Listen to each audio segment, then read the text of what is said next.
because Kimmel made his return to air, partially at least. We'll start our Wednesday opening phone and text lines as Kimmel's return, a sign that sanity and free speech still has a place in America in 2025. I'm Marjorie Egan, then check in with Jared Bowen, host of The Culture Show, about Jimmy Kimmel. Plus, he'll talk about the legacy of the ultimate cult classic, the Rocky Horror Picture Show, as the film turns 50. It's all ahead in the 11 o'clock hour at BPR and GBH and NAPM, live from the Boston Public Library.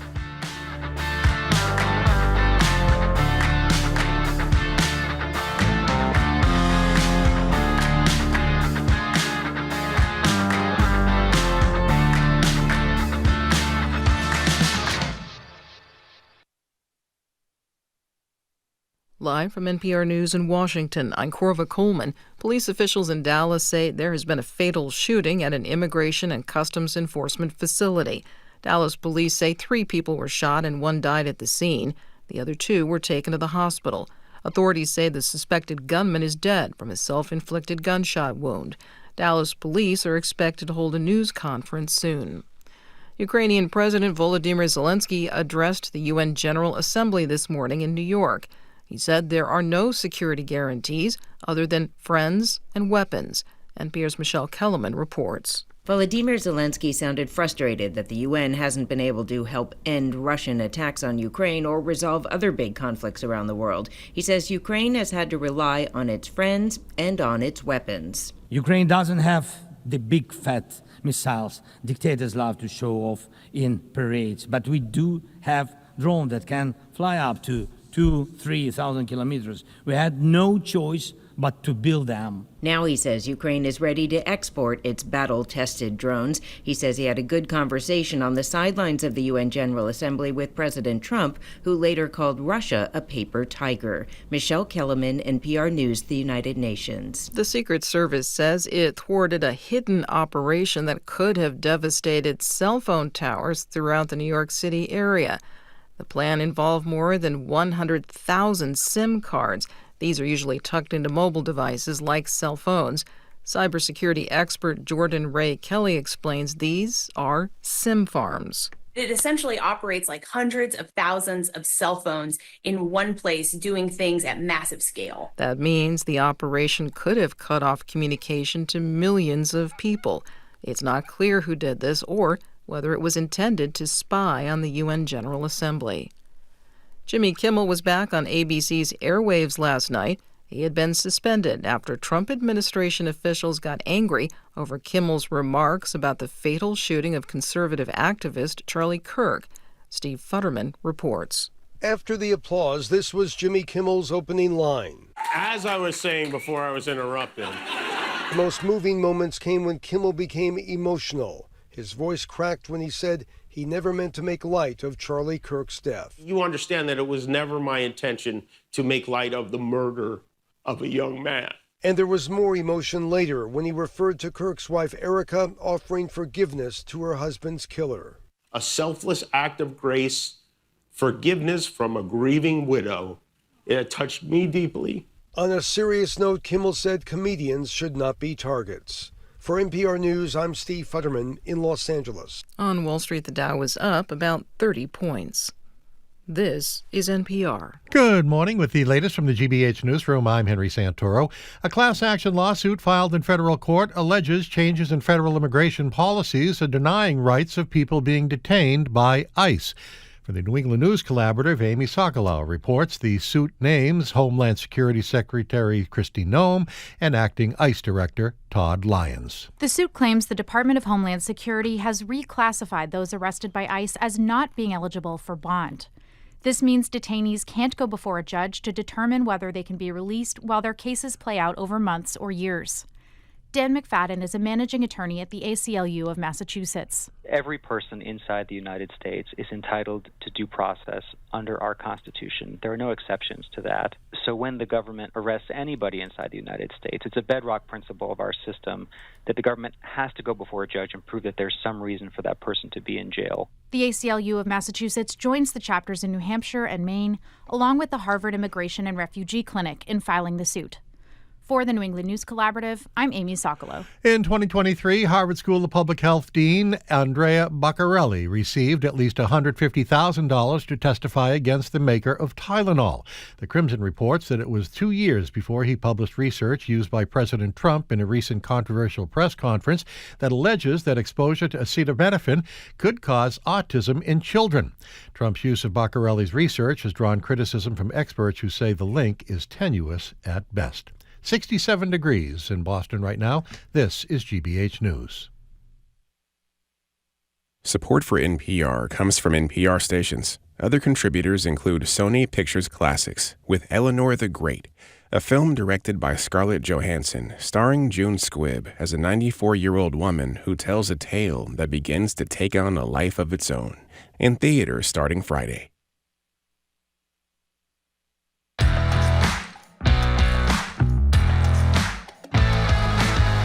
He is Jim Brady. I am Marjorie Egan. You're listening to BPR and GBH and NEPM live from the Boston Public Library. Thank you. And streaming at youtube.com/GBH News. We're going to be back here on Friday with live Music Friday Cara Fiesta on La Plaza. Tuesday from 11 to noon, we're going to be joined by Governor Maura Healey here at the Boston Public Library. Hello, Jim. Hey there, Marjorie. So last night, as you all know, comedian Jimmy Kimmel was back on the air, excuse me, after less than a week of being, quote, indefinitely suspended at the pressure of the FCC chair and Donald Trump. Here's some sound from his return monologue. Our freedom to speak is what they admire most about this country. And that's something I'm embarrassed to say I took for granted until they pulled my friend Stephen off the air and tried to coerce the affiliates who run our show in the cities that you live in to take my show off the air. That's not legal. That's not American. That is un-American, and it is so dangerous. Obviously, Stephen he refers to as Stephen Colbert. Plenty of fellow comedians came to Kimmel's defense, but even many conservatives found it all problematic. Here's Kimmel thanking them. I want to thank the people who don't support my show and what I believe, but support my right to share those beliefs anyway. People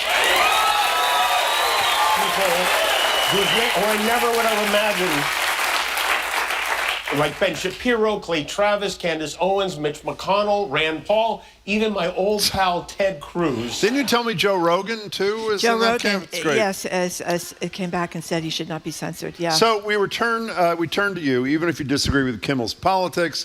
Do you agree with his stance on one aspect of truly American exceptionalism, freedom of speech?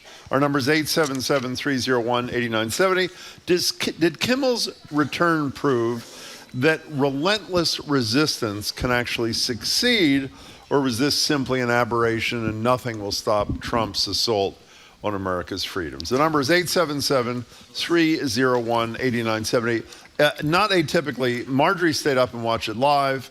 I saw it at 5:22 a.m., which is when I get up. Don't ask me why 5:22. That's when I get up every day. I have to say, I was really nervous I was that he was nervous going to too. capitulate. I was very nervous. He struck, in my opinion, the absolute perfect chord. He spoke movingly about Erica Kirk and what she had to say, talking about freedoms and that sort of stuff. And at the same time, he was pretty funny. I didn't see the Robert De Niro thing. Did you see the Robert De Niro? The Robert De Niro thing. He was reenacting his role in Goodfellas, actually. Actually, we have a little sound of Robert. Yes, we do. Robert De Niro. People criticized, Ted Cruz criticized the FCC chair car as sounding like a mob boss. And so Robert De Niro was playing the role of a mob boss FCC chair. And here is De Niro and Kimmel going back and forth. Speech, it ain't free no more. What? It's not free no more? Yeah, we're charging by the word now. You're charging by the word? How much are you charging? It depends on what you want to say. Like, you want to say something nice about the president's beautiful, thick yellow hair, or how he can do his makeup better than any broad. That's free. Okay. All right. But if you want to do a joke like he's so fat he needs 2 seats on the Epstein jet, that's going to cost. Yeah, by the way, that is what I was worried they're going to pull back in some way. No, they he did was not do that at all. He described the president looking like this would be Kimmel as a glazed ham with deep vein thrombosis. And he referred to RFK Jr. as Bobby Brainworm. I mean, I think he did a brilliant job. The beginning was mostly funny. He got emotional when he was talking about Charlie Kirk's widow and her saying at the memorial that she forgives the man who murdered her husband. And he got choked up at a couple of times, but mostly I think it was perfect. And Robert Reich, you pointed it was Robert Reich, it was The Guardian, a piece in The Guardian, pointed out that one of the really encouraging things about this, and Kimmel made a joke about this midway through the show, he said, "No, we're going to pause, we're going to give you this advice. Disney is pledged that I just say one thing tonight, and the thing Disney wants me to say is, here's step A on reactivating your Disney account, your Hulu account and stuff," and he showed people Disney how to do that. owns ABC, for those who don't know. Yes, because a lot of the people had canceled. Yeah. But Reich was talking about the American people. People may not care if Trump trashes the media, even though, as part of the media, I think the newspapers particularly do a phenomenal job in this country of reporting the news. But anyway, I don't think people care about that because they think we're all a bunch of liars. But when they go after people that are beloved, even though Jimmy Kimmel is not hugely beloved across the country, it really bothers people. Reich talks about 5 entertainment industry unions with at least 400,000 workers spoke out. The union, they were charging Disney with corporate cowardice. Beloved celebrities, Tom Hanks, Meryl Streep, they went after them. All these comedians that he mentioned went after him. Howard Stern was a big guy with a huge audience in radio. He went after. Plus, people were canceling their accounts. People were canceling Disney, their accounts. Hulu, the whole deal. Yeah, and there were big protests outside of his studio. So the idea that you would, in the United States of America, shut down a comedian, and people keep forgetting, it's not what he said, it was that the government coerced a corporation. That's the issue. One of the other things that bears noting is hours before this, we're going to discuss this with Juliette Kayyem at noon, Donald Trump gave, I would say, the most incredible speech of his whole career at the UN. But here's the significant part that is relevant to what happened with Kimmel. This is hours before Kimmel gets back on the air. And by the way, after he's back on the air, Trump posts on Truth Social how horrible it is. They're going to have to look in ABC. Listen to the end of Trump's speech at the UN yesterday, defending free speech and the supposed foundation and values of America. Here it is. In honor of this momentous anniversary, I hope that all countries who find inspiration in our example will join us in renewing our commitment, values, and those values, really, that we hold so dear together.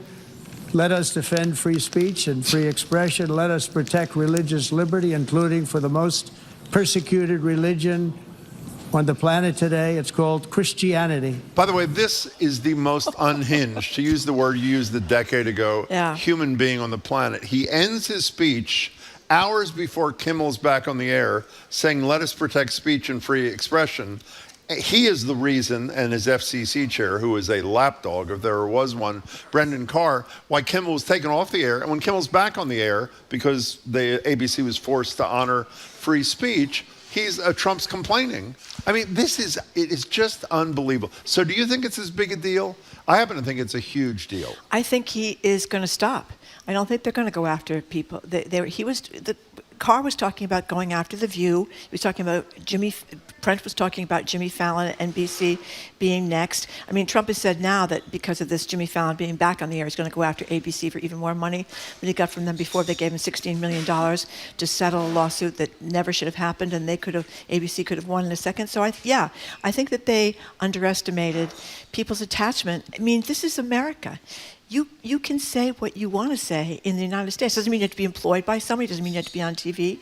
But this is one of the fundamental things. I think it's scary. The government, not a corporation. The government. Yeah. People could debate back and forth what Kimmel said. Should he have said it? Should he have not? Was it in poor taste? Wasn't? That's not the point. The point is the government is not supposed to tell you what to say, except in very rare circumstances. Now, you say this is going to be a triumph and Trump's going to back off. Nexstar and Sinclair didn't, except for Rhode Island. The Rhode Island affiliate of Sinclair apparently resisted, which is really great and good for them. They didn't air the thing last night. Nexstar's got a $6.2 billion merger pending before the very same FCC. When Brendan Carr, whose behavior is totally inappropriate across the board, calls the head of Nexstar this morning or last night and says, I want to tell you something, boys and girls, no merger unless you convince ABC to pull this show again. What does Nexstar do? I don't know, but I think this touched a nerve in a way that trying to shut down ABC, CBS, and the media, which is really dangerous. like I said, I think we're not popular, so it didn't bother people. But this somehow connected to people in a real way. All the people are saying that Jimmy Kimmel isn't funny. I mean, what are they talking about? Have they even seen his show? No, but don't do that. Don't do that. I mean, you made the point. It's irrelevant. Well, it is Doesn't irrelevant. matter whether he's funny. It he's is irrelevant. popular. But I just am surprised. I think he's a riot too. Because Okay. what's funny to people that don't think he's funny? I'm So not sure. I'm not that interested in whether you think he's funny or not. If you want to call about that, it's fine. I'm interested in whether or not you think this is a potential game changer when a media enterprise, ABC, you all know, capitulated on the George Stephanopoulos interview where the lawsuit by Trump had absolutely no merit when Stephanopoulos referred to what Trump did to E. Jean Carroll, according to a court, as rape, which it would be under Massachusetts law, as I think when it was actually in New York, sexual abuse, I think it was. They capitulated once. Yesterday, they essentially did a 180 on Kimmel. Is this a game changer? Is it going to cause the Trump, Brendan Carr, and all the Brendan Carrs in the administration to think twice? We shall see. Candace, you're in Connecticut. Candace, hold on. I just want to point out, lots of people are talking about what he said, and they're missing the point. Well, why do you keep doing that? Because what is he going to do this for 20 minutes? No, it's but irrelevant. I wanted to point out, Jim, that our texters are saying that. Well, because they don't know what the hell they're talking about. That's the bottom line. All right. It's not the content of the speech. As Marjorie said, it's the issue of government canceling the speech, which is what they did. And if you don't understand that, we tried to help you. We can't. Candace in Connecticut. Hi. Hi, how are you? Good. Listen, I was waiting, wrote myself a note and everything to watch Jimmy Kimmel live last night. Yep. And they didn't carry it in my area because of Nexstar. Wow. And I was furious, absolutely furious. And it said right on our TVs that Nexstar was not going to carry the program because evidently there is some kind of a merger. Yeah, they are going on. I just mentioned that. They're seeking a merger, and they need approval. Excuse me. Yeah. They need approval from the FCC for this merger, the FCC run by Brendan Carr. So did you call her right Nexstar this morning and tell them you're an unhappy customer? I did it last night. Good for you. I called. I found out where their number is. They're in Texas. Great. And I called them and I gave them a mouthful. I said, "You coward." Good. And I just let into them with swear words. I didn't care. I was so angry that they kowtowed to basically Trump. Hey, Candace, before you go, Candace, what did they air in place of Jimmy Kimmel? A repeat of the local news. Okay. And then I don't know what else, Okay. just garbage probably, because I went to bed. Got it. Candace, thanks for the call. We appreciate the update. Thanks. You talked about Trump's wacky speech at the UN, which was very wacky. He also, of course, had that wacky press conference with the guy that Kimmel calls Bobby from Kimmel's show last night. Good. Talking about, this is a montage he played, clarifying Trump's points in his announcement about how pregnant women and little babies should not take Tylenol. Here it is. Don't take Tylenol. Don't take it. With Tylenol, don't take it. Don't take it. Don't use Tylenol. Don't take Tylenol. Don't take Tylenol. Fight like hell not to take it. I think you shouldn't take it. Don't take Tylenol. The baby gets a shot. They say, here, take a cup of Tylenol. I've heard that for years. Take Tylenol. Don't take Tylenol. Don't have your baby take Tylenol. Don't give Tylenol to the baby. Don't give Tylenol to the baby. Don't give your baby Tylenol. I mean, this is the president of the United States. Yeah. And by the way, almost every medical association that's legitimate has pushed back against the president about this. But it's caused a lot of... Wait, how about Oz? Dr. Oz Dr. himself? Oz flipped his Day position. After, Yeah, head of Medicare and Medicaid. Trump's own FDA is hedging their bets because they know this is baloney. But he's getting up, scaring people, and having women feel guilty if they did take Tylenol and there was anything at all wrong with their child. Margot, you're in Hancock, New Hampshire, which of course we love for lots of good reasons. How are you, Margot? Good to talk to you. I'm good. How are you guys? We're good. Thanks for the call. What's up? So you're asking if you think it's a game changer. Yep. And I think that the point has to be front and center that it could be a game changer if we continue to hit these, corporations that are capitulating to Trump in the money belt. This was not a moral decision by Disney. They didn't suddenly feel like, very good point. And I think that we did rise up there was a huge impact. And that's why they changed. And I think the lesson there is we have to keep doing this as much as possible. Margot, I think that's perfectly said. And even if we are giving the people more credit than they deserve, the outcome was a good one, and the public did speak up, and they should keep doing it and hope for similar sorts of outcomes. Margot, that was great. Good to talk to you. Say hi to our friends up there. 877-301-8970. We're talking about the return of Kimmel. By the way, did you think Kimmel would ever be back on the air? I did not. No.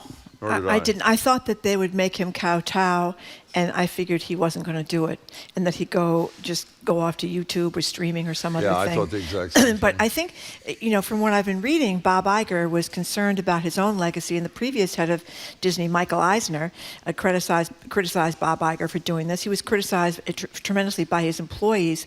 Remember when he knuckled under down in Florida about the Don't Say Gay bill that the governor DeSantis wanted down there, and people at Disney were hugely upset. So I think Bob Iger got nervous, but then he got more nervous about looking like he was rolling over in an unjust situation. How great is it, though, that other than the serious and I think heartfelt when I watched it, you never know if it's crocodile tears or real. I think Kimmel, what he had to say about Kirk's family, about Erica Kirk, about his original intention, how he surely did not intend to insult the family or make light, obviously, of the assassination. I thought he struck as perfect a balance as he can in an impossible situation. Well, what he was making fun of that day was Trump and his followers. And he did the follow-up about how Trump was so upset about Kirk that when he was asked about Kirk by a reporter outside the White House, he didn't answer about Kirk. He answered about the trucks. The trucks were building, they were, rolling over the old rose garden, and Kimmel called that the fourth stage of grief. Construction. It was brilliant. I don't think Trump liked that Let's either. go to Chris. And by the way, the other thing, before we get to Chris in Gloucester, the President of the United States, who during the day was allegedly dealing with Ukraine, we'll talk about that, Gaza, all these things, is spending all his time commenting on the talent and the job of a late-night talk show host. I mean, this is unbelievable. The other thing I loved is that everybody in America was trying to see Jimmy Kimmel last night. That guy on CNN, he's kind of an annoying guy, but he does all those numbers. Can't stand him. Whatever his name is. And he was talking about... What is his name? Harry Enton. Yeah, everybody on Google, when is Kimmel on? Where can I watch it? Blah, blah, blah, blah, blah. And people going to YouTube. And apparently there were millions of people that were trying to watch him last night. I think his normal ratings, they have gone down, it's true. I think they used to be about 2.4 million in 2015. Now they're about 1.8. But as Kimmel himself said about the president attacking his ratings, he said, well, I have some ratings tonight. Let's go to Chris in Gloucester. You're next on BPR. Welcome to the show, Chris. Hi. Yeah, I think it's significant in the sense that it shifted the narrative. Trump, a good political issue, the martyrdom of Kirk. Of course, they shamefully exploited it, but until Donald Trump spoke at that memorial service, they had the ability to use that, and he completely destroyed the narrative by making an issue out of First Amendment. Well, I hope I'm sorry, Marjorie, go ahead. No, he also, oddly enough, at that memorial, as you know, Chris, he started talking about tariffs. He started talking about autism. I mean, it was, usually at the funeral, you're talking about the person who has passed away, and you're not talking about your own accomplishments in office, and he couldn't resist doing that either. It was another odd, let's face it, this is an odd guy, is he not? Let me tell you, thank you, Chris, as odd as his statement at the memorial in Arizona was, it can't hold a candle to the 50-some minutes yesterday at the UN. That was most, to quote our buddy Andy Borowitz, the most bat-ass speech maybe in the history of this country. It was very crazy. And as many people have pointed out, presidents in these moments try to bring us together. Reagan with the famous speech about the Challenger disaster, Obama down after the shooting in that church. It was in Georgia, I believe. Charleston. South Carolina, Charleston, I'm sorry, South Carolina. When he sang Amazing Grace, George Bush after 9/11. But Trump can't do it. He hates his opponents. He can't do it. Let's go to Vera. You're in a car. You're on BPR. Thanks for the call, Vera. Hi. Hi. I agree with both of you. Whoops, I'm sorry. I'm getting a double. It's okay. I know. It's okay. We apologize. We hear you fine. Apologies. That's Go all right. ahead. Not Okay. a problem. I just wanted to reference something that Marjorie said earlier today. Something about whether Jimmy Kimmel was funny or not. And you pointed out correctly that's not an issue. What is an issue, though, is what's the word for it? The personal attachment that people have to Jimmy Kimmel. Oh, yeah. And, in a way, I've always wondered why, with all the DEI things that Trump was doing early on, you can't have DEI here, you can't have diversity, equity, and inclusion. And who comes back? What big corporation came back and said, no, we're going to continue because our customers like it and our employees like it. And that, of course, was Costco. And there's That, of course, was which? Was which? Was what? Costco. Oh, Costco. Okay. Oh, yeah. Yep. Thank you. Costco, because people have this incredible attachment to it. Yeah, but Vera, I think you're right about that. Ted Cruz has no attachment to Jimmy Kimmel. Candace Owens has no attachment to Jimmy Kimmel, nor does Rand Paul. Or Ben Shapiro. What they have an attachment to their credit, because I'm not fans of any of theirs, is the First Amendment. And so you're right. A lot of people feel loyalty and attachment to Kimmel, but to me, the more important allies were the ones, as Marjorie said at the top, who, and as Kimmel said last night, can't stand him. Vera, thanks for the call. We appreciate it. Well, I think it was also, after seeing all these people, these billionaires and millionaires in Harvard and other universities capitulating to this guy, it's great to see somebody that's not capitulating, because you say to yourself, God, if you had more money than God, or the tech guys just fawning all over him. Anyway, we're going to keep talking about this. You're listening to Boston Public Radio, BPR, broadcasting from the Boston Public Library, streaming at youtube.com/GBH News. This is BPR and GBH and NEPM. Talking about Jimmy Kimmel coming back on TV. 877-301-8970 is the number.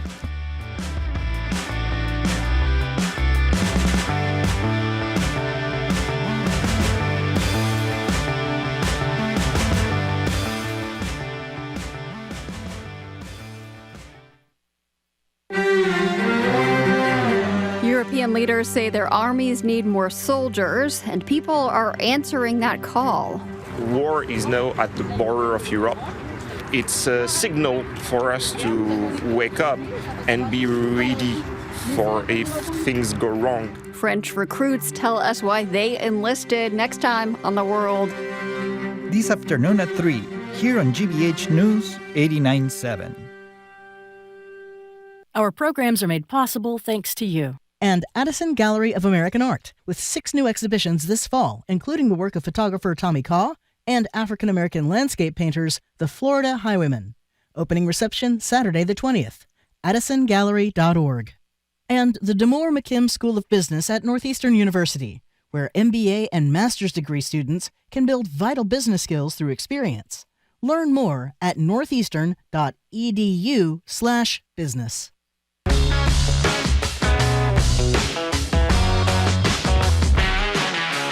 Welcome back to BPR and GBH and NEPM. Marjorie Egan, Jim Browder. We're live at the library, streaming at youtube.com/GBH News. We're talking about the return of Jimmy Kimmel to the air last night. Not all on air, as we heard a couple of minutes ago. Caller said, was it in Connecticut, I think, that they, Sinclair, or Nexstar, I'm sorry, didn't carry it there. And in many cities across the country, neither Nexstar nor Sinclair carried the show. Yeah, just heard from somebody else in Rhode Island. They saw it last night on Sinclair. They did see it. Yeah.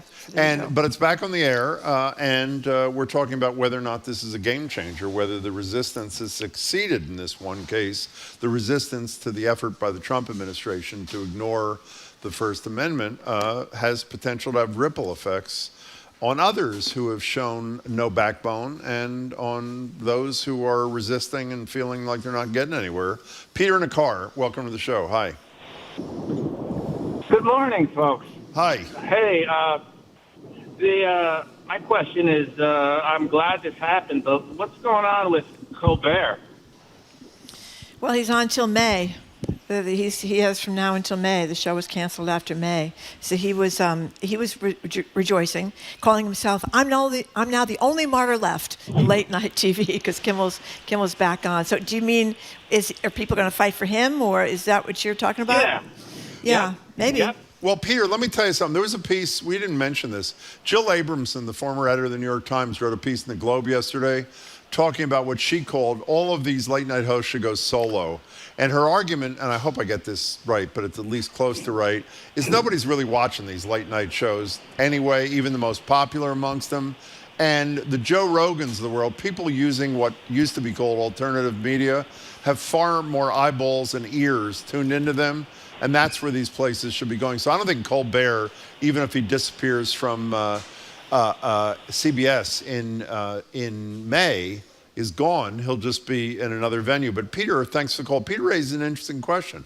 Is there going to be this kind of uproar about a much more serious thing? This is just a suspension. Yeah. That was a cancellation. That is an interesting question. Why is there not the same level of rage around? Maybe because it didn't appear to be a definite pattern until it happened to Kimmel. Maybe. Because the argument was that, they're going to let him stay on until May, but his ratings are poor and the show costs too much money, so some people could buy the economic argument. Well, Kimmel's ratings aren't so hot either. Well, I know, but I think he was the second one. Maybe you're right. I mean, I don't know, Peter, but that's my guess. That's a good point. That's my guess. Stay tuned. Thank you very much. Here's a little more sound. This one's brief. Here's a clip of Kimmel's opening monologue poking at the Tylenol news that we heard from Donald Trump. Anyway, I was interrupted. Please be seated. I'm not sure who had a weirder 48 hours, me or the CEO of Tylenol. You know what I heard on NPR this morning? When Kimmel got back on the air, you heard the beginning. I actually didn't hear this part when he said, as I was saying before I was interrupted, they made the point. Some of you will remember Jack Paar. Yeah. If you don't, Jack Paar was the Tonight Show about 100 years ago. Was sort of, would you say, an intellectual kind of approach to the show? Yeah, he was sort of a fey guy, Yeah. Well, NBC, I think it was NBC, whoever was the network, whichever was the network that Paar was on, censored a joke that he told one night. He comes back on the air the next night and walks off the set saying he's not doing this thing. The network, again, I think it was NBC, capitulated, and when he came back on, he said the exact same words that were repeated, and I think intentionally, I would bet, last night by Jimmy Kimmel. I think it was a nod to That's sort of good, previous censorship. Yeah. Bill from Newton, thank you for calling. Hey, Bill. My question was just like why he chose what he talked about, in that. Why was he doing that when he didn't mention before when John Hoffman, the senator, was killed? Like, why make this political? I don't think he should have been suspended, but I didn't get why he would even bring it up. Well, I don't know, I can't answer your question, but I think he brought it up because he talks about the news every day. And as Marjorie said earlier, about a second after his very brief comment about MAGA supporters, which is what got him in trouble, he ridiculed Trump. Trump was asked that question about how you holding up now that your friend was assassinated. Trump's response was, in a nanosecond, I'm doing okay. And then he literally, without pausing, points to the side of the White House and says, look at the trucks over there. They're building the new whatever the thing was. He was ridiculing how phony Donald Trump is, that he doesn't give a damn about Charlie Kirk. What he cares about is himself, and he was just using Kirk's assassination. So I actually thought it was Kimmel at his best, frankly, but obviously a lot of people... But why would you... Why what? Why would you think it's funny to bring that up at that time? Like, I think don't get, you don't make fun of the senator. He didn't that make was fun killed. of, excuse me, he didn't make fun of Charlie Kirk at all. You should listen to it, Bill. He shouldn't have. He didn't, excuse me. He shouldn't have brought it up. Well, He shouldn't have brought it up. Yeah, but Bill, again, you're falling into the point that is beside the point. That's what he said is not the issue. The issue is the government cracking down on free speech in America. That's the problem. You agree with that part, Bill, don't you? I agree that he shouldn't have been suspended unless the company suspended him. Just like me, I can't go in and talk to my customers about certain things. Bill, let's be clear. If the company had suspended him on their own, there is no First Amendment claim. The company can do whatever the hell they want. It was because of the threat from Trump and Brendan Carr, head of the FCC. And respectfully, this is what I disagree with you. Okay. It's what Kimmel does, but we appreciate your point of view a lot. By the way, Thank you, Bill. Another thing Kimmel did last night was play a video of Brendan Carr extolling the virtues of free speech in 2022. That was, of course, before Trump was reelected. And then he did a 180, as so many people have done. I mean, it's amazing the politicians, Marco Rubio, giving up all their principles. Apparently, this Carr guy's giving up his principles. How about the Epstein files? Every one of them, including Trump, Every one of out. them, yep. J.D. Vance, you know, they've all done a complete 180, not on principles, but because they want to please the boss. That's why everybody talks about them performing to and you think... An audience of one. And you think, these guys must look at this, and at some point they must say to themselves, what the hell am I doing? I hope they do. I don't think they do. Well, I don't know. I think they're so infatuated by being the proximity to power. I don't know. I think his poll numbers are falling, and They are. If he doesn't find a way to scare people into not voting in 2026, I think... Are worse? Democrats. But if you put them against Donald Trump, that doesn't follow that they're going to vote for Donald or Republican candidates. We'll see. Because of that. Okay, right. Coming up after the quick break, the Culture Show's Jared Bowen. He's going to talk about Jimmy Kimmel's return, as well as the 50th anniversary of the Rocky Horror Picture Show, a big cult classic. Theaters play it like at midnight and stuff like that. It's really cool to go watch it late at night. I'm Marjorie Egan. He's Jim Browdy. Listen to BPR and GBH and NEPM live from the Boston Public Library and streaming at youtube.com/GBH News.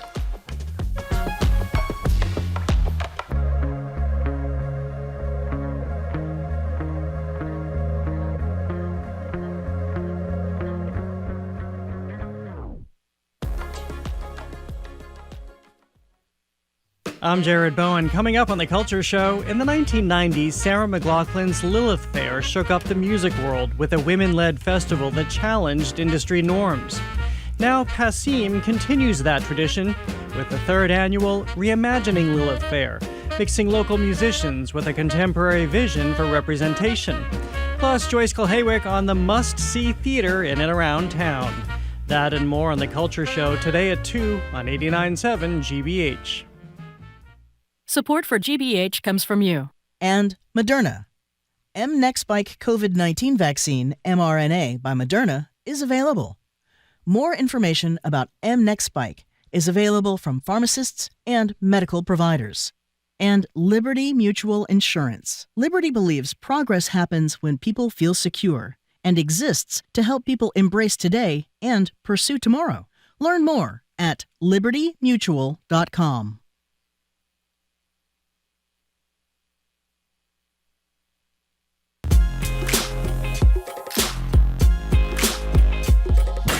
Welcome back to BPR and GBH and NEPM. Marjorie Egan, Jim Browdy, live from the library, streaming youtube.com/GBH News. Back here Friday with Live Music Friday, care of Fiesta on La Plaza. Tuesday, 11 to 12, next Tuesday, 11 to 12, the governor joins us, Maura Healey, at the library from 11 to 12, answering your questions. Joined now at the library desk by Jared Bowen. He's GBH News Executive Arts Editor, host of The Culture Show. Airs on Saturdays at 7 p.m. on 88.5 NEPM. Daily, right after BPR and 89.7 GBH. And as you know, Wednesdays, that's today, they're in person at the library, Friday too. So stick around. Hi, Jared. Hey, Jared, great to see you again. So we were just talking with our listeners about Jimmy Kimmel's, I would say, quite successful return to TV last night. What did you think? I thought it was pretty astonishing. I had so many different expectations, I think, of going into this. One, being fearful of how moderate he would be. Me too. Knowing that he has a boss, he has many bosses, and what this means for the bottom line for Disney and ABC, and then to see what he did, which was, I don't know if there's anything he took out of how could we possibly know, but it certainly seems like this man was very unfiltered, but also incredibly smart. If you I thought so too. If you look at the architecture of the monologue and how he introduced this moment, how he talked about it, how he digested it, then how he elevated it. He, of course, addressed his own comments, which I thought was interesting. He acknowledged how people may feel, but he did not apologize.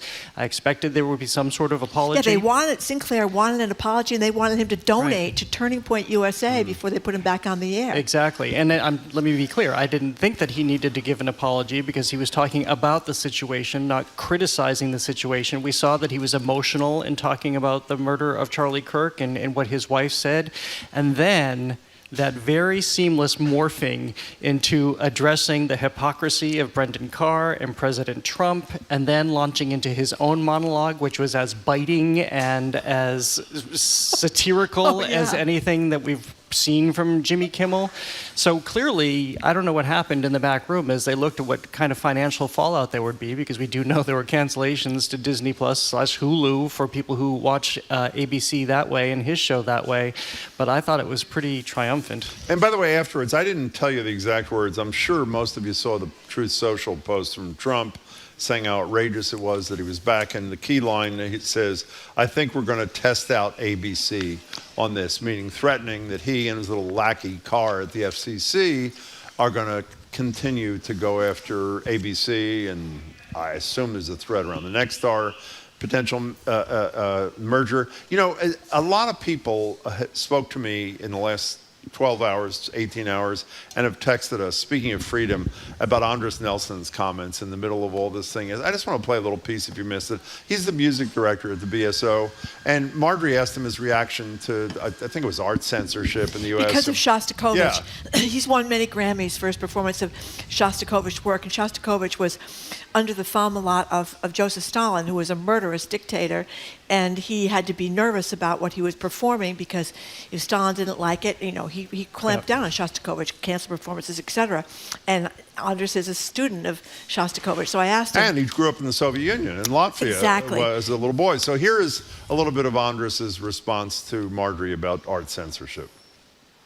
You would never think that the countries who have given an example of a democracy and of peace and of making or bringing the peace or fighting for peace, that they will turn it back to this quality and humanism. So I think this is a little bit shocking. I mean, I'm convinced I hope I will not be killed, you know, after this, but we need to fight, and we need to fight with what we can, with music. It was totally beautiful, and the reaction was exactly what it should be. I'm sorry, Jared. And to that end, I think that Jimmy Kimmel continued to launch, or at least escalated a movement last night in the way he talked about this and the way he galvanized people, because we do know that a lot of people are sitting this out. A lot of people are afraid to say things. A lot of people are too fatigued and perhaps aren't even aware of what's going on because they've checked out of news.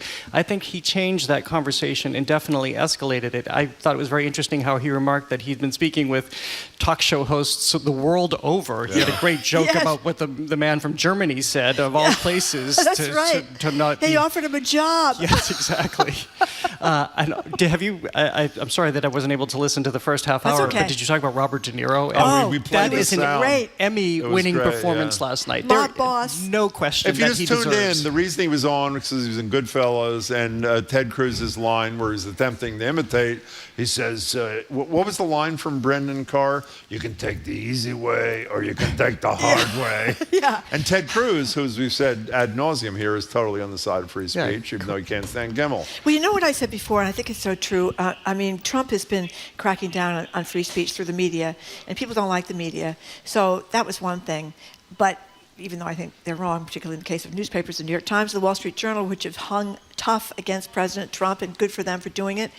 But when you go after someone that people like, or you shut down comedians, I think it's different for people. This is also business. I hate that this is the fact of the matter, but this all goes back to business. Totally. And clearly, Iger and those at Disney and ABC weighed the value of keeping Jimmy Kimmel on the air versus having him off it. And it'll be very interesting to see. I mean, are there bets right now for how long before Nexstar and Sinclair, these are the big corporations who carry these stations that are now not allowing them to play in a number of markets around the country, how soon before they realize how much they're losing or how much they're killing broadcast by people going to streaming to be able to watch Jimmy Kimmel last night? Those numbers are going to present themselves, and they're going to have to make a stark choice. Well, wait a second. You don't think that Brendan Carr, the head of the FCC, who will decide about the merger that Nexstar wants, is, as I said earlier, calling the head of Nexstar and said, here's the deal. This is totally transactional.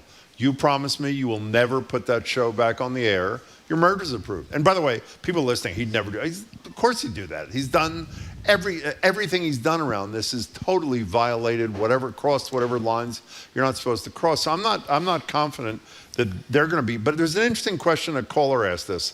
why was there, Marjorie had an answer, I'm curious to know what yours is. Why wasn't there the same level of reaction to what happened at Colbert, which is far worse than a suspension? He's done. Well, as not of the till moment May. in May. Well, he's done in May. Because I don't think it was as dramatic. They it's pulled May. Kimmel off the air Well, maybe that's not a the good same answer. day Yeah, with no That's a good explanation point. that he would return, whereas Colbert, it was announced, okay, this will be his final year or final season, and you have this long to say goodbye, and he never didn't have a voice, as Kimmel suddenly didn't have a voice. Right. We're talking to Jared Bowen. So, Jared, we're in the library. We love coming to the library. We love the building. We love the beauty of the building. And actually, I didn't know till yesterday when we were talking to the executive director of the BSO and Andres Nelsons that McKim, the same architect, designed the library and designed Symphony Hall. Tell us about this incredibly great story in the Globe about the third floor at the library here. Well, it sounds like a not great story because nobody can really see the third floor of the Boston Public Library in the very historic McKim building because for the better part of a decade now, it has been closed off for all sorts of infrastructure issues. There's no air conditioning up there. There are a lot of problems. Did you up know there. this, by the way? I did. I've actually toured the third floor. Oh. So I do a lot of work with the volunteer work with the Associates of the Boston Public Library, and they are the independent. Jared is the star of their annual gala, you know, Jim. Well, they sort of invited us once. He was the star. It was a one and done kind of thing. One and done. We were never invited back. You were. You're every year. Okay, go ahead. Yeah, I MC their gala, and, and this is salient because the Associates it's great are Ms. the Tux. Oh, thank you very much. welcome. I just I had think it she's talking tailored. about me. Are you talking about me? You didn't wear a tux. Okay, whatever. Go ahead. You're supposed to wear a tux. Okay, fine. that's Go right. ahead. With your cargo shorts. Okay, let's move on. I will point out for the audience, you both got a lot of laughs and kicked off that We did. event that year very And great. can I repeat, we were never invited back. Go ahead. We're never invited back. Okay, good. So anyway, I am part of the Associates of the Boston Public Library. It's an independent group that raises money to support this library and its collections, but mainly the special collections, the art, the manuscripts, like the Shakespeare Folio, the digitization curators. Well, this is significant because we have this whole third floor, this whole space in the Boston Public Library, and if you go online and you look at the pictures, it is extraordinary and it's gorgeous and it's beautiful, and nobody can access it right now because it's not really safe. It's not good to house collections because they don't have the necessary climate control. But somebody gave a $5.5 million gift. An anonymous person did this so that they can move this forward, some sort of restoration/renovation of this floor. That's great. The $5.5 million will just be for a study. I mean, if you look at the recent restoration of the Frick in Manhattan, this major museum, that was to the tune of well over $200 million. Oh my God. So this will be a very expensive. Well, they cited a 325 million figure in the Globe and said that likely is not enough. No, I would guess, I mean, just my knowledge of watching these refurbishment projects over the years, I bet it ends up being 600 million or something like that. So obviously this is something that the city cannot afford itself. So this is a moment to look at, again, this treasure that we have, what could be this wonderful cultural palace that's for all people, access to all, but it is going to take major thought and major brainstorming, collaboration, and generosity for people to come forward and figure out a way to return it to its glory. And then we have this whole, I think it's 40% of the library, so there is so much more room that we could have opened up. And even despite the disrepair it's in now, I was just floored when I saw that these big soaring ceilings, Palatial, and they said. arching halls, and it's gorgeous. And By the now way, we they should got crumbling plaster and exposed masonry and leaky pipes. We should invite David Leonard on, who's should. very good to us, head of the library, to talk about this. So when I was living in New York City in 1975, I would occasionally, at midnight, I used to stay up in those days, go to, I think it was called the Waverly Theater, I'm not 100% sure, in the West Village, at midnight, both for the experience and the film, for the Rocky Horror Picture Show. That was the year it came out. Here is a little excerpt from it.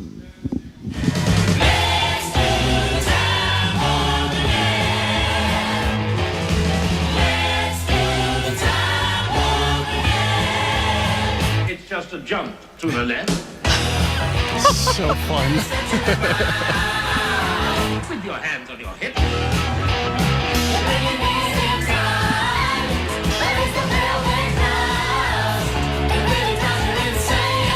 Okay, so that's from Rocky Horror Picture Show, which is spectacular. And when we were talking about Jaws with you, and I know you did it too, 50 years here Yeah, too. you had a great interview with the star, Barry Bostwick. Yeah. So we talked to Barry Bostwick. I think it's hilarious that there's this cinematic companion anniversary between Jaws and then the cult favorite Rocky Horror Picture Show. So the reason we're talking about it is not only the 50th anniversary, but on next Wednesday, October 1st, at the Emerson Colonial Theater, they're having a special screening of the film. Barry Bostwick, who played Brad Majors, largely in his tidy whities for a lot of the film, they are having a special screening with an appearance by Barry Bostwick, and they have a shadow cast who will do everything that you just talked about, Jim, in terms of having your encounters, your responses, your throwing things, if you're allowed to throw things at the screen. But it's really fun to kind of look back at this film when you think how progressive this was 50 years ago. And the blowback now, you see. Well, it's like so many films, and I'm not sure this could be made today. You'd have to have a studio that would want to back it and want to put this forward. That's a very good point. But Barry Bostwick said he was well aware because it had already been a stage show. He knew exactly what was happening. He coveted the role of Frankenfurter, but Tim Curry had already owned that from the stage. He said it was a great team. He said it was a little uncomfortable because it was cold and wet, and he was in his tighty whities for a lot of it. But he said there was already the skill set of Susan Sarandon when they were just young kids. That was one of her first films, was it not? If not the first, yeah. Of course, she played Janet. Damn it, Janet. Damn it, Janet.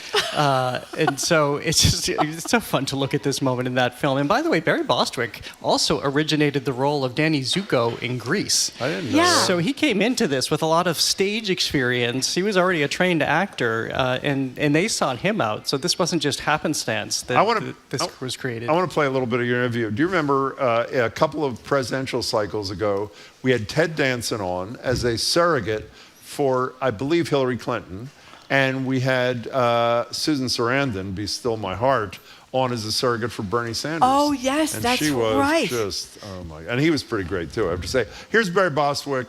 We've talked about him here this week on The Culture Show. That'd be Jared's. Talking about the impact of the movie 50 years later. Somebody said to me the other day, they said, I moved to another city as a kid, and I didn't have any friends in high school. I didn't have any friends in the neighborhood.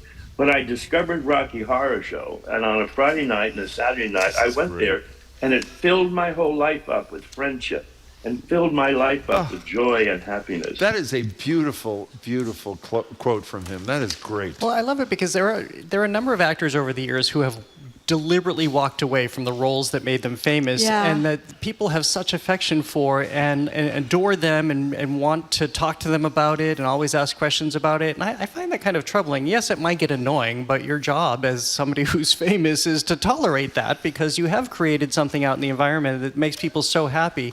And clearly Barry Bostwick is the other end of that example, that he recognizes its meaningfulness to people. He participates, he signs tidy whities. Does he sign tidy whities? He might be charging great. for them as well, but he That's signs great. the tidy whities, and he has definitely leaned into this. Okay, let's talk about Susan Sarandon a little bit more. No, we don't. Oh my God. Atlantic City.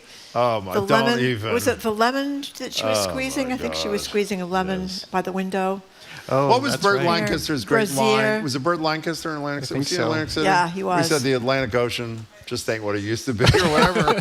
Whatever. I don't know. Maybe I got that wrong. In any case, last week we intended to talk to you about primary trust at the Speakeasy stage.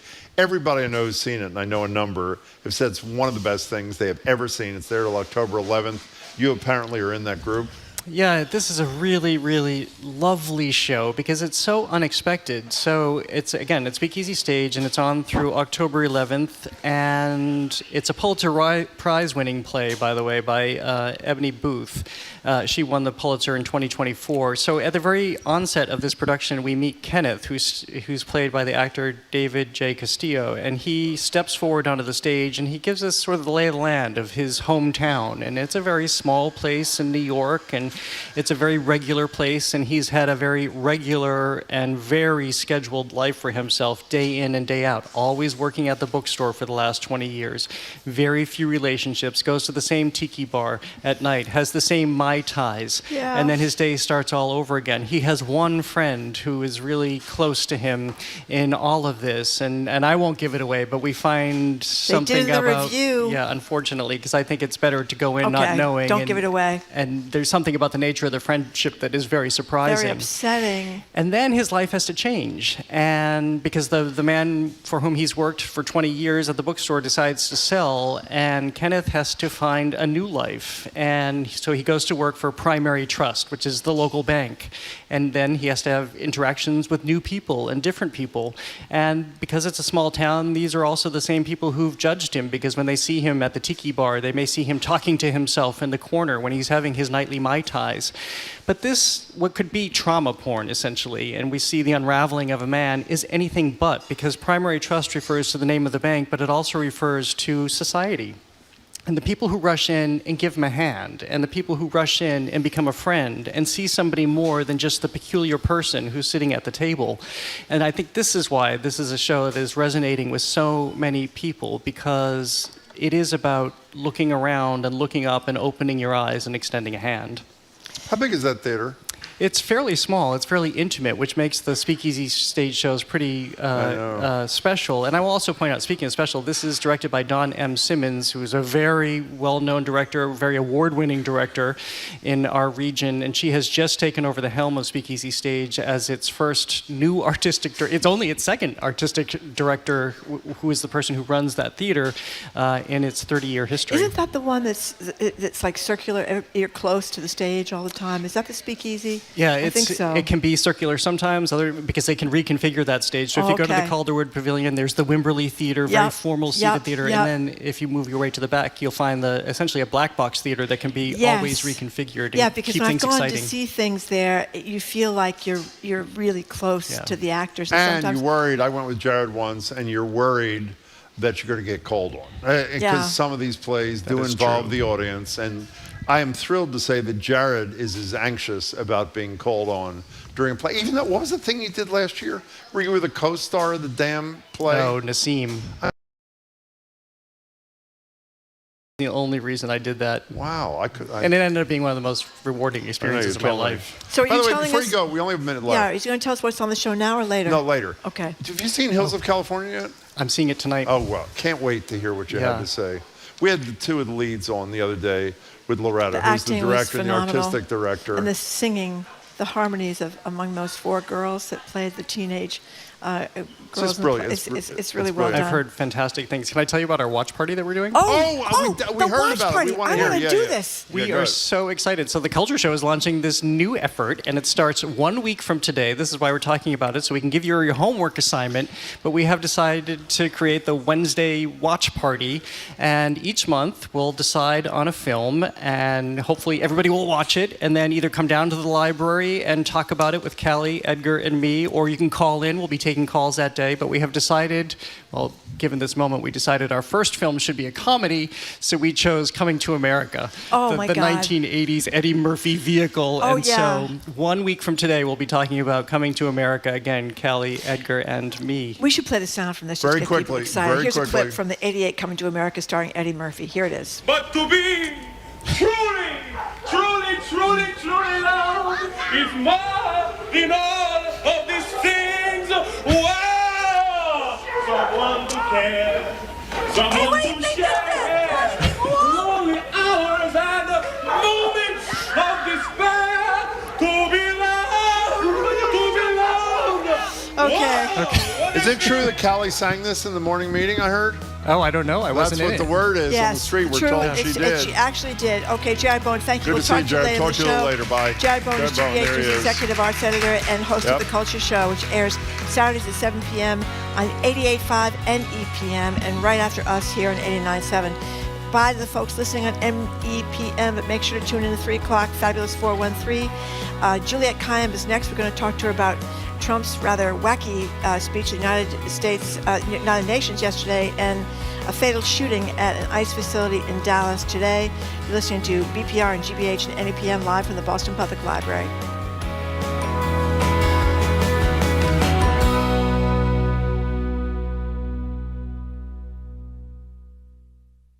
It's not over yet. More smart conversation about community issues up ahead with Jim Braude and Marjorie Egan on Boston Public Radio, right after a news update from NPR. Stay with us here on GBH 89.7. Funding for our programs comes from you And Direct Tire and Auto Service, offering a full range of services, including brakes, shocks, diagnostics, and AC work. Direct Tire and Auto Service. Not just service, customer service. DirectTire.com. Nova traces the origins of Homo sapiens in an exciting 5-part series that follows our ancestors as they go global and shape the world we know today. Human continues tonight at 9 on GBH2. You're listening to 89.7 WGBH HD1 Boston. Online at gbhnews.org. GBH News. What matters to you? I'm Jim Browdy, head on Hour 2 of BPR Live from the Boston Public Library. National Security Authority, Harvard's Juliette Kayyem, joins with the latest on a shooting at an ICE facility in Dallas. Plus, reaction to Trump's rather incredible, even for him, address to the UN yesterday, with thoughts on America's new role on the world stage, including Ukraine. I'm Marjorie Egan. Then we'll talk with Kimberly Willingham, head of the Boston Debate League, before we host a mini debate here at the library. 2 students will hash it out over the topic of bike lanes, and Jim will not be weighing in. All that and our 2 More Things segment is next on the second hour of BPR on 89.7 GBH, live from the Boston Public Library.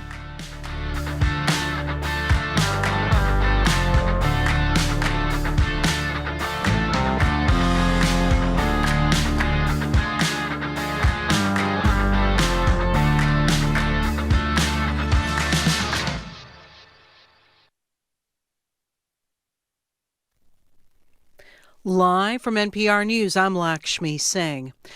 3 people have been shot at an immigration and customs enforcement facility in Dallas. Law enforcement officials say 1 person was killed and 2 others injured. Dallas police posted on X a suspected shooter opened fire on the ICE facility from a nearby building. And officials say the alleged assailant died of a self-inflicted gunshot wound.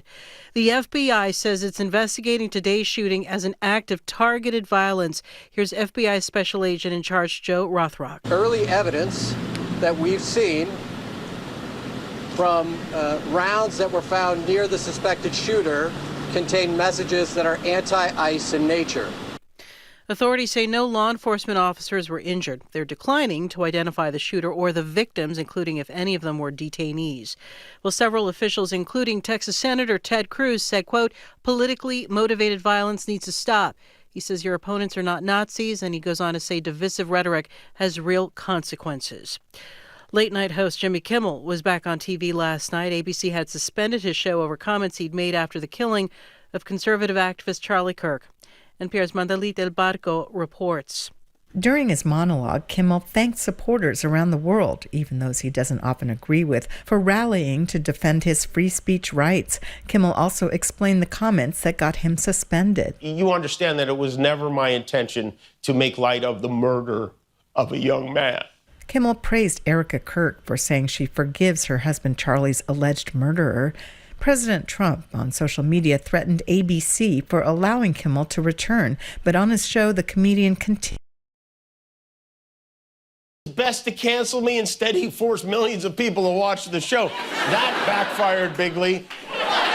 Kimmel said he worries about other late-night hosts who have been canceled or could be soon. Mandalit Del Barco, NPR News, Los Angeles.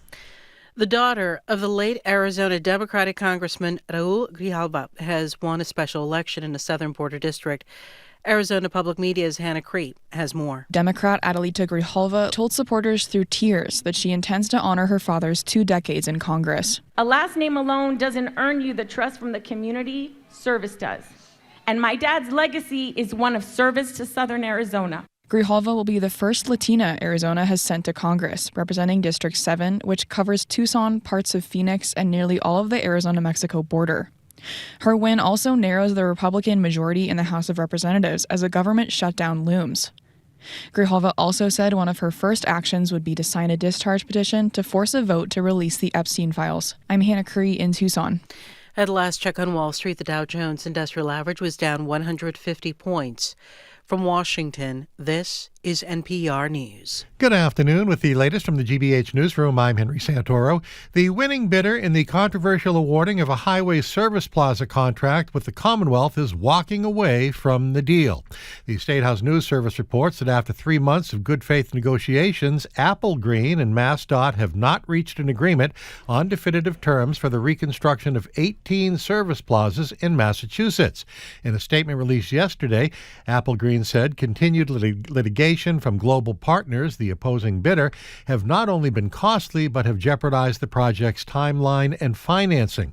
Earlier this month, Global filed a lawsuit in Suffolk Superior Court seeking to stop MassDOT from following through on its lease with Applegreen. And the Mass Department of Transportation will host an open house tomorrow on the draft environmental impact report for the Cape and for the Cape Cod Bridges program. This will be an opportunity for the community to learn more about the Cape Bridges project and the environmental documents filed by MassDOT in support of permitting needed to replace the Sagamore and Bourne bridges. The open house will run from 3 to 7 p.m. tomorrow at the Bourne Veterans Community Center on Main Street in Buzzards Bay. In sports, the Sox and Blue Jays play Game 2 of their series tonight in Toronto. Last night's Sox win keeps the team alive in the playoff race. We like that. In sports, rain off and on today, high upper 60s, showers after midnight, low 61, then rain heavy at times tomorrow, especially in the morning. Temperatures in the low 70s, sun clouds, low 80s on Friday. 67 right now. This is GBH News. Support for NPR comes from NPR stations. Other contributors include Fisher Investments. Fisher's dedicated team of specialists provide resources on investing, retirement income, estate planning, and more. Learn more at FisherInvestments.com. Investing in securities involves the risk of loss.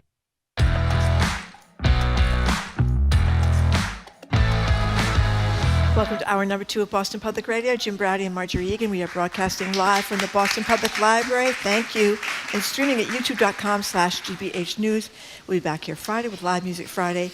And on Tuesday, we'll be joined by the Governor of the Commonwealth, Maura Healey. That will be from 11 to noon. Hello again, Jim. Hey there, Marjorie. We're joined now at the library desk by national security expert Juliette Kayyem. Juliette's former Assistant Secretary for Homeland Security under President Obama, faculty chair of the Homeland Security Program at Harvard's Kennedy School of Government, and CNN's senior national security analyst. Hello, Juliette. Hello. Good afternoon. Juliette. Thanks, everyone. So I saw you this morning on CNN talking about this a shooting attack at the ICE facility in Dallas. What do we know?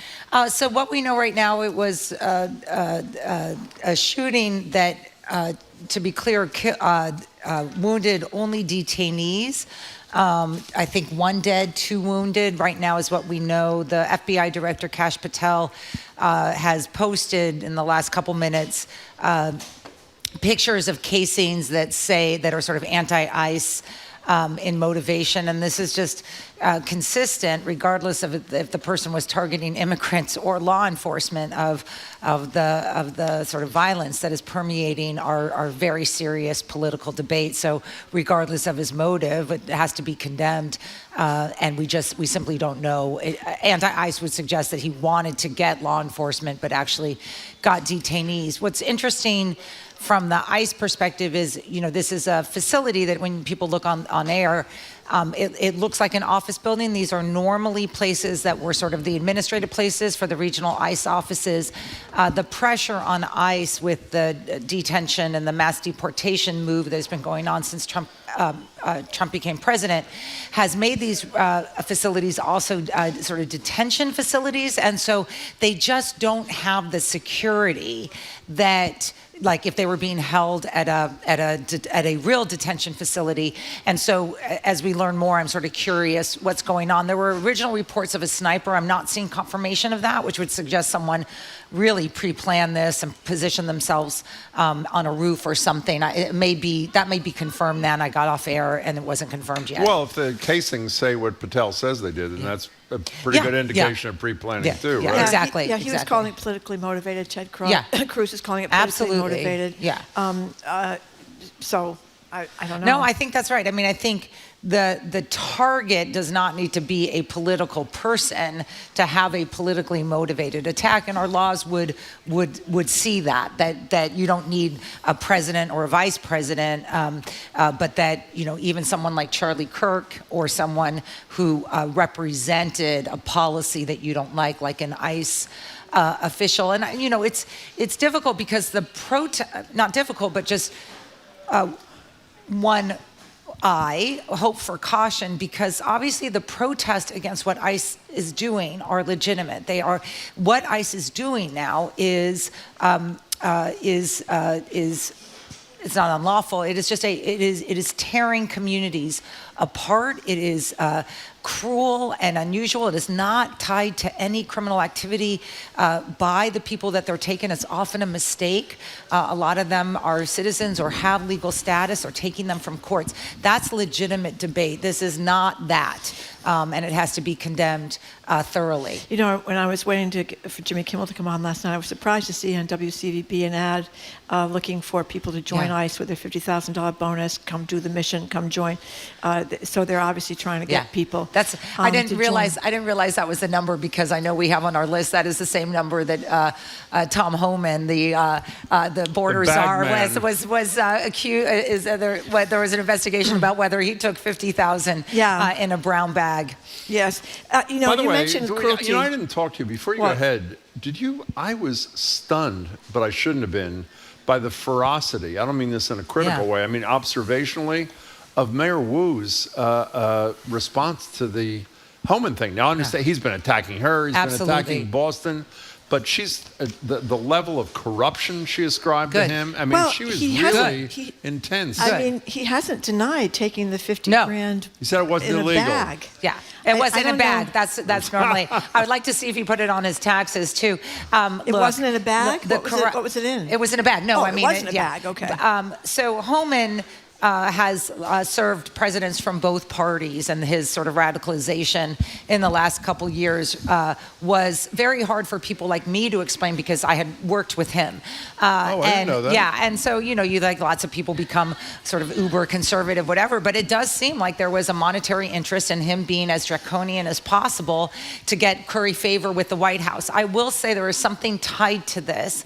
And it's something that lots of reporters are looking into. We know that ICE is just now the largest federal law enforcement agency because of the Big Beautiful Bill, larger than the FBI and every other federal law enforcement agency combined. They are desperate for bodies, so they're grabbing bodies from DEA, the Drug Enforcement Agency, from ATF. So they're grabbing bodies, and they're also, as you noted, trying to lure people into immigration enforcement.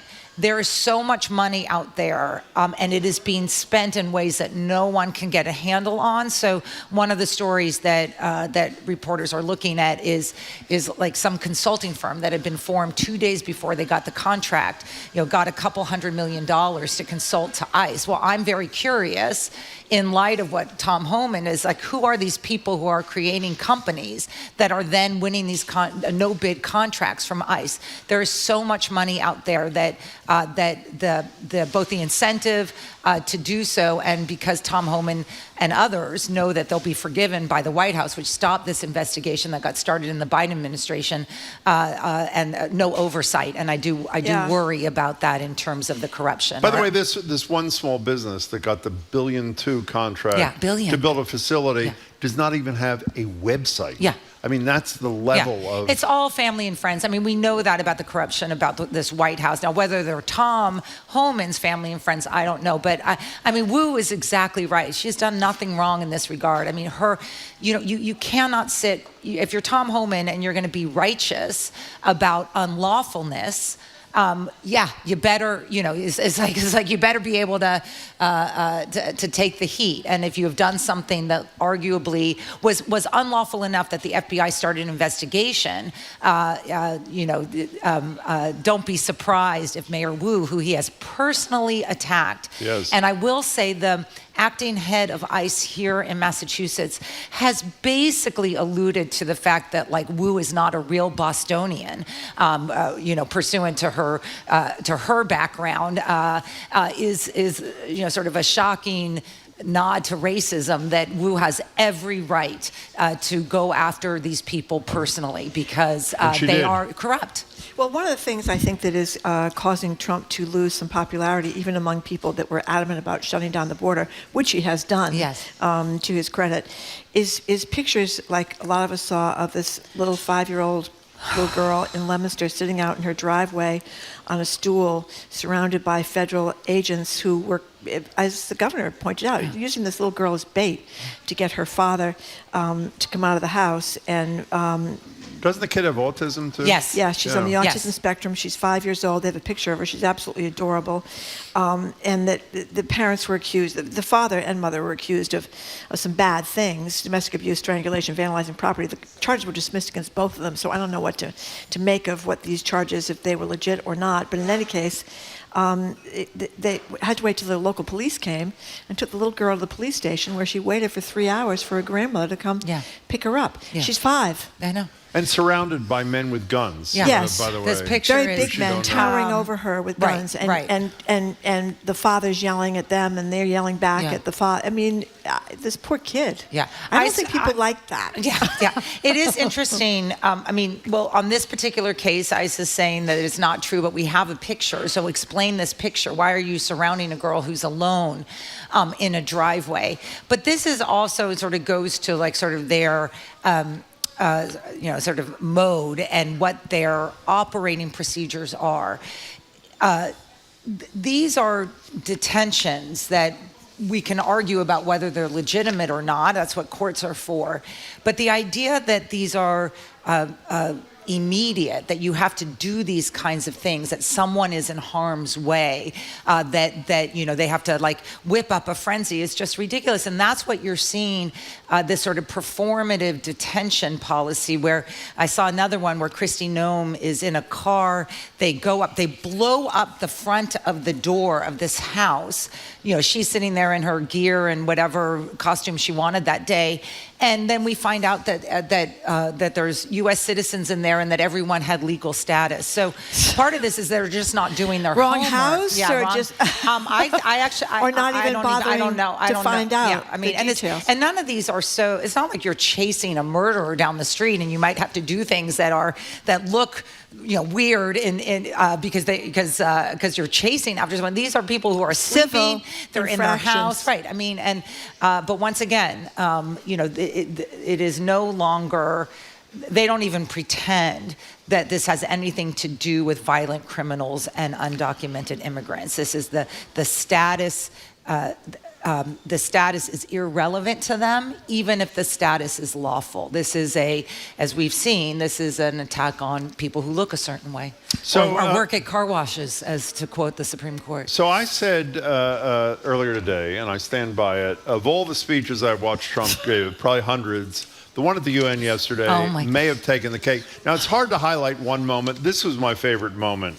Here he is specifically saying, of course, he doesn't get enough credit for bringing peace and stability to the world, essentially. Here's Trump yesterday at the UN. Now, after ending all of these wars and also earlier negotiating the Abraham Accords, which is a very big thing for which our country received no credit, never receives credit. Nope. Everyone says that I should get the Nobel Peace Prize for each one of these achievements. Well, I'm not sure everyone is. So he does that. But I looked up these 8 wars that he's listing all the time. It's a little bogus, what he's claiming. Yeah. It's more than a little bogus. Well, when he called like the Prime Minister of India, Modi, and says, want to congratulate me for settling the war with Pakistan. Yeah. You didn't settle the war with Pakistan. My favorite, though, when he was claiming credit the other day for settling the war between Azerbaijan and Armenia, He couldn't pronounce Azerbaijan, sort of like Tylenol. Yeah. And instead of calling Armenia, he called it Albania because it starts with an A. It starts with an A. Climate by the way, change, the Abraham Accords seem to be in trouble with the UAE. He's saying they're not going to stay in them. Yeah. So we have climate change is one of the greatest hoax of all time. Yes. He then starts talking about how he didn't get the contract to renovate the UN. He complains that the teleprompter and the escalator are broke. Your countries are going to hell. They're horrible. He has to say, I mean, the only thing he said, which has, I think, some merit, even though I'm not sure the way he said it is helpful at all, is the UN doesn't have nearly as much power and effect as I think many of us would like it to have. Having said that, Excuse me, may I give my favorite parts? Yeah, sure. I'm really good at this stuff. Yeah. I'm really good at predicting things. I've been right about everything. I have the highest poll numbers I've ever had. He goes on and on, citing one. Yeah. You could say... By the way, his lowest poll numbers he's ever had. Exactly. It's really incredible. Yeah. Other than that. Okay. And in London, the mayor is establishing Sharia law, which, of course, is not true. It's not true. Well, yes. The mayor is Muslim, by the way, which obviously... Yeah, because that's going to happen in New York, right, if Mondani wins, right? That's right. Yeah, I understand Sharia law in Manhattan. So I will say... I don't watch news all the time, and I was working yesterday, and I start to get these texts, and my girlfriends are on the sort of higher stress level of things, and they're like, you have to watch this. I was like, are you watching this? I was like, no, I'm not watching it. I'll just read it. No, you have to watch it. And I keep getting these, like, you have to watch it. So I turn it on, and I was like, I am with you. This one is so embarrassing. I mean, you're giving the audience. Look, I believe the UN does need an update. They do. And remember, they're not very effective. Do you know, Kofi Annan was a household name 20, 30 years ago. I mean, the UN was so relevant in how we thought about foreign policy. Like, we knew who the head of the UN is. Who's the head of the UN? Like, they have no presence. There's all these wars. Who is it, Guterres? Yeah, so they're and no one turns to them. They were sort of, and so that would be a good thing to say. But instead, he used it as an opportunity to sort of say, I hate you all, and what are you doing in my hometown? Which is not the best way to engender support for United States interests. China is happy, I would assume. Russia, I thought, would be happy, but then he does do this 180 switch by the end of the day, which is like the medication. I don't know, I can't follow the medication. Let's get to that. The other thing, which I'm assuming you saw, which is no one's to blame, it's just a fabulous moment, is if you saw the video last night, the leader of France, Macron, is on the street in New York City. He's walking to the UN because he can't go anywhere. And the video is of Macron dialing up a phone number. Who is it calling directly on the phone? Trump. Yeah. Just say, hey there, guess where I am? And he does a thing about how I can't get anywhere because everything is closed. And don't for you, forget which was a great the TV escalator. moment. That was a great moment. I said that. Yeah. And the teleprompter. And the teleprompter. Yeah, I don't believe in conspiracy theories, but I like to. Did you see the expressions on the faces of the people at the UN? They couldn't believe it either. I know.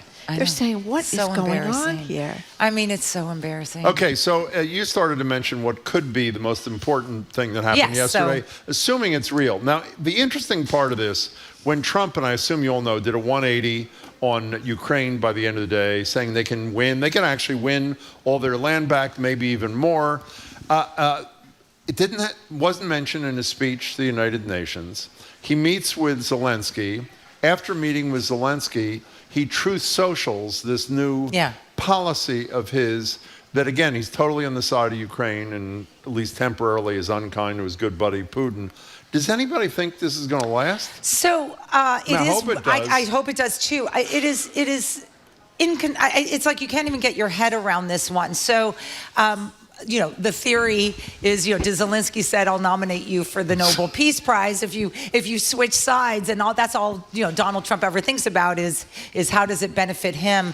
I have no idea how to explain it, but I will say Zelensky is just so good. I mean, because he doesn't get mad when Trump turns on him, and he doesn't, he comes back to the Oval Office after he was absolutely humiliated during that first meeting with Vance and Trump. By the way, I disagree. I don't think he was humiliated. No. I mean, they tried to humiliate him. You're exactly right, for what he was wearing, and then now sort of kissing the ring and sort of trying to keep Trump in this. In this part of the debate. one of the things that I wonder is if, Trump realizing that the two big issues he said he was going to solve on day one, Israel and Gaza and the Ukraine, neither of them has been settled. This is the low-hanging fruit. Now we're going to get now we're going to let the Israelis basically evacuate. I don't even know what the right word is. Move all the Palestinians, I think is the nice way to put it. But yes. Can I get back to Ukraine for a second? I don't mean this just to criticize Trump, but I guess I do. When I watched this yesterday, and it was great hope because it is the right, we all know, absolutely. I think we all know, it's the right position.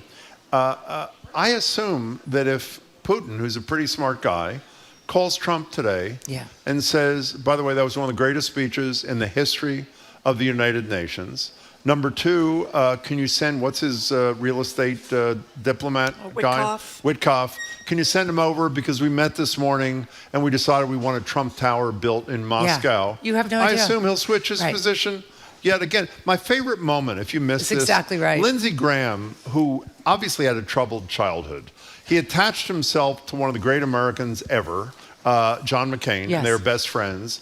And then despite the fact that Trump savaged John McCain, this is the guy with too many bone spurs to serve in the military, trashing John McCain, Lindsey Graham switches allegiance to Trump. Yesterday, I'm watching, because Marjorie says you have to, I watched clips from Fox News. He's on with Hannity.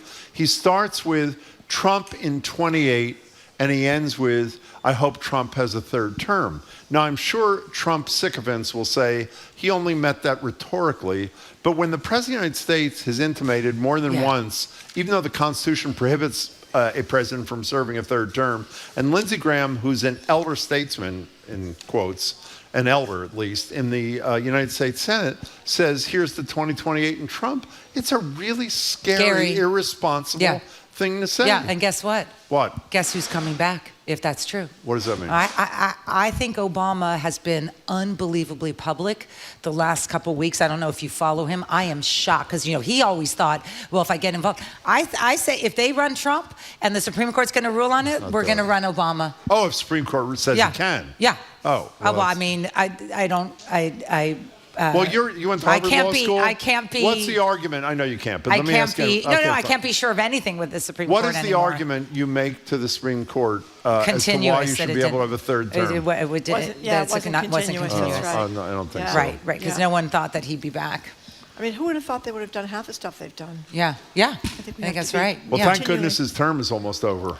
Yeah. That was a joke. What you should say all the time. You should say you were appalled. I am appalled. I haven't heard you say that in a while. Well, you know why? Because appalled is petty next to what I feel and what we've experienced. It's just, it's just like, it's like we expect so little of the president now, like the embarrassment, the inability to unify after the Charlie Kirk assassination, the pettiness now that ABC let Fallon back on. Kimmel too. Kimmel, and you're just like, really? I think about there were a lot of people that were personally very bad people, like Bill Clinton, you could say was a personally very flawed person with all his, groping women and all his affairs and stuff like that. I'd say it went beyond groping women. It went beyond. Incredibly he raped somebody, Juanita Broderick, back early in his career. So he was a very bad person. You're going back. Privately, but publicly, it was different. JFK, bad person in his personal life. Publicly, he was for the country.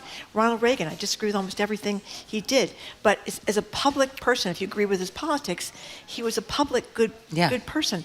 And that's this guy is just a bad person in every area. I mean, where is he a good person?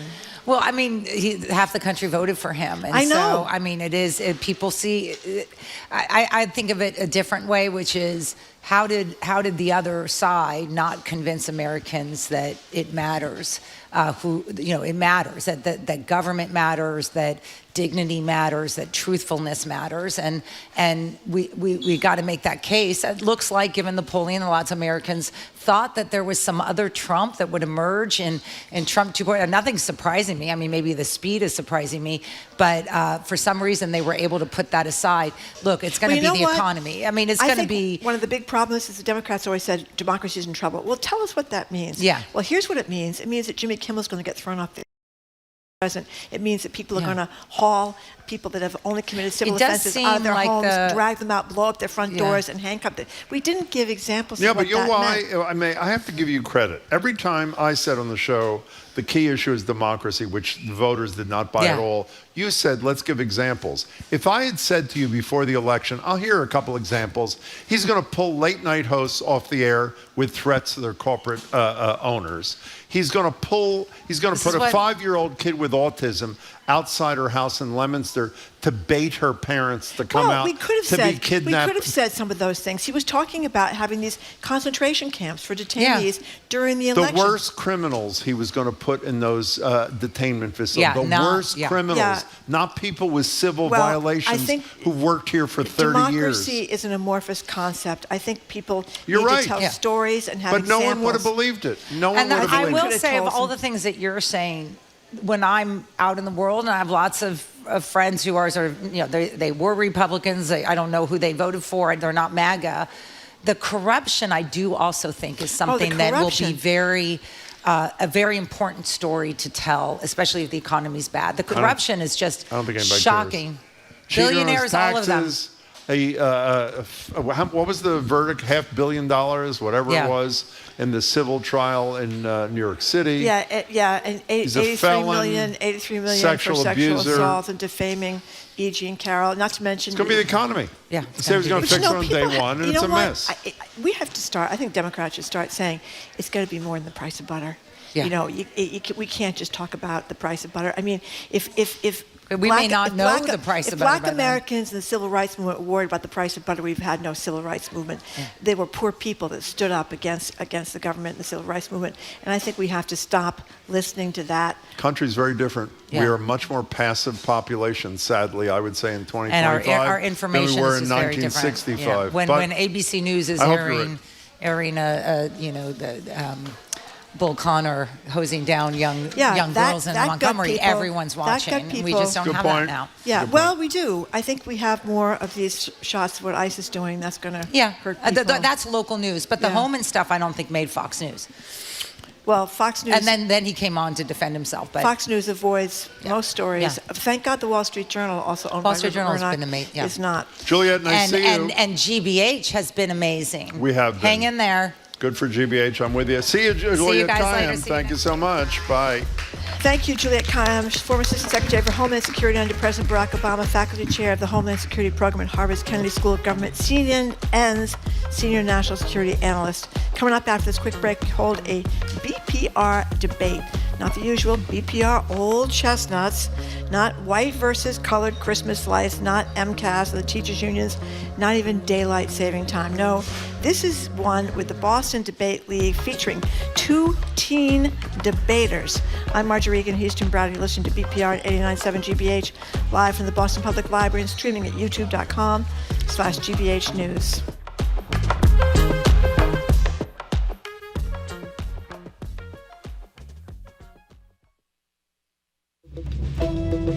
In Cuba, religion was banned from public life for more than 3 decades. A short film captures how 2 women are keeping their Jewish faith and their community alive. I'm Arun Roth. Today on GBH's All Things Considered, I'll talk with the filmmaker behind The Last Jews of Guantanamo, featured at this year's Cinefest Latino Boston Film Festival. That and all the day's news starting at 4 on GBH 89.7. Our programs are made possible thanks to you. And the University of Massachusetts Amherst. UMass, the state's flagship public research university, empowers students to be the future in the pursuit of progress for Massachusetts and beyond. More at umass.edu. And Boston Lyric Opera, presenting Verdi's Macbeth. Power, prophecy, and paranoia arise as an ambitious couple claws their way to the throne. October 10th and 12th at Emerson Colonial Theater. Tickets at blo.org.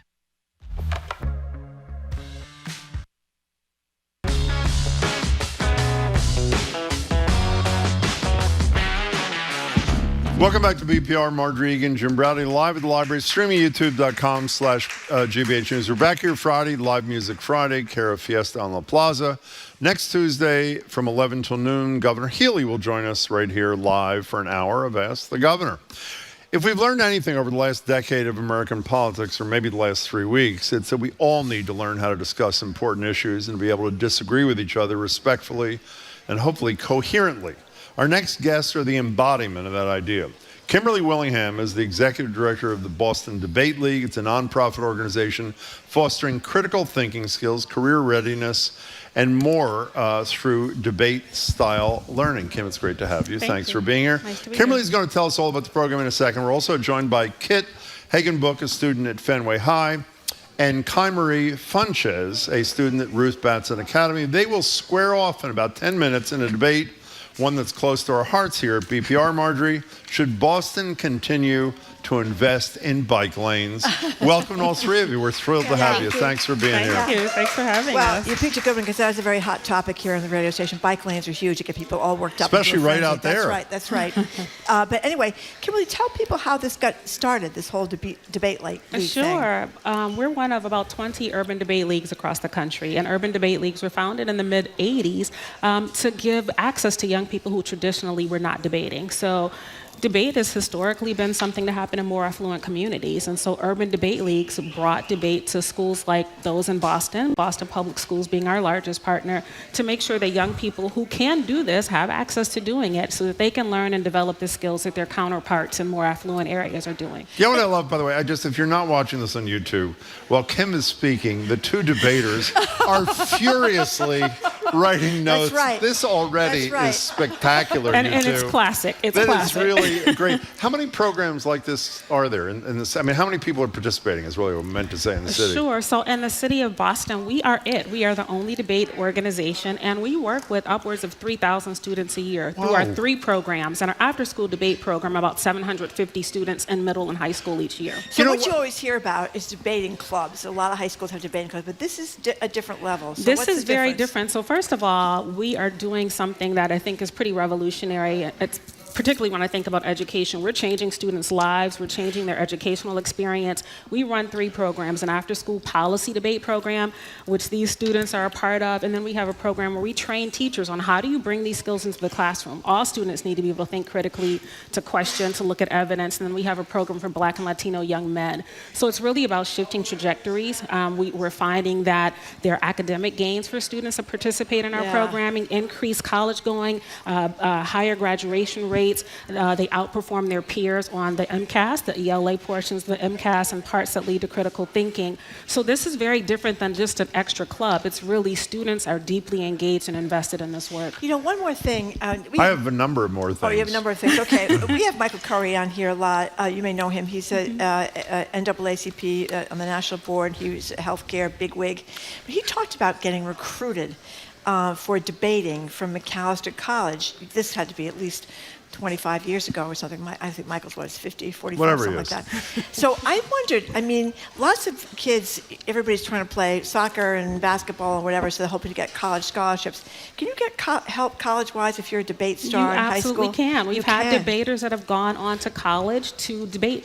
In fact, we launched a couple of years ago a scholarship with Suffolk University, full 4-year tuition scholarship for our debaters, 2 debaters a year that are going on to Suffolk and joining their debate team. So that's locally. Great. But we also send students to national camps so they can talk about their experiences. But we've had students go to Harvard, to Wake Forest, to California, to University of Texas in Austin's forensic program. So you absolutely can take debate beyond what you're doing in high school. That is fantastic. Yeah. You know, by the way, the stuff that Kim's saying is evidence-based. I was worried that it was going to be a rhetorical endorsement of this program. There have been studies of the program. That's right. Everything you mentioned has happened. The one thing I didn't see in the study, though, that interests me at least as much as what it means in the classroom and the SATs and the graduation rate is how much is the skill that students learn in this debate league transferable to what they do in the real world. And I don't just mean their jobs. I mean how they relate to other people, people with whom they disagree. Was there any look at that yet? Yeah, absolutely. So certainly anecdotal, we have that information. And we had a research study done last year by Boston University, and it actually looked at our classroom program and our Resolve program. And they talked about that, those social emotional skills that students are developing. One of the things that we also see is that students can learn to hold multiple perspectives, certainly consider them, and that they can disagree without the vitriol. They can recognize and respect one another's humanity. And so we see that with our debaters. We see that in the fellowships that they get. We see that in the internships that they have. We see many of them involved at the local level in politics. And I think that is rooted in their debate practice. Were you a good debater when you were a kid? I was not, no. Were you? No. I was like doing silly things like being a cheerleader. Me too. Me too. I did play volleyball. Okay, before you guys actually debate, involved in this to begin with. Yeah, so when I was in school, I really liked the research parts and like being curious in class, but that isn't really something that classes are designed to like respond to. And I really liked that debate gave me like an outlet where I got rewarded for just being the best at being curious and finding things. Great line. Yeah, I really liked winning at that kind of thing. Now, Kimberly, I hate to interrupt you while you're writing, but can you, what attracted you to the Boston Debate League? Why'd you do this? Okay, what attracted me to the Boston Debate League is because at my school there aren't many like clubs or resources dedicated to academics, and like Kit, I am also very curious. I'm very interested in learning. So to be able to go into a space where people are also interested in learning, to be able to go into spaces where it's peers my age who are curious about what's going on in their country and what's happening internationally, it's very thrilling. It's exciting. It's something new. It's not something you see every day. One last thing before you're actually going to begin. And are they just going to start at some point when we say go do this? They will do their thing. Okay, they know so what to do here. You're going to do that in like 1 minute. Before you do that, are you as comfortable? I assume this is the thing where you at first don't know which side you're going to have. Like, for example, in this bike thing, if I said to you, not that I have the authority, but if I did, I want you to do, let's say, anti-bike lane when you're really pro-bike lane. I don't know what you are, but would you be comfortable doing that? Yes. How about you? Same thing, kid? If it's a position you're okay arguing the position? Yeah, I got the anti here. Wow. You know what? You could become a radio talk show host, I think, if you get good in the debating team. That's what I would say. Yeah, because you got to be able to. You know why I didn't do it? I was terrified when I was a kid. But we had a debate team at Central High School, and I was terrified. But you know what it also is, and I think especially if you go to a big urban high school, that it's cool to be, an athlete star. It's not so cool. Sometimes you have to hide your brains under the bushel sometimes. And I think that this takes away from that a little bit. Absolutely. Anyway. And one of the things I love about it is that these students choose to do this, and they're respected by their peers for it. Which is great. You don't have to just be on a sports team. And in fact, some of them are on sports teams as well.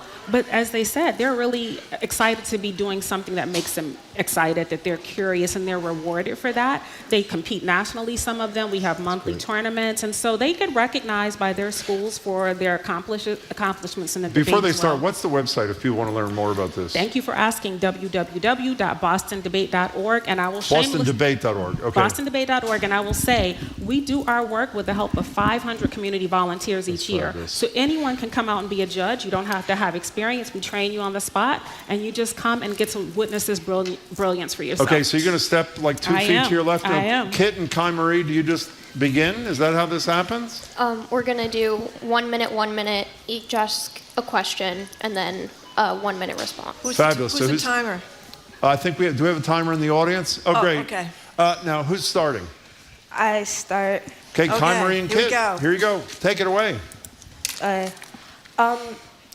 The city of Boston should continue investing more in bike lanes for 3 reasons. The first reason is, 1, bike lanes are good for safety, preventing bike and car crashes. 2nd, bike lanes are good for the economy. More bike lanes allow for the economy to be boosted because it allows more people to use the city bikes. 3, bike lanes are good for helping the climate, as it can reduce car usage, and it has been, and studies have been shown that there has been a 194% increase in cyclists in Boston. So yeah. That's pro. Okay. Cool. Got the timer. Okay. Further investment in bike lanes trades off with more effective and urgent pedestrian infrastructure. First, crashes involving cyclists have continued to trend down, while crashes involving pedestrians increased by 30% this year. 48% of Bostonians walk at some point in their commute, while less than 3% bike. We need data-driven approaches to infrastructure like traffic calming, pedestrianization, and proper enforcement of traffic laws. Second, bike lanes trade off with traffic calming. We have limited resources and personnel that are actively being pulled and reduced by the federal government right now. We've stopped the bleeding with bikes. Only so much construction can happen at once, and prioritizing bike infrastructure as a kind of political platform while threats to pedestrians are so high is irresponsible. And three, we won't get full benefits from bike lanes in Boston as a city. Our analog is European cities because we're not a grid city. Creating an effective bike network isn't easy. We can't compare data with that. Instead, we should invest in proven traffic calming measures. Like in Europe, they reduce risk of all accidents by 40%. What's next? Question with each other? Yeah. I thought you were going to ask a question. Oh, I can Go ahead, Okay. What's the urgency of continuing to invest in bike lanes? Why is it an urgent problem where we should be putting our effort? It's an urgent problem that we should be putting our effort into investing in bike lanes, because I would say bikes are pretty, like, for the first three reasons I listed, like, it's good for the climate. Right now we see more, like, the climate change exasperating in, like, the status quo. It's good for safety for, like, bike and motor vehicle accidents, and it's really good for the economy. And I think any opportunity we have to boost our economy, it should be taken. Okay. What's your question? My question is, why should we prioritize pedestrians? Just simply because more people in Boston are pedestrians at any given point than they are cyclists. Cyclists matter and are people, obviously, but there are less on the road than pedestrians, and they are less at risk for crashes and injury, like at this moment. Okay, your turn. Secondly, responding to bicycle and pedestrian safeties, there are only, like, the studies for that, they're very low in a way, because there aren't that many cyclists in Boston for it to be such a great point. There aren't that many cyclists in Boston for it to be such big data. So the numbers only seem large because there aren't that many. So it's really, I don't know how to phrase it, but it's really just, like, not that big of a deal, essentially, because they aren't really fatal. People aren't dying from bicycle accidents. The second point I would make, studies in other cities. Boston.gov has many studies showing the improvement of cyclists in our cities. So majority of the studies in Boston on Boston.gov, they are based in Boston. And basing our cities off of Europe isn't essentially bad just because we're not a grid city. Third, the climate argument went unrefuted. So I think it's safe to say that we can prioritize climate change. Okay, cool. Kit, you're closing. Yeah, waiting for the timer. Oh, sorry. Oh, okay. There it goes. Cool. First, this is the speech where I get to respond to climate, and I would like to say at the top that Kai's entire speech is essentially saying, yeah, cyclists aren't really a big deal and we shouldn't prioritize them, which I agree with. For climate and economy stuff, these aren't things. Putting more bike lanes in the city of Boston will not solve climate change. We instead should prioritize urgent local crises that we can address effectively with traffic calming and better pedestrian infrastructure. We get proven results. And it does trade off with bike lanes. Bike lanes take a lot of political energy to get done, and it's because, like, why we're here, it's really contentious. It turns people against traffic infrastructure in general. Instead, we should prioritize traffic calming, which is better adapted to Boston as a city, while bike lanes won't give us any short-term benefits that we need. Let's hear it for Kit and Kai Marie. So So I want to know, because our debaters seem to get along with each other. You like each other. Yeah. So we talk a lot about how people can't disagree about politics. I mean, bike lanes isn't necessarily, Donald Trump or pro-left or pro-right. But I wonder if it helps you talk to people whose, say, politics you really disagree with. Does it help you, Kai? To talk to people whose politics I really disagree with? Yeah, I mean, that you've learned to debate with someone about bike lanes, which isn't the end of the world, but it's a big deal. You disagree. If it were something else that you really felt passionate about, you think it helps you? No. Okay, there goes that theory out the window. It depends on the issue. Yeah. Debate definitely, in a debate round, it definitely is like a special space where it's kind of irrelevant to outside of the round. Stuff that happens in the round stays in the round. Okay. You can disagree on that, but there's still lines to be crossed. Okay. Where, What grade are you to? What grade are you in, Kit? I'm a senior. How about you, Kummer? I'm in the 10th grade. What do you say when a fellow student says, "I'm not really sure I'm interested in this"? What's the argument you make, starting with you, to recruit a fellow student or somebody listening who doesn't live in Boston that's thinking about a debate league in their community? What do you say to them? Why? Why should they do it? My first reason to typically get teens to at least try a debate is it's really silly, but I typically say there's free food at tournaments. I think you're my kid, by the way. I'm not sure. But it really, because when you say that, then they're more willing to listen to what you have to say about debate. When I say there's free food at tournaments, then I can lead in with it also helps with college, it helps with your classwork, and you're also able to make friends. Yeah. That's huge. How about Fluffing sandwiches. Did you read that? That's apparently a big hit at a lot of the tournaments. Kit, what would your argument be to a fellow student? Yeah, so similar. I think I would talk a lot about how, if they're a really anxious person, it can help them with that. It definitely provides a really, solid community and support system. You have so many different layers of support. And this is kind of specific to my school, but a special thing about the Boston Debate League is that we also have a Spanish division.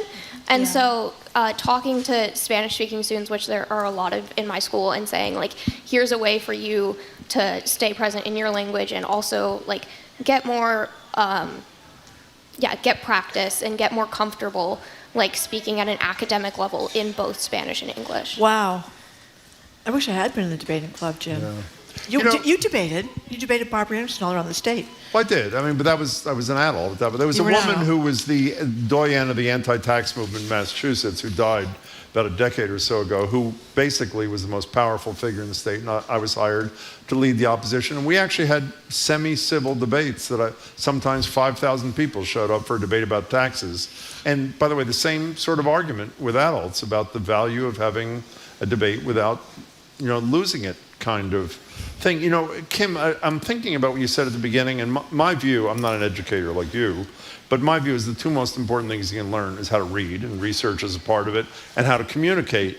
And it seems to me this attacks both of them in the most meaningful sort of way. I'm right, Absolutely right. It increases literacy scores. I think that students are definitely thinking. They're critical thinkers. Yeah. They are dealing with complex subject matter. And though they didn't say it, I know that these skills are transferable and that they will use them in college and beyond in their lives. Totally and so, absolutely, this is proven, both as you can see here, but also from research studies that have done. We just got a text from a person who says, I was a state champion debater in Iowa, won and placed in national tournaments, debate, built the person I am today, giving me the secret sauce to formulate ideas and advance these ideas in a structured manner, applying directly to my personal and professional life in many ways. So there you go. You guys were great, and the program sounds great. BostonDebate.org. Yeah. Check it out. Yes, and if you're not in Boston, think about bringing it to your community. Great to meet all three of you. Thanks so much. Thank you very much for coming in. That was a great. great segment. We've been speaking with Kimberly Willingham. She's Executive Director of Boston Debate League, and student debaters Kai-Marie Funches and Kit Hagenbook. Thank you again for coming in. All of you. Up next, it's time for our Two More Things segment. I'm Marjorie Egan. He's Jim Browder. You're listening to BPR on 89.7 GBH live from the Boston Public Library and streaming at youtube.com/GBH News.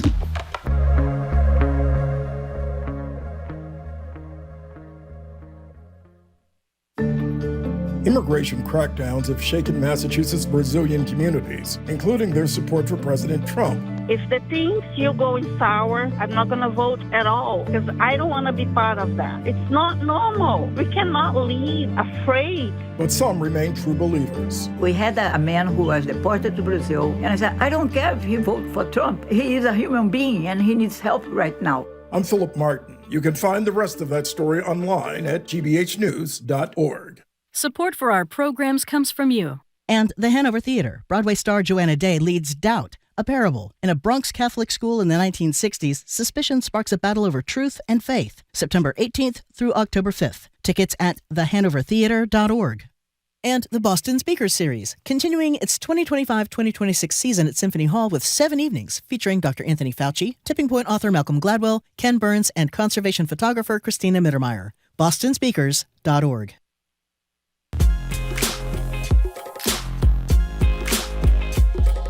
Welcome back to BPR. Jim Browdy and Marjorie Egan, live from the library, streaming at youtube.com/GBH News. We're back at the library on Friday, Live Music Friday is part of Fridays. You know, care of this Friday, Fiesta on La Plaza, and Tuesday of next week, 11 to 12, the Governor Healy, will join us live at the library. As I think you all know, you can call her, you can text her with a question, or just come to the library and ask her a question face to face. It is time for a quick, I'm a little intimidated after that to do this, 2 More Things segment. Luckily, Marjorie's going first. This is where we talk about some issues that didn't fit elsewhere in the program, but we sort of care about. Marjorie, what's yours? Well, I have a thing about not enough bathrooms in Boston. Right? There are never enough bathrooms, Jim. And I was kind of disappointed, although apparently, I don't know who's right here in this whole fight about who's going to redo the mass highway service plazas, but I was very excited about the notion of really nice bathrooms coming to the Mass Pike because there's not enough bathrooms. I think we can agree. Anybody who's ever been to the Swan boats with their kids down at Boston Common knows what a disaster that is. The kids got to go to the John. Where are you going to go? There's no place to go to the John. And the mayor, Mayor Wu, said yesterday there's this place, a website. We looked it up this morning, and there is indeed a website about bathrooms. What is it? In the city of Boston. I think it's Boston. I don't know. It's City of Boston / bathrooms or something like that. Yeah, it gets right to the point. But the problem is, there's not that many bathrooms. A lot of the bathrooms that are listed are at fire stations. You're going to go to the fire station with your gang of kids and ask them to come in and use the bathroom, or go to the police station and ask them to come in and use the bathroom. And this lady Boston.gov/bathrooms. Thank you. And this woman called yesterday and she said, did? yes, and she said that she was leading a tour through Faneuil Hall. Oh, yes, that's right. And there are bathrooms at Faneuil Hall, but guess what they weren't, Jim? What? They were not working. Wow. So anything that could bring more functioning bathrooms, clean bathrooms, that you don't feel like you have to say, you write out your will before you go into the bathroom, that would be a good thing. Wow.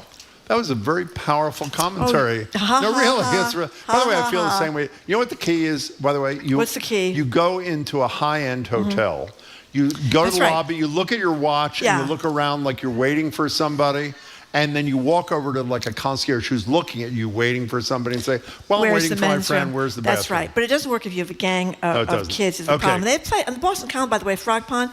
The place is only open from November to March, and it's Frog Pond customers only. What are the non-frog customers supposed to do, Jim? Marjorie, again, forgot what the website was. It's wherethehellisthebathroom.com. That's where... Boston.gov/bathrooms. Okay, so last year, mass voters approved question 1, a ballot measure pushed by Auditor DeZoglio that would allow her office to audit the legislature. It was approved by a narrow 71 or 72%. This happened against the backdrop of our government, meaning our state government, being the only state in America where all 3 branches of government claim exemption from public records laws. Transparency is not us. Well, not surprisingly, the legislature resisted this question, even though it's the law, of making offers that would compromise the voters' mandate. The Attorney General, who told us she voted for question 1 on the show, has yet to decide whether she'll represent the auditor in her quest to have the law enforced. She says, that's the Attorney General Campbell, says the auditor is not providing what she needs to make a decision. The auditor says the Attorney General is in cahoots with the legislature. We've been discussing it with both of them every single month since the election. So here's a little bit of what Attorney General Campbell had to say about the ballot question just the other day. It was last week. And then the next day, the auditor came on to respond to what the Attorney General had to say. Here are both of them.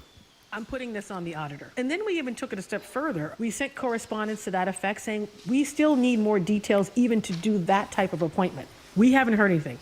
Crickets. They didn't respond to them? Crickets. We cannot make a move unless we are getting what we need from the auditor. This is another delay tactic. The Attorney General is working with legislative leaders to block the audit that the Commonwealth voted for to the tune of 72%. We have legislative leaders undermining the will of the people, undermining democracy, refusing to follow a 72% voter mandated law that is a threat to democracy. Obviously, both their statements were edited for time purposes. So we came up with a brilliant idea, Marjorie and I. The other day when the auditor said what she said, we invited her and the Attorney General to come on our show together to try to resolve their differences and get this audit happening. The auditor said yes right away. The next day, the Attorney General was invited. Her press person wrote us, Jamie, I don't see that conversation as being productive. We're going to respectfully decline. Our office has already communicated with the auditor and her team about what we need from her. So that's not going to happen. But the point of this is we, and hopefully you, will continue to urge all involved, including your legislators, to honor the will of the voters. It's the law in Massachusetts, and it's got to be implemented. Here, Jim. Thank you much. Brilliantly put forward. It was brilliant. Thank you. I appreciate it. Thank you. Coming up after the 1 o'clock news, food policy analyst Corby Kummer on Hamburg Helper sales are soaring as the average American tightens their economic belt. He's Jim Browdy. I'm Marjorie Egan. This is BPR on 89.7 live from the Boston Public Library, streaming at youtube.com/GBH News.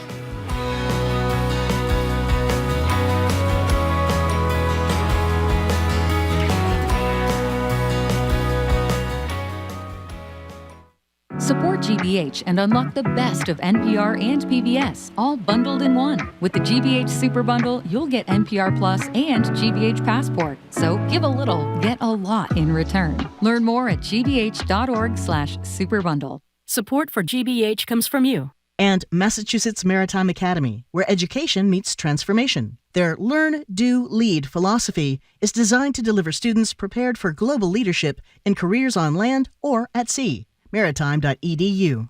And GM Roth Design Remodeling. Dreams delivered. With custom kitchens, bathrooms, and additions. Serving New England for over 39 years. Learn more at gmroth.com. You're listening to 89.7 WGBH HD1 Boston.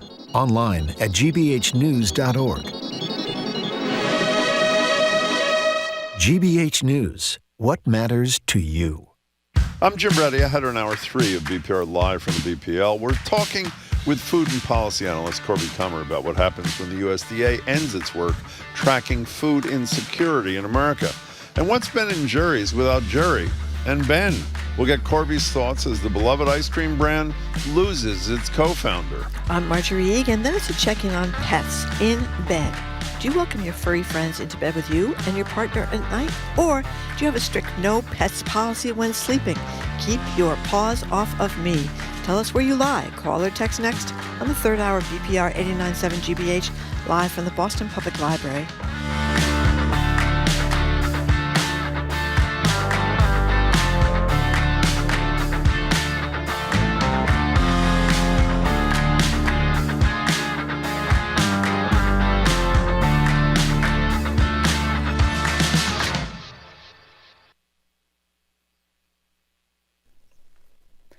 Live from NPR News, I'm Lakshmi Singh.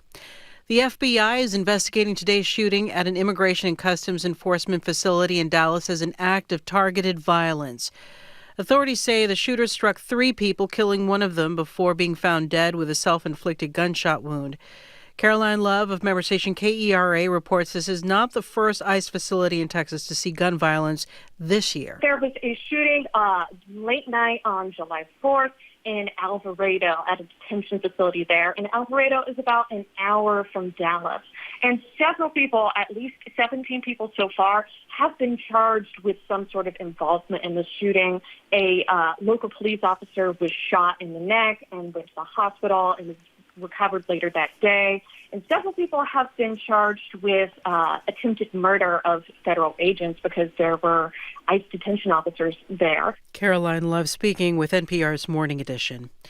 Ukrainian President Volodymyr Zelensky addressed the UN General Assembly this morning in New York. He said there are no security guarantees other than friends and weapons. Here's NPR's Michelle Kellerman. Volodymyr Zelensky sounded frustrated that the UN hasn't been able to help end Russian attacks on Ukraine or resolve other big conflicts around the world. He says Ukraine has had to rely on its friends and on its weapons. Ukraine doesn't have the big fat missiles dictators love to show off in parades, but we do have drones that can fly up to 2,000-3,000 kilometers. We had no choice but to build them. Now he says Ukraine is ready to export its battle-tested drones. He says he had a good conversation on the sidelines of the UN General Assembly with President Trump, who later called Russia a paper tiger. Michelle Kellerman, NPR News, the United Nations.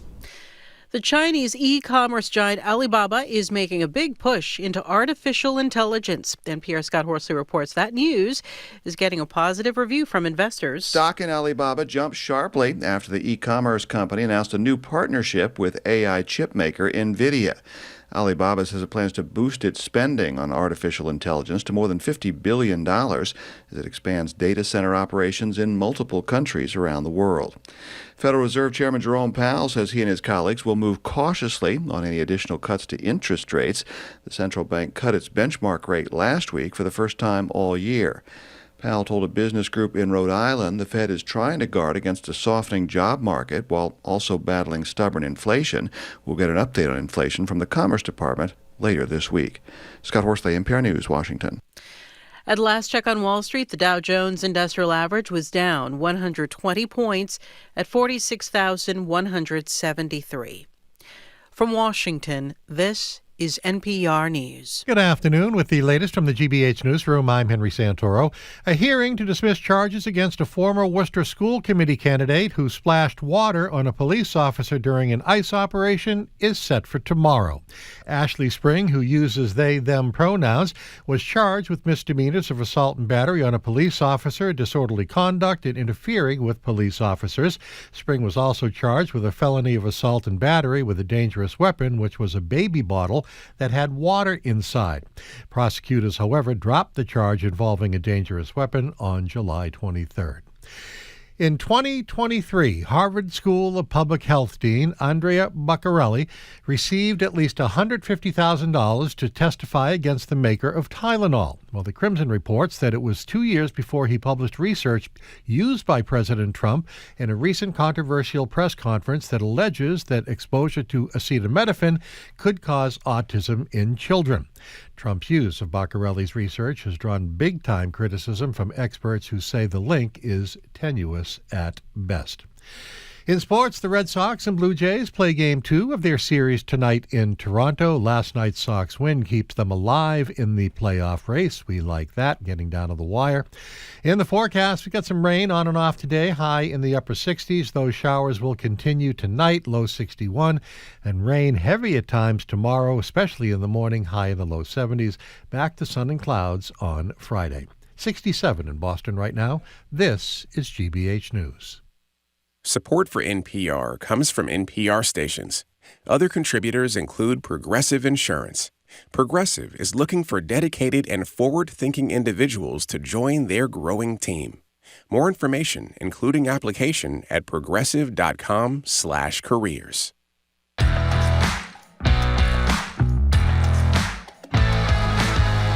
Welcome to hour number 3 of Boston Public Radio. Jim Browdy and Marjorie Egan. We are broadcasting live from the Boston Public Library and streaming at youtube.com/GBH News. We're going to be back here on Friday with Live Music Friday.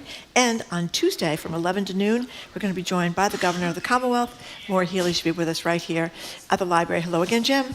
Before we introduce Corby, who has a tie and jacket today, which means he must be getting an award, we're getting a ton of texts complimenting the two students they were who terrific. just debated. They were Let me terrific. just read you one of many. High school and collegiate debate changed my life. Please tell us how to contribute. She calls it the Urban Debate League, the Boston Debate League, bostondebate.org. And that same texter in capital letters writes, "This segment makes me so happy," with 3 exclamation marks. You know who that was? Tiffany Faison. Oh, was she a debater, Tiffany Faison? Apparently, I didn't know. Restaurateur? A wildly successful and popular restaurateur. Tiffany was listening and loved it. And by the way, a couple of you are texting and saying that factually, obviously, cyclists have died. In fact, I think 3 in Boston in 2024. We know it. I'm sure the debaters knew it.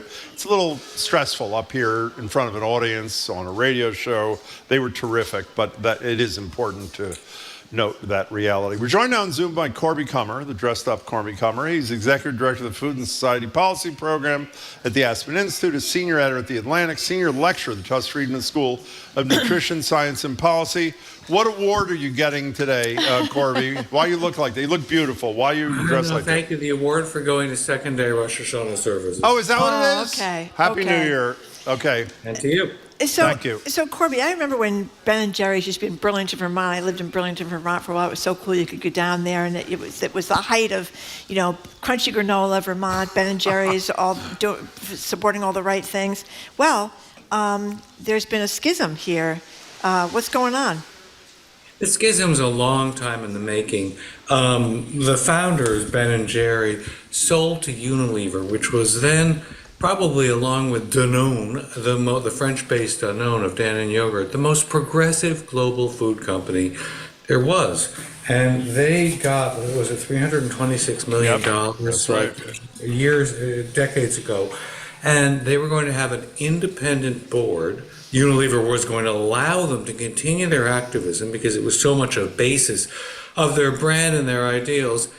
And as decades go by and management of a big global company changes, companies become more timid. Even more importantly, Unilever spun off its ice cream business and wants to merge with another company. Yeah. So very much like what we're seeing in the media business, which is becoming terribly skittish as they have mergers that are pending approval, Unilever just doesn't want any problems. And so they, according to the founders of Ben & Jerry, have been quashing what they consider free speech, like anti-Israeli or what Israel is doing with Palestine protests. And part of what Ben & Jerry's have done since they founded the brand was be advocates and protest and be loud voices in favor of what they see as social justice.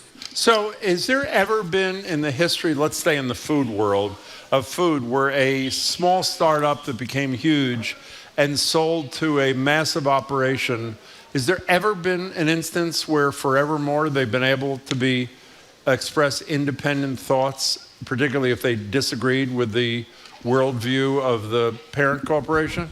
It's such a good question. So I would say that the 3 main socially ideal-minded businesses that come to mind in the past 30 years are New Hampshire's Stonyfield Farms Yogurt, whose founder Gary Hirschberg has run for political office and is very liberal and cares enormously about dairy farmers, New England farmers, and organic farming.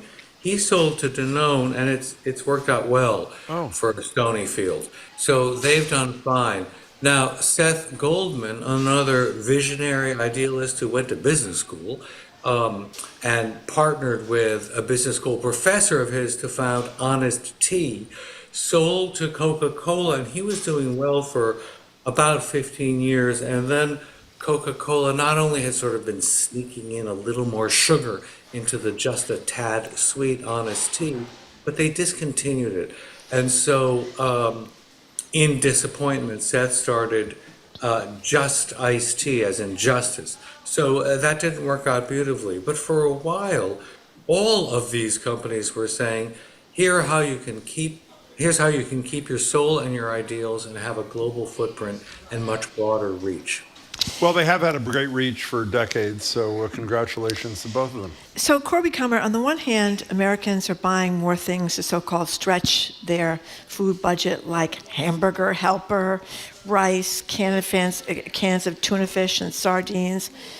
At the same time, the Trump administration is shutting down the USDA's longstanding food insecurity survey to find out how distressed people are about affording food. Kind of a weird juxtaposition here. You can't fix it, and you can't complain about it if you can't measure it. And that's exactly the strategy behind shutting down the annual Household Food Insecurity Survey, which is exactly what advocates like the Food Research Action Council use to say, this is what's happening in the U.S. This is why SNAP food stamps are so essential to continue to fund. And now, with this, wildly cynical move, the administration is just cutting it off because they don't like bad numbers. And so just chop off the head and you won't have to deal with them. I don't know why I brought this up yesterday, but we were talking about it in passing, and I made the analogy to Trump's purely idiotic comment in his first term. It said the reason COVID rates are going up so much is because we're doing so much testing. The implication being, as long as we don't test, we won't know about it, so we don't have to worry about it. This is just one, whether it's climate change and not being able to use the words, what they do, Bureau of Labor Statistics and firing the boss, you eliminate the facts and then you allegedly eliminate the problem. And it is both brilliant and chilling. And for those, by the way, Hamburger Helper, this is a wonderful, I think this says a lot. 14.5% increase in sales year to year. Some people say the bulk is because of the food insecurity and the cost. The others say it's because of the bear. And there's this great moment, and I'm going to play it because that's right. She's a local kid. Here's a moment from the latest season of The Bear on Hulu FX, obviously, where Chef Sidney, played by Boston's own Iowa Debris, who was on our show, which was thrilling early on, dresses up a pasta dish with Hamburger Helper. I thought you'd at least have, Hamburger Helper. What's that? Just sounds nasty. You serious? Dead serious. And apparently, not surprisingly, when that episode played, the Hamburger Helper audience purchase thing went up. We should explain what it is. Yeah. What is it? Hamburger Helper. Salt, starch, seasonings, kind of everything ultra processed. But what it does is it stretches expensive meat. Yeah. There are lots of ways you can do this without, it's as ultra processed as food gets. But it's also really useful. The good thing is it reduces the amount of red meat people eat at one sitting, and it's much better for the household budget. I would say that in addition to food insecurity, it's the rising price of beef, which is really going up 13% in a year, something like 21% higher than it was 4 years ago. That's general grocery. Yeah, again, ground beef jumped 13%. Just over the last year. So it's at record highs. And people want to buy less. It's actually kind of good for you and your health to consume less red meat. It's definitely good for methane emissions and climate change. But it's also a sign that people are having trouble putting food on the table. Yeah. Well, obviously, go ahead. Let me just say, Margie and I were talking about whether we had it as a kid. I ate it a lot when I was a kid. It is a salt bomb, as you mentioned. Exactly, it's all salt. I have no idea if it's become less sodium intensive, but it's really not. It's really tasty, and at least when I was a kid, really not healthy. So, but did you put it on your salami sandwiches? No. Salami? Salami. I put it on my salami sandwiches. I did. And it was really, what we called it? I don't know if you told Corby about how your mother put the salami helper, we called it. The extra slice of salami on top of your Okay, I'm going to tell him really briefly, and I will not answer any questions about this, Corby, so don't ask them.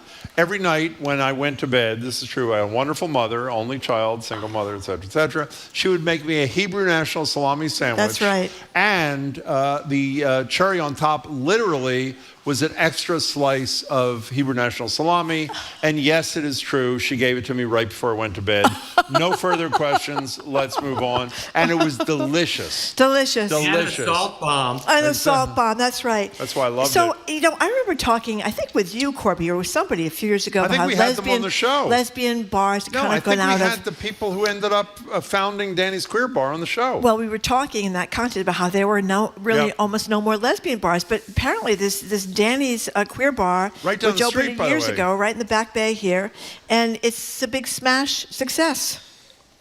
I love this. I love the idea that the Globe story about Danny's Queer Bar also said that Boston is one of the most LGBTQ-friendly cities in the U.S., but there's always an asterisk, and the asterisk is that most of the spaces and businesses that cater to gay audiences, it's gay and lesbian, but it's mostly men. And men have more disposable income, and they're just catered to more. And so the idea of an incredibly woman-friendly, woman-supportive place to meet, and the idea that they have book clubs, and it's just a gathering place. It was a wonderfully inspiring story. It is, and it's right down Boylston Street for those who don't know. You know, in a corollary story, I had not heard of this before. Apparently, at least in New York City, I don't know if it's how widespread it is, what is replacing dating apps is Sit at Bar September, which apparently is about to become Sit at Bar October. What's the theory behind this, Corby Kummer? First of all, I love that this woman who won't reveal her age, though she runs this website and business with her 48-year-old son. Yeah. She lost her husband to COVID. She is now telling everybody. She's saying girls, but by girls, she means young men, young women, and young women are heeding her advice. Go sit in a bar. Let serendipity dictate who comes in, whether you're going to have chemistry right away instead of all that flirting over a web app, and then you find you really have nothing to say to each other. You're not even attracted to each other when you meet.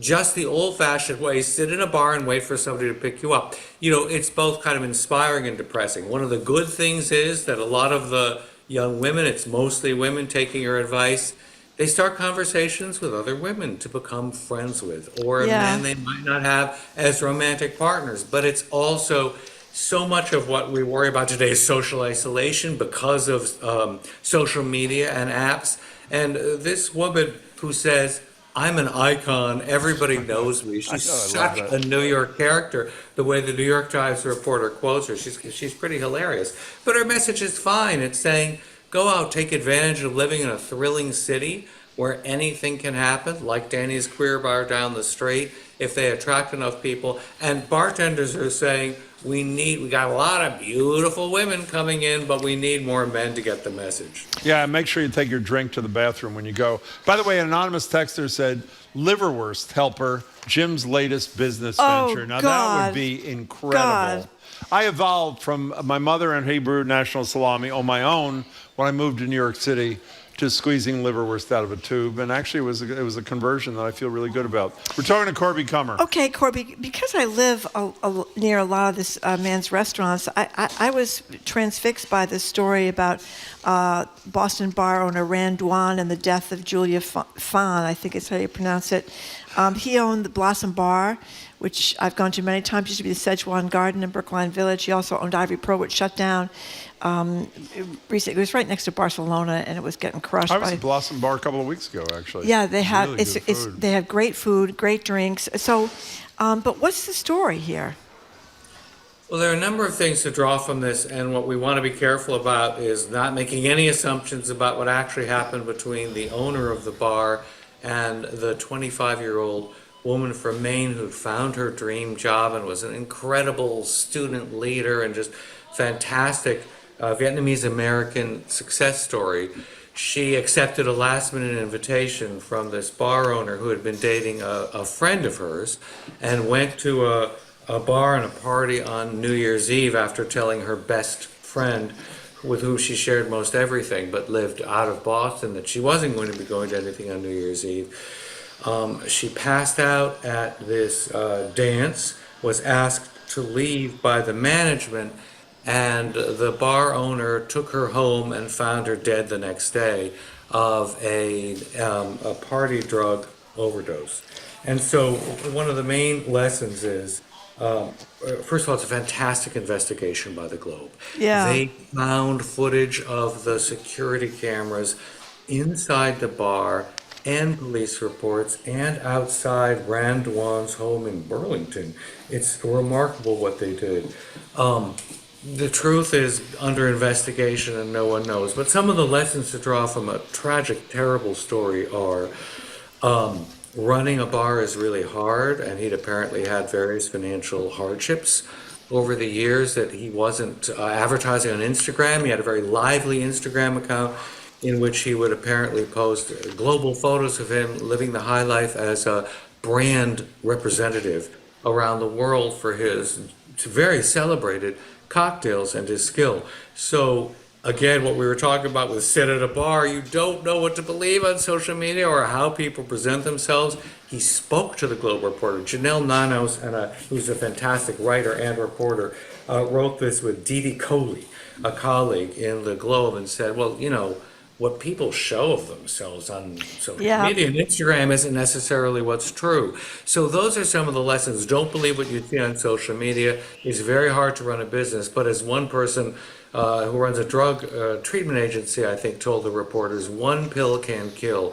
This was a drug-free young woman who was very vocal in her supporting just don't do drugs at all apps and philosophies. And that night, for whatever reason, she did take remind me. Molly, they call it, is the name it goes by. And it killed her. Yeah. Pill can kill.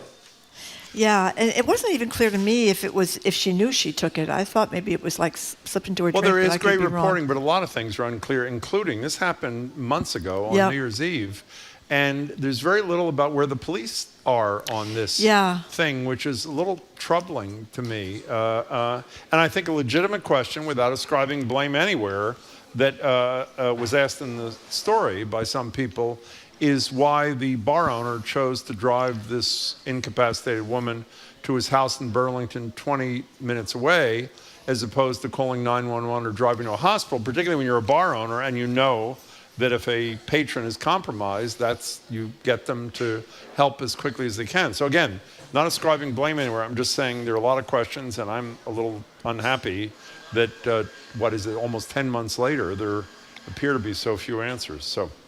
In any case. By the way, somebody just sent us a text about Lori Cooper, the one that advises that women go out and sit in bars. Said she's a realtor and she's 86 years old. Oh, good. She's 86. That's fantastic. That's what the texter says. We should double check that. But yeah, so I guess she's still hopping around in the bar scene well into her 80s. So good for her. So if you're an octogenarian, sit at bar September is clearly for you. This because Marjorie hates it and I love it. Sushi is exploding, not just as a high-end feet kind of thing, which is how it started when I had it the first time, but for example, when I used to go to Market Basket, it came off the shelves as quickly as possible. Target, all these kinds of places. Trace for us a little bit about the history of raw fish and how it's entered the mainstream in America there, Corby Kummer. I really love this story, the idea that it's become a convenience food, and one marketing consultant calls it a unicorn because it appeals to so many age groups, and the growth is so uniform, like at Target, like at Trader Joe's. Gas stations. One of the revelations of going to Japan on my one heavenly trip there is 7-Elevens there are very high-end. They have fantastic food, even though they use the same logo as our 7-Elevens. Oh. And apparently a couple owners are going to try to open these 7-Elevens, which in Europe also make quite high-quality food. They have fantastic sushi. And it's something that even gas stations can sell. There are very few cases of any illnesses related to raw fish consumption. There's not that much raw fish in most of these. It's held at very cold temperatures, which wrecks it for most sushi lovers who want warm rice and cool fish. But I say, so what? It's such an easy snack. It's gluten-free. It's not salt-free, so you'll like it, Jim. And it often has vegetables. It's fresh. It's fat-free mostly, except for the fish fat and avocado fat, which is really good for you. But the idea that it's taken off like this for a snack, and I love that Julia Moskin, the New York Times reporter, quoted University of Massachusetts Amherst students and the kitchen as saying, because they always win the best college food in polls, and they say that students eat it starting at breakfast and all the way, and it's all you can eat. And really, what's more appealing than all-you-can-eat sushi? What's more appealing than all-you-can-eat everything? So, Corby, have you ever eaten at UMass Amherst dining hall? No, I'm dying to. I have. Have you? Get in a car right now. Marjorie, have you? No. I was not. They've won best 3 years in a row. I was there when my older kid was at Smith, which was a long time ago, like a decade plus ago. you can be anybody from the community and eat there, and not only is the food spectacular, but the costs are really cheap. I don't know if you can still be from the community. The food, it's like almost worth a drive to Amherst for a great, cheap meal, and it's been rewarded. And by the way, the other thing, I'm sure you know this, we probably discussed this with you, one of the reasons why universities, even though they've been criticized for spending so much money on meals, apparently that's not an insignificant criterion for decision making when you and your child are deciding where to go to school. So if anybody in this audience has taken a kid on college visits, which Oh my God. First thing is the food. And the universities tout it, and students really count on it. Yeah, in some places they're open till like 3 o'clock in the morning, and they've got the Indian food and Vietnamese food, and I mean a million different selections. For a particular young woman in our life who's severely allergic, she's making her decision partly based on who's most careful about allergens. Well, there you go. Well, for like 90 grand a year, I suppose they should be able to do this, right? Well, one of the reasons it's 90 grand a year, though, I'm serious, is in part because of the food. Hey, Corby, you look lovely. Happy New Year. It's good to see you. Be well. Thank you, Corby. Corby Kummer, yeah. We have been speaking with Corby Kummer, who's Executive Director of the Food and Society Policy Program at the Aspen Institute, a Senior Editor at The Atlantic, and a Senior Lecturer at the Tufts Friedman School of Nutrition Science and Policy. Coming up after this quick break, we're going to open the lines at 877-301-8970. Get your thoughts on our next installment of BPR debating personal hygiene. Jim, do you sleep with your pet in the bed? He's Jim Browdy. I'm Marjorie Egan. You're listening to BPR on 89.7 live from the Boston Public Library, streaming at youtube.com/GBH News.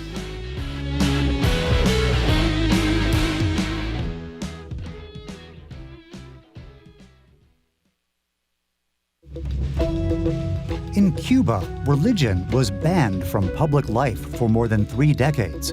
A short film captures how 2 women are keeping their Jewish faith and their community alive. I'm Arun Roth. Today on GBH's All Things Considered, I'll talk with the filmmaker behind The Last Jews of Guantanamo, featured at this year's Cinefest Latino Boston Film Festival. That and all the day's news starting at 4 on GBH 89.7. Our programs are made possible thanks to you. And Sony Pictures Classics, presenting Eleanor the Great, a film directed by Scarlett Johansson, starring June Squibb as a 94-year-old woman who tells a tale that begins to take on a life of its own. Only in theaters, starting Friday. And Mass General Brigham Health Plan, providing coverage plans for individuals, families, employers, and retirees with benefits that help you live in your moment. More at massgeneralbrighamhealthplan.org.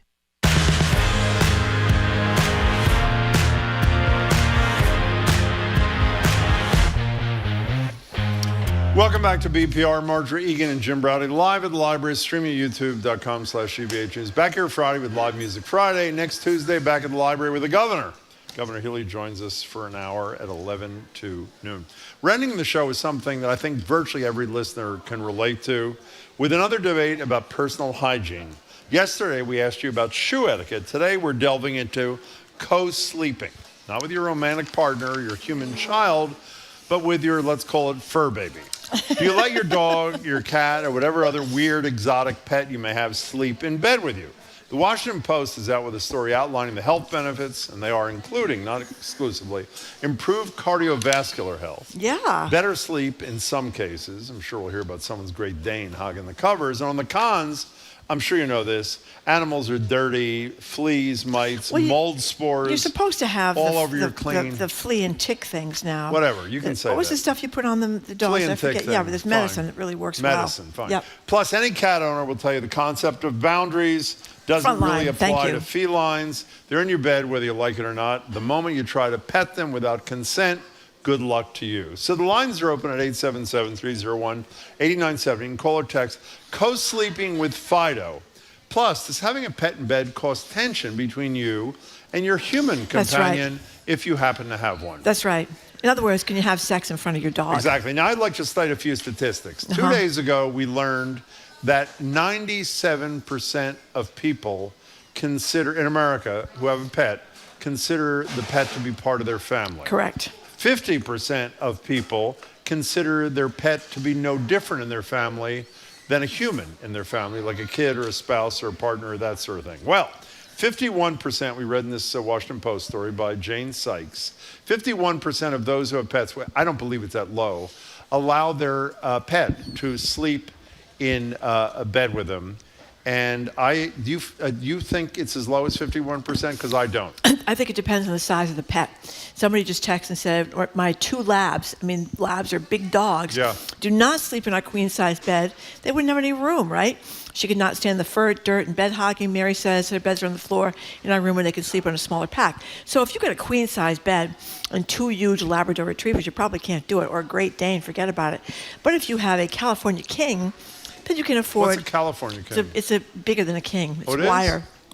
California King. They need wide beds in California, Jim. They do why? I do not know. Gavin Newsom probably knows. I'm sure but anyway, he does. That you can have room for a smaller pet in there, and I think a lot of people have their smaller pets in bed with them because they have room for the pet. So Harry the P, best dog from sea to sea, who has passed on very sadly. That's right, very was sadly. about 12 pounds, correct? Absolutely, 11. I am guessing that Harry the P, best dog from sea to sea, was right up there. Absolutely, right up there. Do you have any reservation about doing that? No, none whatsoever, except for the fact that we have these street cleaners that would come by, every 6 months or whatever they come by. Wake up the dog? Well, yeah, they come up. You know what they do is they go up the street and they make a racket, and the dog would bark, bark, bark, bark, bark, bark, bark. And then a half an hour later, just as soon as you got back to sleep, they would come back down the street. That was the only thing when he would go crazy over the street cleaners. But other than that, I thought it was fine. It was a small dog. There's plenty of room in there. You can't do it. Now, how about you? You take care of your kids' dogs. I did, actually, and last night being one of them. And one of the best parts... So is the dog snuggling up to you, Jim? No, you know what I like the most? I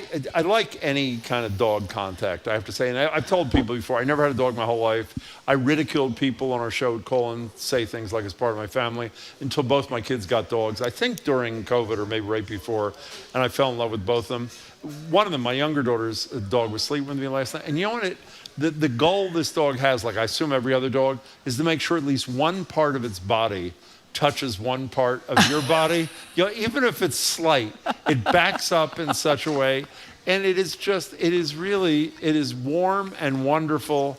And it's totally great. And I get the thing, if you have a Great Dane, it's a whole other deal, unless you're into Great Danes. It's supposed to reduce your blood pressure as well. But they do point out that there are problems. Dogs are easier to sleep with than cats, because cats are more likely to disrupt your sleep. Sometimes they howl, or sometimes they paw at faces, which isn't really fun. Dogs can also, they can go through REM sleep much quickly, so it's funny. I didn't know that till today. It's funny Did to see it. Yeah, well, but you notice it with a dog. When they're moving around? When they're moving around, they're running, or they're growling, or they're doing something in their sleep. That's there in their REM sleep. They're dreaming, obviously, and that can be a little disconcerting when they do that. We're going to get to callers in a second.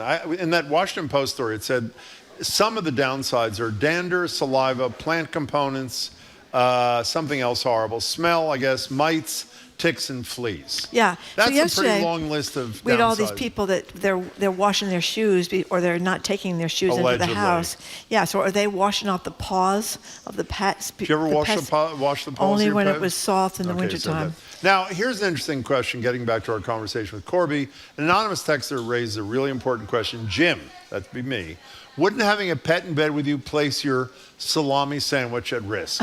I did not have a pet when I was doing the salami sandwich routine, so it was never an issue. Listen to this one.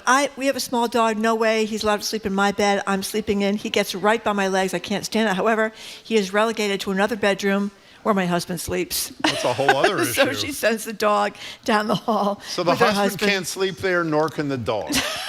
Okay, That's right. There we go. Okay, we want to know right. if you sleep with your dog or pet or whatever it is, and if you do, why, and if you don't, why. Heather and Peabody, you're first. Hello there. Hi, how are you? We're very well, thank you. I wanted to just remind you who I am. I called in because I drank 8 cases of Polar Seltzer. Oh, I do remember you, Heather. Hello there. And I think you're going to be just as disturbed about my dog situation. Go ahead.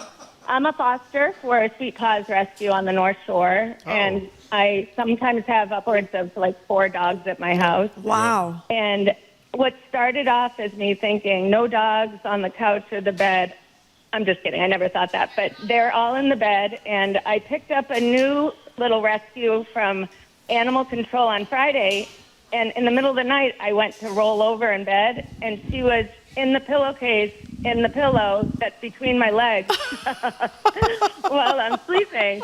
And I didn't think anything of it. So I think I've reached peak dog lady status. Well, that's pretty good. I actually like this story. I'm not turned off by it all, Heather. It's quite lovely. Thank you for... Single, Jim? What? Are you single? No, She's I'm coming not. over with a dog. I'm not lying between your legs. Whoops. Whoops. Well, the dog and the pillow. I can't believe I said that. Oh, my God. Is this show live? Oh, it is. Well, that's a problem. See how we say that. Thank you. Forget that comment, Heather. It was very nice to talk to you. Okay. Okay, so Laura from Bedford, let's change the subject here. Actually, my pets allowed me to sleep in the bed. A lot of people say that's that. a good one. The pet listen to Jim from Marblehead. Karen and I had 2 Great Danes, Zeus and Tanner.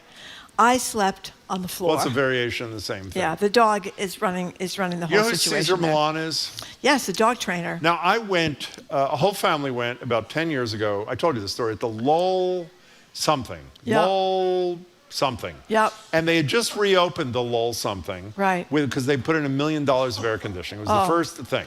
We get in there. You're talking about some auditorium? Yeah, up in Lowell Lowell Auditorium. We're in the top row. And remember they just put in the air conditioning for $1 million?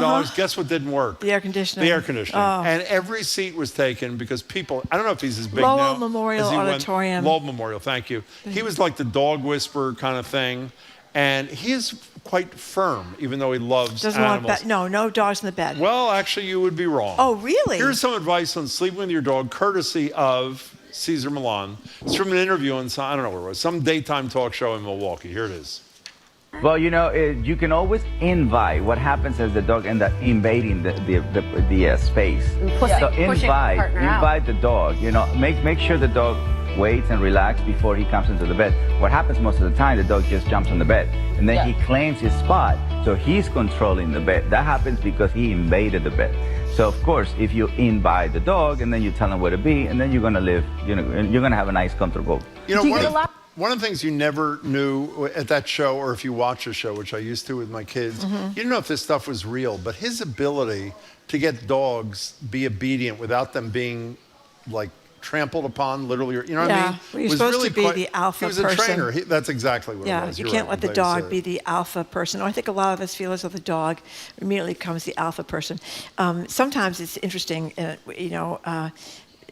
when you hear stories about people that have a new date coming to the house, and they bring the date to their home, and they bring the date to their bedroom, and the dog is upset about it, and then you have to lock the dog out, and the dog will get really... It's a territory thing, right? Isn't that what it's a territory thing, yeah. I had a friend who said the whole relationship was ruined because all her dog did was scratch at the door and bark. Who was that?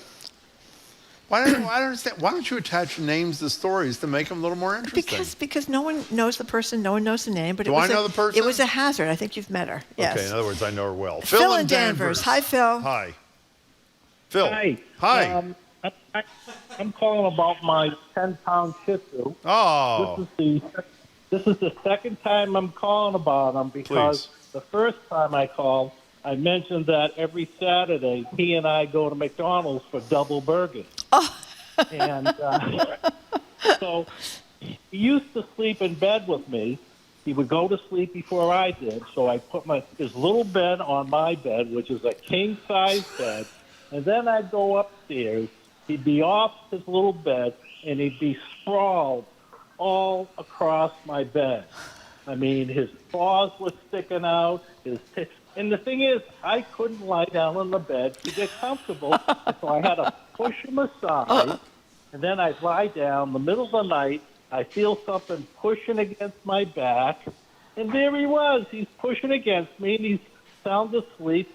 So I said, that's it. So he's got his own bed downstairs, and that's it. I'm done. That's a beautiful story there, Phil. There We're glad to talk. Call about the Shih Tzu again soon. Zoe, our colleague, says, I live in a 2-bedroom with my partner. My cat has the entire spare room, her own full-size human bed, but she chooses to sleep in between me and my partner most nights. Why would anyone deny them this comfort? Well, they do love it. They do love it. Although cats, I never had a cat sleep with me, but cats are supposedly going to cause you more trouble than You know what happens when dogs. the cat jumps on the bed? you die the next day. Oh, yeah, that was not all the case. That was a nursing home in Rhode Island. Right. Yeah, I remember that story. The black cat would come in and jump in the bed, and the person's dead the next day. They'd be dead the next day. Yeah. Watch out, Zoe. So I'd keep the cat off the bed there. Now, let me be clear here. I'm making an executive decision. I'm going to read a text. You understand? You looking at me, please? Yep. After I read this text, there'll be no further mention of this person in this show. Do you hear me? Or not? I'm talking to you, Marjorie. I'm listening, Jim. Okay. One mention, that's it. Okay. This text is from Harriet H. in Philadelphia. Harriet H. If I let my dog into my bed, I wouldn't have enough room for my shot put. Okay. Thank you very much. That's it. That was very good. No more Harriet conversation. Thank you, Harriet. 877-301-8096. You know, we should do a show on someday what? Harriet about Harriman? how names, popular names change over time and why. Is there anybody who's been named Harriet in the last 20 years? No. On the other hand, there are certain names like Ashley that is like the #1 name. Megan. You know what's making a comeback? Olivia. You know what's making a huge comeback? James. James is making a huge comeback. Boys' names tend to not vary that much. I know, in a minute James, I will. Michael, Mark, John, Jack. It's girls that seem to have these wide swings. Sophia has become huge. Olivia is huge. Well, they like vowels at the end. Yeah, really vowels huge. at the end. Nobody names. Marjorie's huge. way out. That's out there. Donna's gone. Okay, Jean's I'm done with gone. that. Okay, Carol's gone. Okay, good. Ellen in the truck. Hello, Ellen. Ellen's not doing so well either, Ellen in the truck. That's kind of disappeared too, huh? Hi, Ellen. It's Ellen, the horseback riding, you know. Yeah. Oh, hey, Ellen. But Ellen's a nice name. Well, you have a granddaughter who's sort of Ellen. It's an old-fashioned name, Eleanor. I know. Old-fashioned. Old-fashioned. Go ahead, Ellen. Take it away. There are not a lot of us. It's a rare, except for in the movies. Sad. The wife and the, vice president's wife, they're all Ellen. Sure they Oh, are. that's interesting. Not really. Go ahead. Yeah, in the movies. I'm like, oh. Okay, Ellen. Go ahead. Anyway, so I have a wonderful little corgi. She's a rescue rehome. She is my service dog, more of a companion service, medical, not a $10,000. People get confused about that. I'm not a paraplegic. I'm not a quad. But she is very instinctive. Again, she's a rescue rehome. I went to Missouri to pick her up because she's so wonderful. And she is just, corgis are so smart. They're a big dog, little dog, big dog in a small body. And if she wants to, she sleeps with me. Last night, I'm house sitting. I'm in a really big bed. It's really nice. But the thunderstorm came, and she freaked, and down on the floor she had to go. She felt safer on the floor. No problem. But at home, she's sometimes in a crate, and sometimes she'll sleep with me. I have no problem with that. She's a pretty clean dog. I comb her all the time. So, she's not a dirty run, So, Ellen, what does that do for you? It sounds like the dog makes the decision. When the dog decides, I'll do the bed rather than the crate, how does that make you feel? Loved. That's fine. Yeah. Because I kind of move around in my sleep, and I think sometimes, I might move too much and, make her nervous. So that's not a problem. But there are times where I have a medical thing at night, and she wakes me up and barks, and then she wants to come up and be with me. So that's a protective thing, I think. She's making sure I'm okay. I love that. I love that. Yeah. Hey, and Ellen. She's so sharp on that. She just knows when I'm struggling or in trouble or any of that. She just knows. It's actually a beautiful story. Ellen, nice to talk to you again. Thanks for the call. This person sleeps with 2 Irish wolfhounds in a queen-size bed. That's quite a feat, I would also say. Our neighbors put a twin bed at the end of their bed just for the dogs. Wow. People say it also reduces anxiety and loneliness, which makes sense. For the dog or the human? For the human being. I buy that. Yeah, for the human being. I agree with that. Yeah, a lot of people that are texting Jim, they're sleeping with the cats and the dogs. Okay. Cheer from Medfield. Hi, Cheer. Hey there. Oh, hi. Hi. Hi. Hi. Thanks for taking my call. Well, thank you. So not only can I not keep Rue, my orange cat, out of my bed, I can't keep him out of my shower. Oh, coming into the shower to get wet? I thought cats hate water. Yeah, he gets in the shower with me. Rue loves water. So how do you feel about that? He needs to be hosed off outside. He wants to get into the tub. How do I feel about it? It's just part of our existence. Huh. How do cats dry themselves off? Dogs shake. What do cats do? They press the button on that blower in the bathroom. He cleans all day long. With their whether tongues. It's in bed or Yeah. on the couch. Yeah. Cleaning. Well, that's shocking.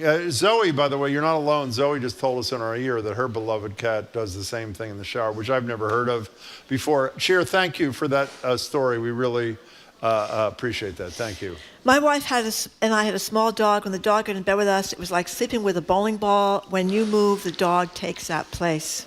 And that's the thing, too. People are talking about the dog, getting in the way and getting too close to them during the night. But then somebody else said they had two dogs sleep between us on a king-size bed. We do put a dog blanket down in the middle. Gets washed every few days, but wouldn't have it any other way. You know what the problem is, which we haven't discussed at all? It just occurred to me, because I had a cat for a while there. You know what the problem with a cat getting really close to you? And I love that cat, by the way. It's like having an open can of tuna fish on your pillow. Oh, the smell. Cats all smell. Their breath is like tuna. Well, dog's breath's not so great either. Okay, can I violate my commitment a minute ago? Yeah. Jamie did some important research. He was looking at the trend of the name Harriet. It was biggest in the 1880s. We have a graph here. Again in the 1920s. Fell off a cliff in 1970. And listen to this. Ticked back up in 2024, right when Marjorie started to discuss her nonstop. You are an influencer. I'm starting a trend. A lot of all those names have gone out of fashion. Like what? Helen's Ellen, gone. Murgatroyd. Remember Murgatroyd? Who's named Murgatroyd, Marjorie? How many people know somebody Nobody. Okay. Well, let's see how we say that. Exactly. We know how to say it. Murgatroyd. Okay. Yeah. I'm serious. Who is named Murgatroyd? I don't know, but Linda, that's kind of gone out of fashion. Linda's not out of fashion. Yeah, it is. Not many Lindas left. Yeah, it used to be all the rage. Linda, Yeah. Sharon, that's kind of out of fashion. We don't have to do this. Olivia's big, Jim. What? Olivia, you know why Olivia's big? It ends in a vowel. Yeah. Isabella. I said that. Yeah. Isabella. That's right. Olivia, Isabella, Isabella. Sophia. Donna, You know but Donna what's also isn't a vowel. Donna's calling right now. It's going out of fashion, Before Donna. we get to Donna, you know what's coming back really huge? It's a new one. Harrietta. It ends with a vowel. Harrietta. It's a cultural thing. Okay. Make it stop. It's not Murgatroyd. It's Murgatroyd, whoever wrote that note to us. Yeah, Murgatroyd. Yeah. Donna from Framingham. Hi. Hello, Donna. What's Hi, up? Donna. Yeah. Hi. Hi. Thanks for taking the call. Of course.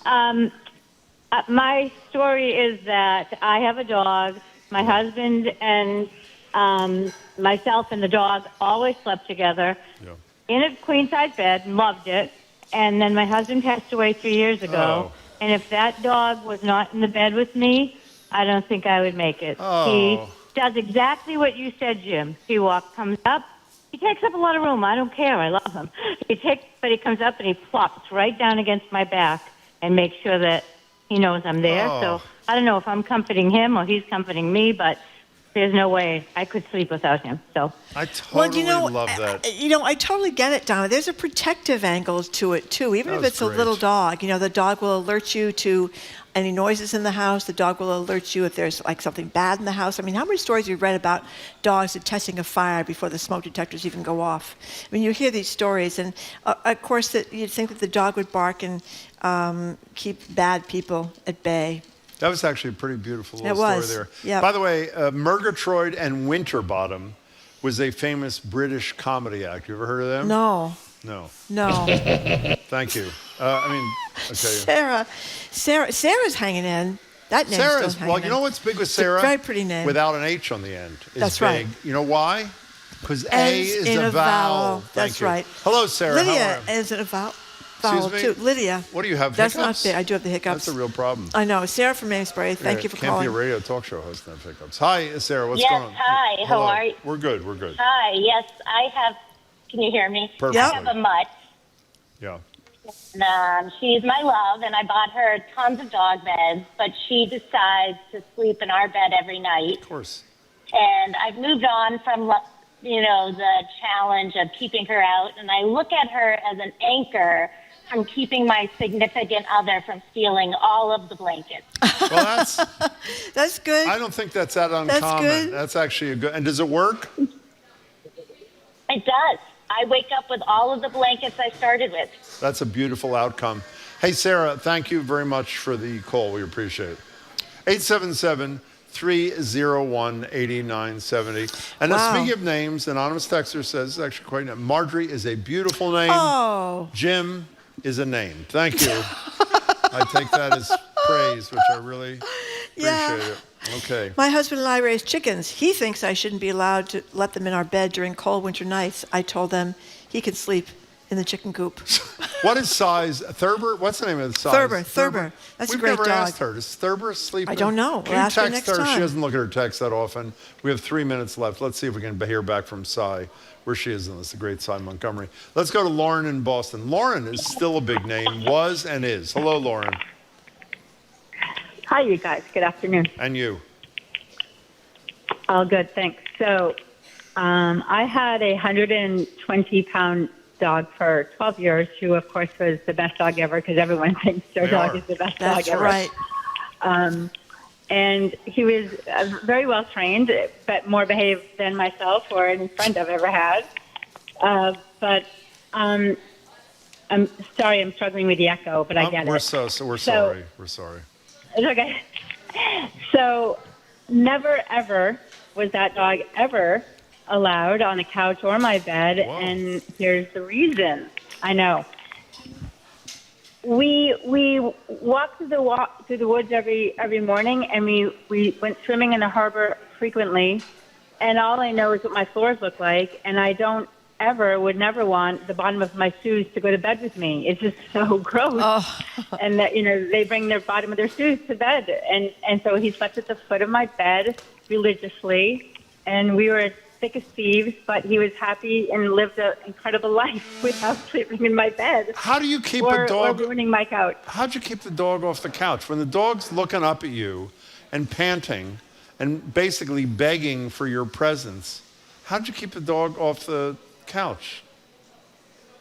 So I went to puppy school, basic obedience, and then I did some higher level training. He weighed more than me, so I figured he better be well trained. So it was just sort of what, if you never allow them on the couch, yeah, I guess so. You just can't do it once, right? And then sometimes I just get on the floor and hang out with him on the floor. All right, well, listen, if it works for you, Lauren, thank you kindly. We appreciate your call. Margaret in Cambridge, I've been sleeping with my various dogs for 30 plus years. I haven't had a cold or infection or virus in at least 10 years, including COVID. Wash my hands in the bedding regularly. I sleep like a baby with a dog next to me. Bruce in Westboro says, being snuggled up to a warm, soft, snoring, 70-pound yellow lab, best sleep aid ever. And then we have one more caller who says, our dog sleeps in the living room. Our room is not that close, but even with the door closed, he can sense when we're being intimate, and he barks, which kind of kills the mood. That's horrible. I know. What do you do about that? Horrible. I don't know. Oh, someone has a rescue dog from Arkansas whose name is Harriet.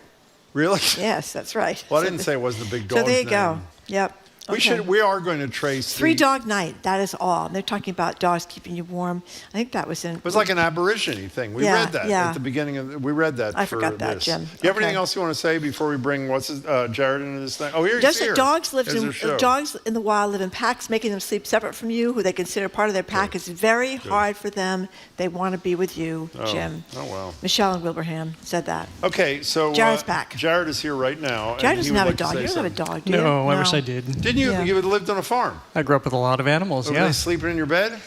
Well, the cats would. I don't think the No, I don't think the dogs ever did. They always had their own dog. Did you ever sleep with a goat?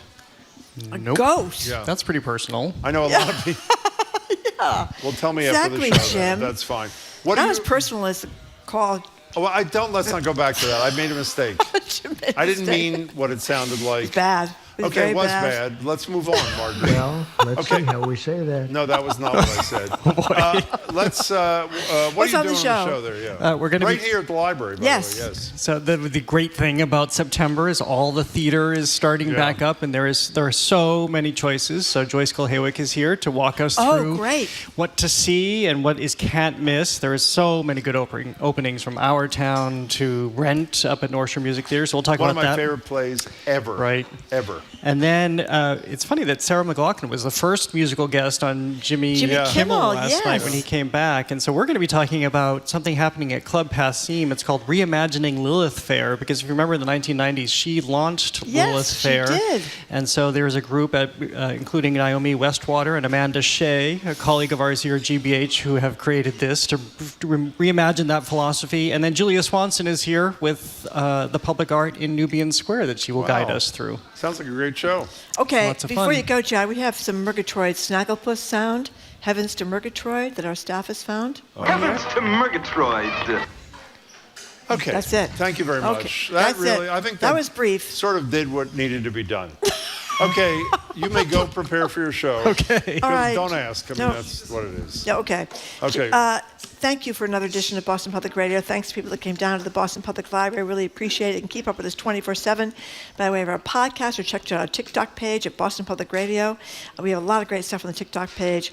We are on YouTube. Where's the thing at the E, at the Big E? Is that on the YouTube page? It's on or the TikTok page. That's there too. Yeah. And Jim, it's on the Instagram for Boston. Instagram for GBH Boston. That's right. News With Jim eating a lot of food, which we all served to him. It was very embarrassing for us all. Tomorrow, we're going to speak with political analyst Chuck Todd, former Massachusetts Secretary of Public Safety Andrea Cabral, Boston Globe business columnist Shirley Leung, GBH's Philip Martin and Renata Nunes to discuss detentions and deportations in the Brazilian community all across the state. We want to thank our crew, Zoe Matthews, Aidan Conley, Nicole Garcia, Hannah Loss, additional support from Mira Donaldson, our engineer John the Claw Parker, our executive producer Jamie Bologna, and special thanks to the BPL staff, Maddie Geyer, Brad Lewis, Olivia Corsillo, Juan Jose Cadena, our host at the Newsfeed Cafe, and across the street at the Lenox Hotel. The Culture Show with Jared Bowen starts immediately after us here on 89.7 GBH, live from the Boston Public Library. I have one more thing to say. What's a couple that? of people left the newsroom in the last week. One, Lexi Cohan, who we went to Springfield with, is a great loss. Brilliant, boundless talent. We're going to miss her. Another person left the newsroom today, and I got a lot of calls, and it's to the great relief of many people who were not treated terribly well by that person. So we'll miss you, Lexi. I'm Jim Browdy. I'm Marjorie Egan. See you tomorrow. Bye.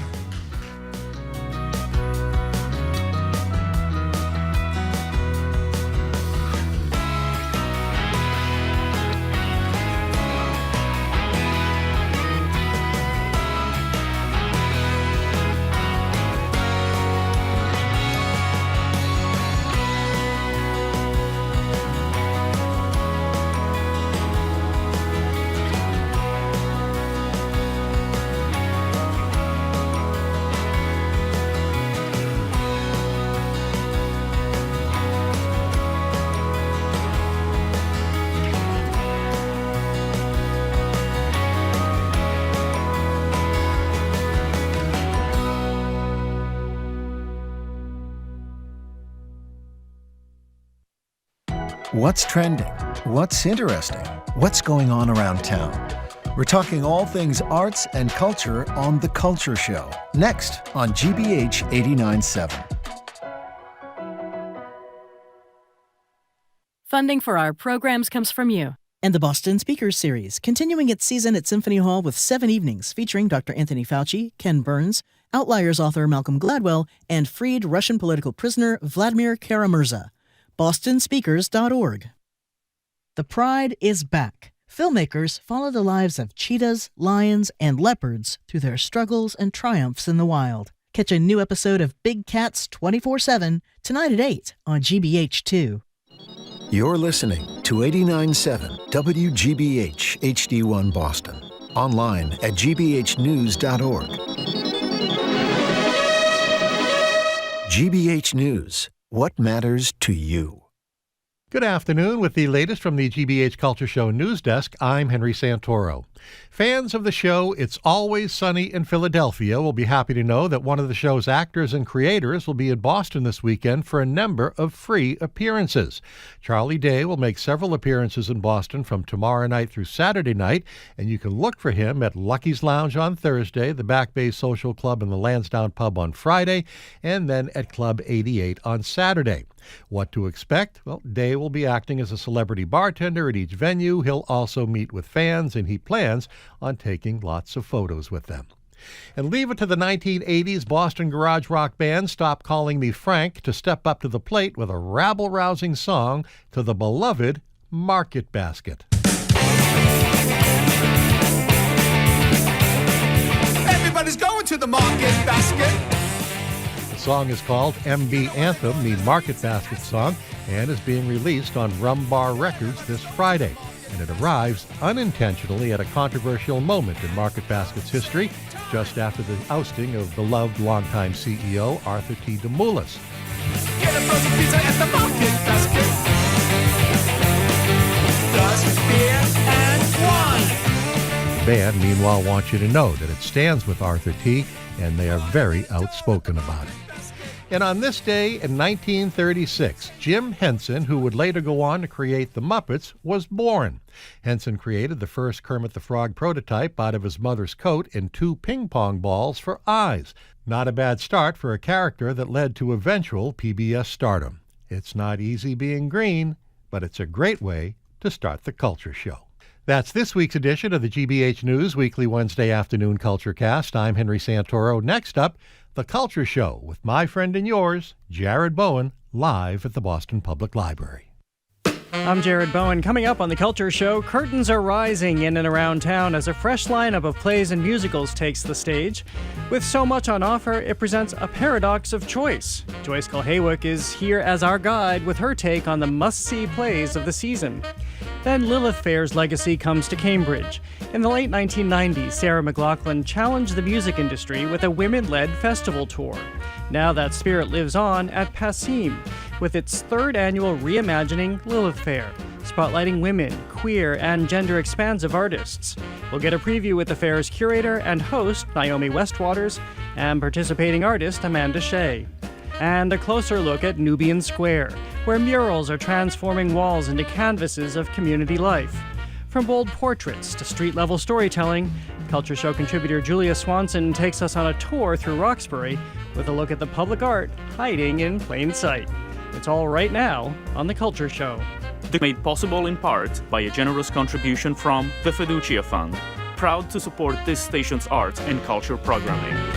I'm Jared Bowen. This is The Culture Show live from our studio at the Boston Public Library and streaming on the GBH News YouTube channel. Marquees are burning brightly this fall with a whole roster of plays and musicals populating area theaters. With the abundance of new shows, we find ourselves with a paradox of choice. So joining me for Balancing Acts, where we preview and prioritize what to see, is Culture Show contributor Joyce Kulhaywick. She's an Emmy Award-winning arts and entertainment reporter, president of the Boston Theater Critics Association, and you can find her reviews on joyceschoices.com. Welcome back to the show. Great to see you. Oh, happy to be here, and boy, am I exhausted. With all the theater that's happening. Oh, I've seen, 25 shows in the last 12 hours. I mean, that's how it feels. Well, and including one of those shows is Jimmy Kimmel. I know everybody. I'm ready to jump in. The entire country is talking about this morning. Of course, I don't think I really need to explain the backstory, but this is his first day back after a number of nights being taken off the air by ABC/Disney. You watched his monologue. You saw him return. What did you think of his return to the screen last night? I thought it was just perfect, I'm going to say, because he is a very honest, decent guy who, in a very plain-spoken, direct, and principled way, stuck up for all the right things. Freedom of speech, foundational pillar of our American democracy. He actually made the point that if one adheres to these principles, it's apolitical, so that he could even acknowledge Ted Cruz and he agree on this. I thought that was important, and I thought it made a very important point. He went on to say that we should look for more places where we obviously all agree. If you rise to the occasion and not get mired in the vindictive politics of any situation. I thought his emotion in describing how he felt and what he experienced was so important. If people didn't see it, he was particularly emotional when he was talking about Charlie Kirk and the way his widow has responded to this moment, as he called it, with grace, in terms of her forgiveness for his killer and the way she's composed herself throughout this ordeal. He went to saying that this is what Jesus would do and that he believed in that and he urged everybody to follow that example, which is, of course, not what Trump did at the memorial service. So again, Kimmel goes high and Trump goes someplace else. Well, he didn't. Well, I guess we could define high, too, because Kimmel was still himself. Were you surprised the level to which he returned to his comedic stylings? And this is no holds barred. Even in a moment where people might think that he would come back with an apology, he was asked to give an apology. He was asked to donate to Charlie Kirk's group, Turning Point, and he didn't do either of those things. No, two things about that. One, he owned what he said by clarifying that he never intended to point a finger at any particular group, that in fact was the opposite of the point he was trying to make, but that if he was unclear about that or if it was ill-timed, he was sorry if anybody felt that that's what he had said, that was not his intention. And he also then said that it wasn't so important what a comedian says on a show, only that there are shows on which people can speak their minds and that no one wants the government telling comedians, small cogs in a really big wheel and conversation, what to say. So that he's talking about shows like this one. Exactly. So that he comes back on and does what political satirists do. He came on strong. He really made fun of Brendan Carr. He brings in Robert De Niro like a mob boss. I mean, Carr, this begs for satire. This begs for somebody to do that. So he did not shrink from his role. He was not apologizing for his role. He upheld his role and acknowledged the principle that we can all adhere to, which allows him to do what he does. And he did it in the most decent way. And I have to say, the line that got me was when he said, I do want to make something clear because it's important to me as a human, and that is, you understand, it was never my intention to make light of the murder of a young man. And at that point, he tears up, and we know he means this. It's sincere, it's open, it's human decency. And that's what, to me, what he exemplified on that stage last night, without compromising his craft. And already we're seeing that he's had record views on YouTube and other manner of audience coming to it. So hopefully, as I was talking with Jim and Marjorie earlier, I was saying I think that he has launched or at least escalated a movement for people who didn't understand necessarily about the free speech at stake right now. He changed that for a lot of people. But we'll move from the screen to the stage. As you said, you have been trotting around all over the region, seeing all of the newly opened shows. And if you're just tuning in, I'm speaking with Joyce Cole-Haywick, the Emmy Award-winning Joyce Cole-Haywick, who is the president of the Boston Theater Critics Association, and you can find all of her reviews on joyceschoices.com. Let's start with Feather Baby at Greater Boston Stage Company. Is this really a story about where an actor is playing a parrot? Yes, and it happens to be Paul Melendi, and there's nobody else I'd rather see play a parrot, I think, than Paul Melendi. This is a love triangle about a potty-mouthed parrot. Potty-mouthed is what I meant to say, parrot, and his two owners, who used to be romantic partners and now have split up, and he's been entrusted from Angie into the care of Mason, and he doesn't like Mason, and he starts bad-mouthing him and biting him and doing everything, and he's funny. And Paul Melendi plays this in a shiny green suit, a regular suit, and he looks like a human. I mean, he's not like wearing some sort of parrot headdress, but he has all the mannerisms, the physicality of a parrot. So he's talking human and acting parrot, and it's genius. But it goes farther than that in Act 2, which at a certain point in Act 2, there's a shift in this relationship with Mason, whom he hates. And then it starts to turn. And it turns into this incredible fable about life and the relationships and bonds that can happen between all living creatures, life and death. And I'm telling you, our audience, with a collective sigh of gladness, just was like, oh. And Melendi manages this without it looking sappy, sentimental. It's profoundly moving. I gotta say, I had no idea going in it was going to be as lovely as this, and it's what we need right now. And I'm wondering what the experience is of seeing an actor portray a parrot, and you're balancing that duality, something that I think we were trained to do when things like The Lion King, for example, when there's also puppetry, but when you realize your mind is assembling two things at once. But it takes a skilled actor to do that, and he's somebody who's been known for his comedic talents especially. Well, I call him a loose-limbed genius. He has extraordinary physical, expressive qualities. I mean, he can kind of do anything. And it can be distracting if you overdo this. So he had to really balance this out. But the bottom line is he's not just someone who's got, who's double jointed. He's somebody who can or winged. really, or double winged.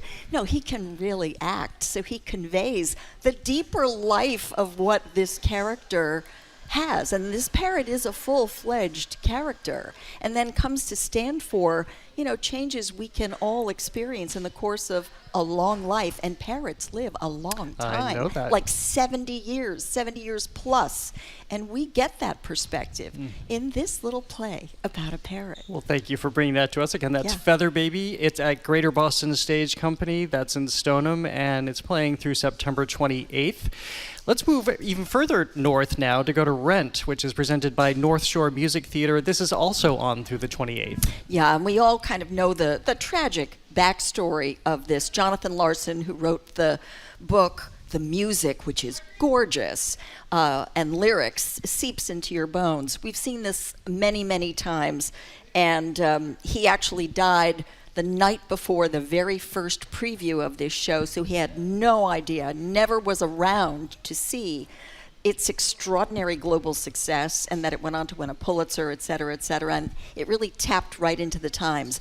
And it's based very loosely on Puccini's La Bohème. And the Bohemians in Rent are placed in New York City's East Village, and they are a group of gay and straight artists who are battling AIDS and addiction and homelessness and poverty, and they don't want to pay the rent, or they can't pay the rent.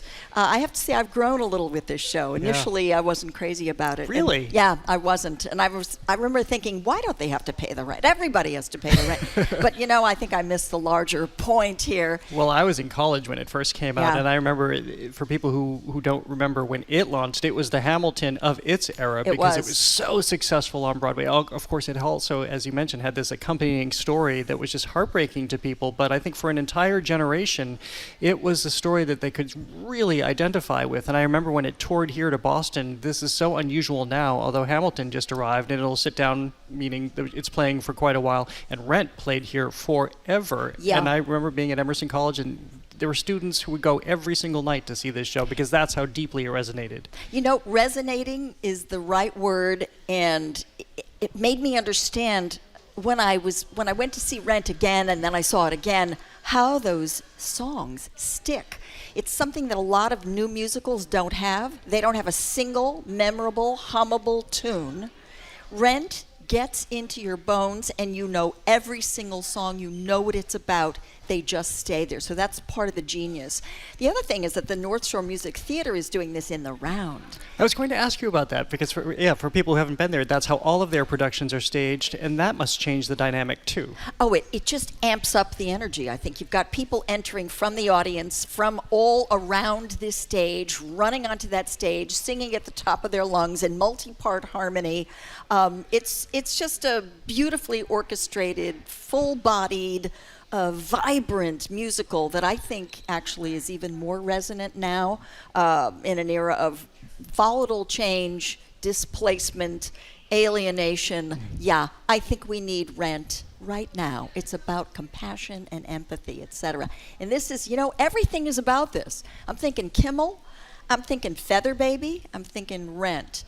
We're all kind of circling around to these themes, which speak to a need we have now for for this feeling. Which is interesting for you to say, because of course these artistic directors and leaders of these organizations are not necessarily collaborating. In fact, they really don't collaborate because they all want to have their distinctive identities as theaters. But I agree with you, I find it so fascinating when we see something with so much commonality surfacing, which means everybody's absorbing this in the same way and then leading in the same way by giving us these stories. You know, it's in the zeitgeist. It's just there, and we're just channeling it. Well, we'll move further back now. And again, that was Rent at North Shore Music Theater, playing through September 28th. Let's move to Silent Sky, playing at Central Square Theater. It's playing through October 5th. I have been hearing so much about this. I always know when I should see something when I have a lot of people who are emailing me or texting me or stopping me, telling me to go see something. This is one of them. Oh, it's a lovely play by Lauren Gunderson, and it's a part of the series of plays that the Central Square has done focusing on women science pioneers. And this is a story, a revelatory story about a pioneer in science I'd never heard of before. Her name is Henrietta Leavitt, and she's played by Jenny S. Lee. I want to get that out there because she is fantastic in the role. And she was recruited to a team of female Harvard computers in the year 1900 in Cambridge, Mass., so not too far from where the actual action of this play takes place. And these computers, they were allowed to do the housework in the lab. That is, they could archive star data, but they were not allowed to analyze it because, you know, women's brains are inferior. Right, exactly. Yes, so there you go. But Henrietta broke through with a formula for mapping the stars, which ended up becoming the foundation of our knowledge of our understanding of the expanse and the dimensions of the universe, against great pushback from a male-dominated scientific community. So she was a pretty spunky woman, and she was really focused, she was determined, and I didn't know this story. I really didn't know this With a story. legacy that continues very much today, including the human computing component. Exactly. And as you mentioned, Central Square Theater has been doing this with their Catalyst initiative to marry science and the theater, which I think is so interesting because people might not think, we always think we're left-brained, we're right-brained. We either have STEM education or STEAM education, but here they prove that they coalesce. It's got to be STEAM. It's got to be science and art. I mean, anybody who's been to a doctor knows that every doctor is an artist and a scientist. I mean, or the good ones are. You know, medicine is an art and a science. And everybody who does what they do in a really refined and experienced way has some component of creativity and art because there's a finesse to it. I just want to say that Sarah Shin has directed this production at Central Square. It's beautifully staged with the actors swirling around them and the other actors here, Erica Cruz, and one other person, Williamina, and I'm forgetting her name. She plays the sister. It's a terrific ensemble, and there's one guy who absolutely holds his own, and he circles around this woman, Henrietta. He sets his sights on her, like she's the sun, and he's one of the stars, and it's sort of choreographed that way too, with a beautiful light show. Well, again, that is Silent Sky, playing at Central Square Theater through October 5th. So far, all raves. That doesn't always happen from you. I know. I've been liking this stuff. Very curious if this is going to continue with one of my all-time favorite plays, because it can always be done so differently. It can be conceived and staged differently. But Our Town just opened at the Lyric Stage Company in Boston this past weekend. It's playing through October 19th. What do you find there?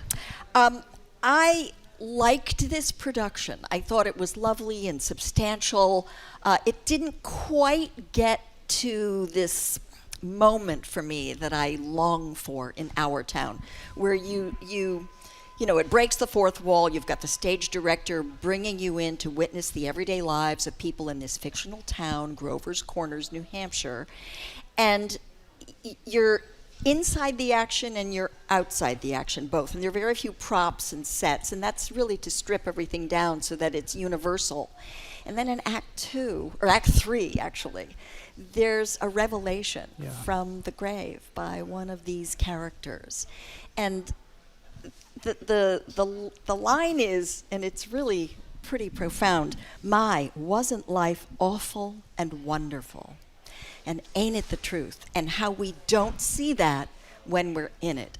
And Wilder's intent here was to get us, to put us in a frame of mind where we could appreciate the preciousness of the living as we are living it, which is very, very difficult. And you cannot live at that edge all the time. We've had glimpses. And time is the key. I recently saw the Broadway revival, and I was struck by the number of geological references that we find in our town, because this is all about being on this planet, our little tiny lives in a big expanse and vastness of the life of this planet. In the beginning, when the stage director comes out and he actually fixes Grover's Corners, a fictional town, with longitude and latitude, and he maps it all out so that, you have this sense of where we are in the very, very, very incomprehensibly grand scheme of things.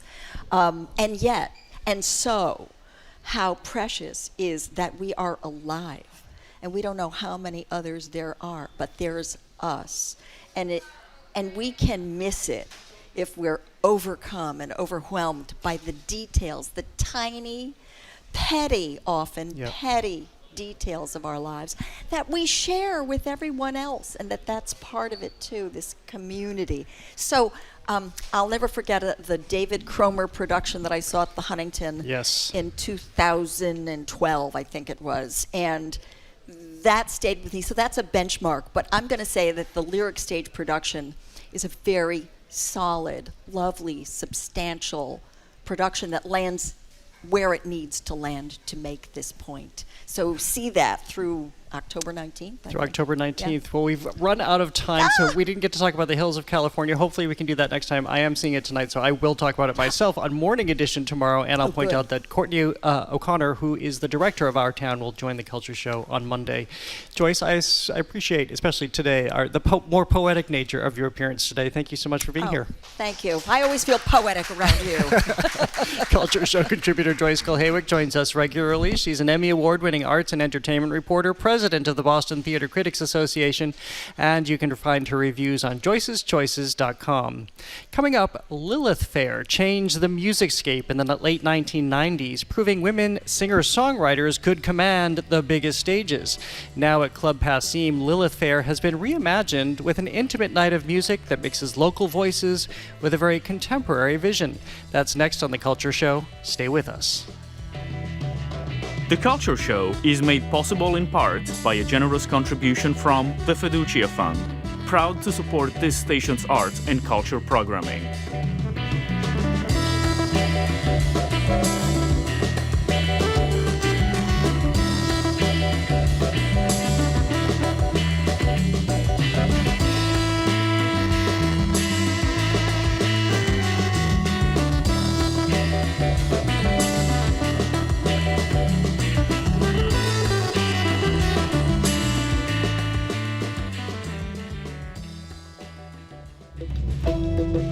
In Cuba, religion was banned from public life for more than 3 decades.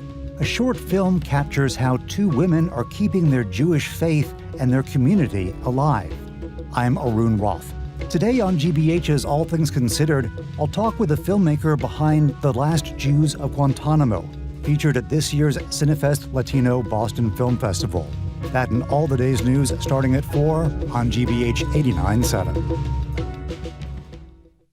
Funding for our programs comes from you. And the Umbrella Arts Center, presenting the heartwarming play The Counter by Megan Kennedy, the story of an unexpected friendship formed over cups of coffee and one stunning secret, September 26th through November 9th. Details at theumbrellarts.org. And Moderna. mNEXSpike, COVID-19 vaccine mRNA by Moderna, is available. Pharmacists can help with any questions about mNEXSpike. And Rockland Trust Bank, helping foster healthy relationships with money by providing education and resources to the community, one neighborhood at a time. Rockland Trust Bank, where each relationship matters. Member FDIC. GBH News is your home for trusted local news. Get it at 89.7 on the radio, gbhnews.org, and subscribe to the GBH News YouTube channel. GBH News, what matters to you.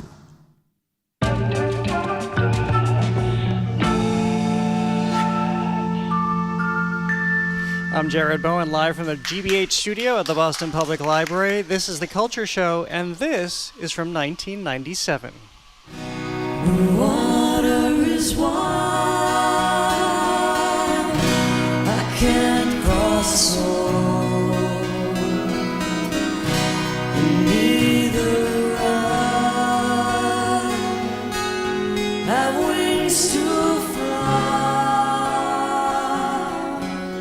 That's the Indigo Girls, Jewel and Sarah McLachlan performing The Water is Wide at the inaugural Lilith Fair. In the late 1990s, singer-songwriter Sarah McLachlan created Lilith Fair, a new festival tour led by women and featuring all-female performers.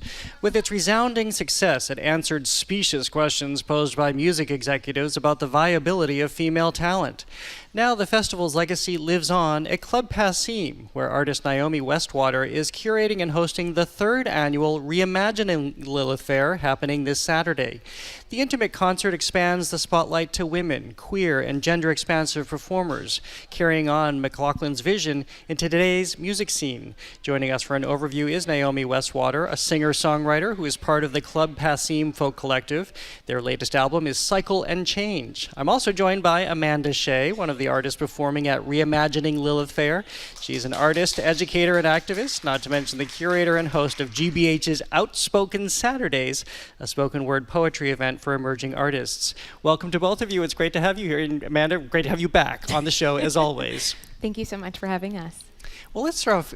It's interesting that we're talking about this today when Sarah McLachlan was just on the Jimmy Kimmel show last night, a very big spotlight as he returned to the screen, and she is back with music, and it reminds us of this history. But tell us a little bit about what she did with the Lilith Fair and how it so successfully addressed the moment I was talking about in the late 1990s. Yeah, so at the time, it was thought that women couldn't sell tickets. And so there was usually just one, sometimes no female leading acts in festivals. And she knew that that wasn't true. And so she created not just a festival, but a festival that traveled around the country for many years and sold out. And it was a huge success and kind of created this movement in the third wave of feminism of really saying, you know, women can take up space, be on stage, and make money doing it. And what did we see when these artists came together like this? I think there was, as I often feel when I'm in a room with people who share my identities, there just was this celebration and this coming together. You see so many clips from Lilith Fair where it's not just artists singing their songs and doing their sets, but they're collaborating. All these major artists are coming on stage and doing stuff together in a way that you wouldn't see at a normal show or a festival, which makes it really special. So I know that you are all part of this. Amanda, let me bring you in here to talk about how what happened in the 1990s is now resurfacing in this moment and what people can experience at Club Passim. I'm actually really excited because this is my first time there. But as soon as Naomi called, I was like, yes, absolutely. I'm just excited because, again, as they had stated, like being able to carry all these identities and being able to celebrate and collaborate with each other, I feel like it's just going to be an amazing show. I've seen Evan before as well perform, but this is my first time, so I'm really excited. And I'm singing. I'm singing and doing poetry. You say that, is this something relatively new for you Absolutely. Or different for you? Yes. You say that with a small look of terror, too, I have to note. Most people who know me know that I'm really, really comfortable with my spoken word poetry, but I did just release a new single called Moving On. So to be able to sing and also choose a song by Jewel, who I've been listening to since I've been really, really small, it's just an honor to be able to celebrate Jewel and all of the artists that are going to be on the stage. What's the song you chose? You Were Meant for Me. Oh, we happen to have a little clip of this right now. This is You Were Meant for Me by Jewel from 1996, again, which Amanda Shea will be covering this Saturday. It was between that one and Foolish Games, but I felt like Foolish Games was a little slower, and I think that everyone's familiar with You Were Meant for Me. Yeah, it's a classic of that time. as there are so many of these. But Naomi, as we've mentioned, this is reimagining Lilith Fair. Yeah. So this is bringing it forward 30 years later to tell a not necessarily a different, but an expanded story. Yeah, I think we're doing it in this fourth wave of feminism, and we know that we want to both pay tribute to what Lilith Fair did, and it was groundbreaking at the time. And at the same time, that wave of feminism left some people behind. So the festival and all of the feminism that was happening at that time was not as inclusive for trans people, for people of color, and, you know, even a lot of the queer artists at the time were still in the closet. And so we are reimagining Lilith Fair for today and bringing in queer artists, bringing in trans artists, bringing in more artists of color. We also try and really do the show so that there's multiple generations.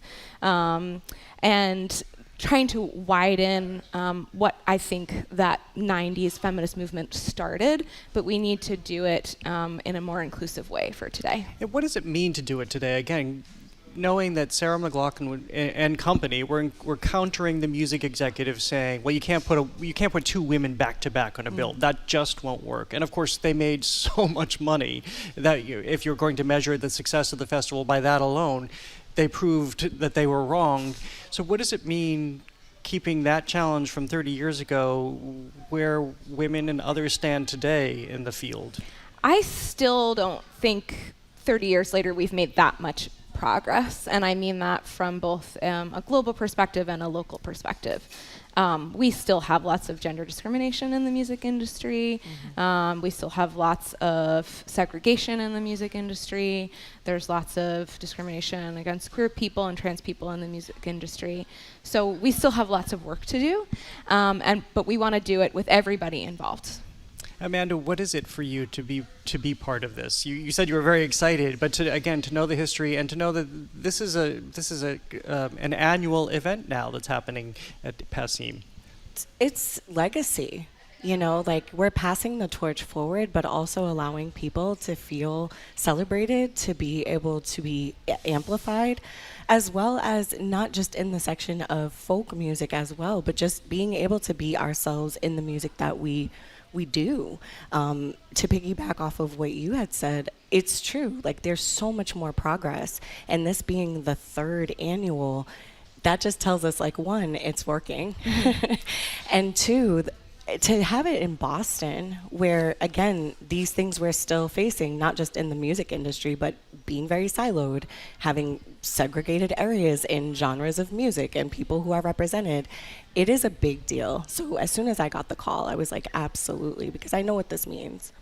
We are speaking about Reimagining Lilith Fair, which is happening at Club PASIM on Saturday. Doors open at 7. That was just the voice of Amanda Shea, artist, educator, and activist. We're also speaking with Naomi Westwater, singer-songwriter, who is part of the Club PASIM Folk Collective, whose latest album is Cycle and Change. We have a bit from your album. Before we play a bit from Mama Run, tell us about this song. Yeah, so this is a song that I started writing and then put it back on the shelf and kind of let it go. And then we got rid of Roe versus Wade, and I took it off the shelf and finished it. Had you put it off? Why did you put it off? There just are sometimes pieces of artwork that I can't finish for whatever reason. You know, not everything can be done in one sitting, and I was having a hard time finishing it. And I think what I needed was a little bit more fire, which I got. And this is a song to me that is just kind of my stance on abortion and on choice, and my very strong feeling that nobody should be forced to become a parent if they don't want to be. Here's Naomi Westwater. This song is Mama Run from their latest album, Cycle and Change.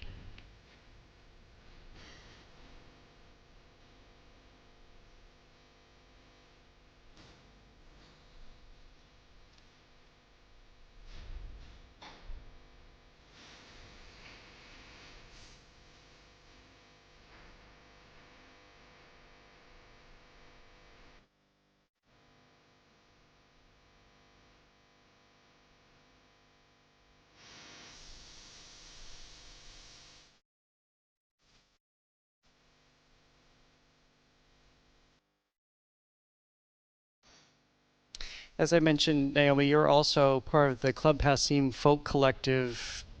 This wonderful exploration of folk. Tell me what your folk music, that is. What are you doing and how are you doing it? I think we are trying to broaden folk music, and the same thing that we're doing with Reimagining Lilith Fair is we're doing some reclaiming of folk music at Club Passim.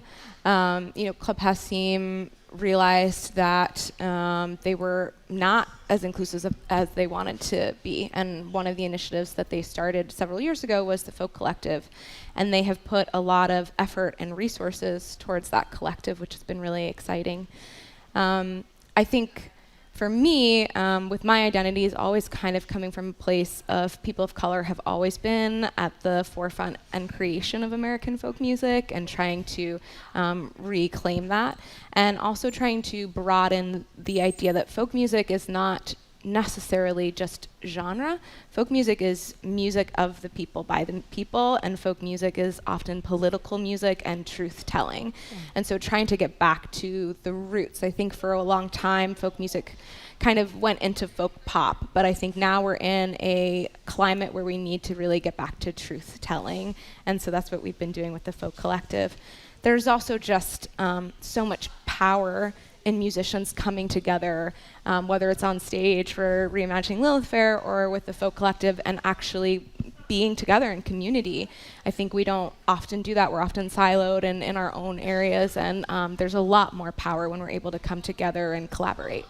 So, you're moving folk forward. I mean, all music progresses, all music evolves. We often associate or even assign folk music to political moments, and especially the legendary folk singers of the 20th century were responding to conflict and racism and all manner of protest. How do you see it in this moment? I've always thought that pop music helps us dissociate, and folk music grounds us into reality.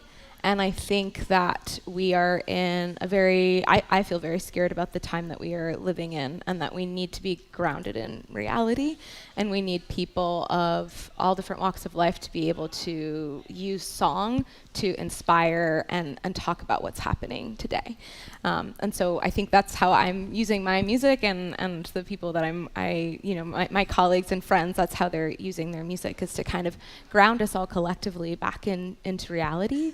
And stay present for what's going on. And Amanda Shea, poetry, of course, does the same. And how do you see that in this moment, especially when you're here on Saturdays and you're speaking out? I think you said it best. Like, it is about truth-telling, and especially in this political climate, we all, as artists, as the great Nina Simone has said, it is our duty as artists to reflect the times in which we live in. And I totally agree with pop music helping us dissociate, but I think it's more than ever important right now for everybody to amplify their voices and talk about what is happening. In order for us to be able to move forward, we need to talk about the past, but we also need to very much amplify the present.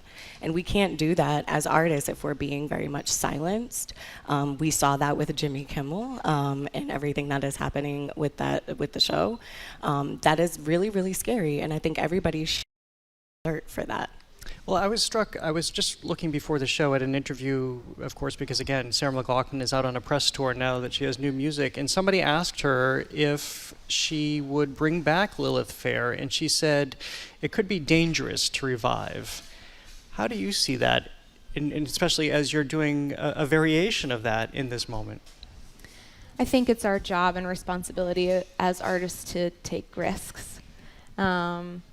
And yeah, I think maybe Lilith Fair, the way it was in the 90s, can't be revived, but I don't think that we should be not taking risks just because of the climate. I actually think we need to be taking even more risks now. Where do you see this going? You've been doing it for several years. Clearly people are asking about it when Sarah McLachlan shows up on the scene. My dream is to grow it and, to maybe tour it or make it bigger. I hope we can continue to keep it an annual thing that happens at Club Passim as well. But I think that, there's a growing movement. And the thing is that our job as artists is to help people heal, and people are healing through music, through poetry, coming together in community. Live arts does that. And so there's this beautiful nostalgia that happens when we're singing these songs from the 90s. You know, these are songs of my childhood, but these are also still singer-songwriter songs, and they were talking about the truth from that day as well. And so I think there's this beautiful thing that can happen where we can all get together and have fun and enjoy the music, but still be really present to the moment and to the work that needs to be done, and come together and create community together, which is so important in this current political climate. Well, speaking of coming together to create, we have just enough time for a spoken word poem from one Amanda Shea. Would you be so kind, and what have you brought to us today? This piece is called God's Gift. I chose this because two reasons. One, it talks about purpose. A lot of people at my shows, when I ask, like, does everybody know their purpose? Some people are kind of like a little hesitant about raising their hand and what that means. And I feel like this piece really talks about what we're going to be doing on Saturday night, as well as having the conversation about God. Like, even just having that name, God's Gift, people kind of are like, wait, where is this going? But this is really talking about authenticity, truth-telling, literally being in your purpose. So this is God's gift. Gift of Gab, God's plan. The natural ability to unapologetically tell my truths, my journey, no matter how ugly. Light shines through, padded walls encased, protect me from imposters, the syndrome I suffer from. My ancestors are like, bruh, whispering encouragement through the leaves of our roots. Words are spells, generational curses, cursing every day to declare my own testimony, gospel. Welcome to my congregation, where my pen draws out all my trauma. No need to pull me into the pulpit. I pen my own liberation to help my brothers and sisters heal. Yeah, it's written, destined, God's gift, one of the greatest blessings on earth. Poem. Again, that was Amanda Shea. I penned my own liberation. You're both doing it. Jimmy Kimmel did it last night. It seems to be a theme today. Thank you so much for being here. Best of luck with the show on Saturday. Thank you so much for having us. Amanda Shea is an artist, educator, and activist. She is the curator and host of GBH's Outspoken Saturdays, a spoken word poetry event for emerging artists. She performs at Reimagining Lilith Fair at Club Passim Saturday, doors open at 7. Naomi Westwater is a singer-songwriter who is part of the Club Passim Folk Collective. Naomi's latest album is Cycle and Change. They are the creator, curator, and host of Reimagining Lilith Fair. To learn more about it, go to passim.org. Well, coming up, from Donna Summer to Kobe Bryant, a tour of the public art in Nubian Square. Julia Swanson joins us for that conversation. She's next on The Culture Show. Stay with us.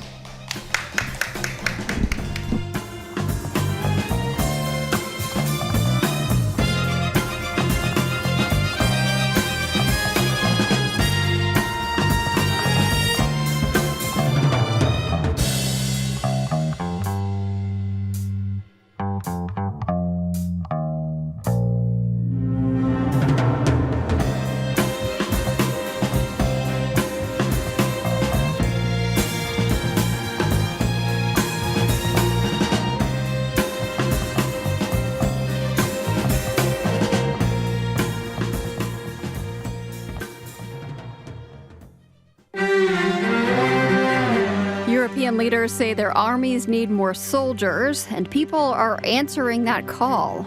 War is now at the border of Europe. It's a signal for us to wake up and be ready for if things go wrong. French recruits tell us why they enlisted next time on The World. This afternoon at 3, here on GBH News 89.7. Our programs are made possible thanks to you. And Speakeasy Stage, presenting Primary Trust, the hilarious and heartfelt Pulitzer Prize-winning play about friendship, kindness, and the possibility of starting fresh. Now through October 11th. SpeakeasyStage.com. And Subaru of New England. The all-wheel drive 2025 Subaru Crosstrek is committed to keeping your loved ones safe on adventures this year. Subaru retailer locations at SubaruofNewEngland.com. And MIT Sloan Executive Education, offering 2 to 3 day courses and executive certificates for professionals seeking cutting-edge business insights on innovation, cybersecurity, AI, and more. Info at executive.mit.edu.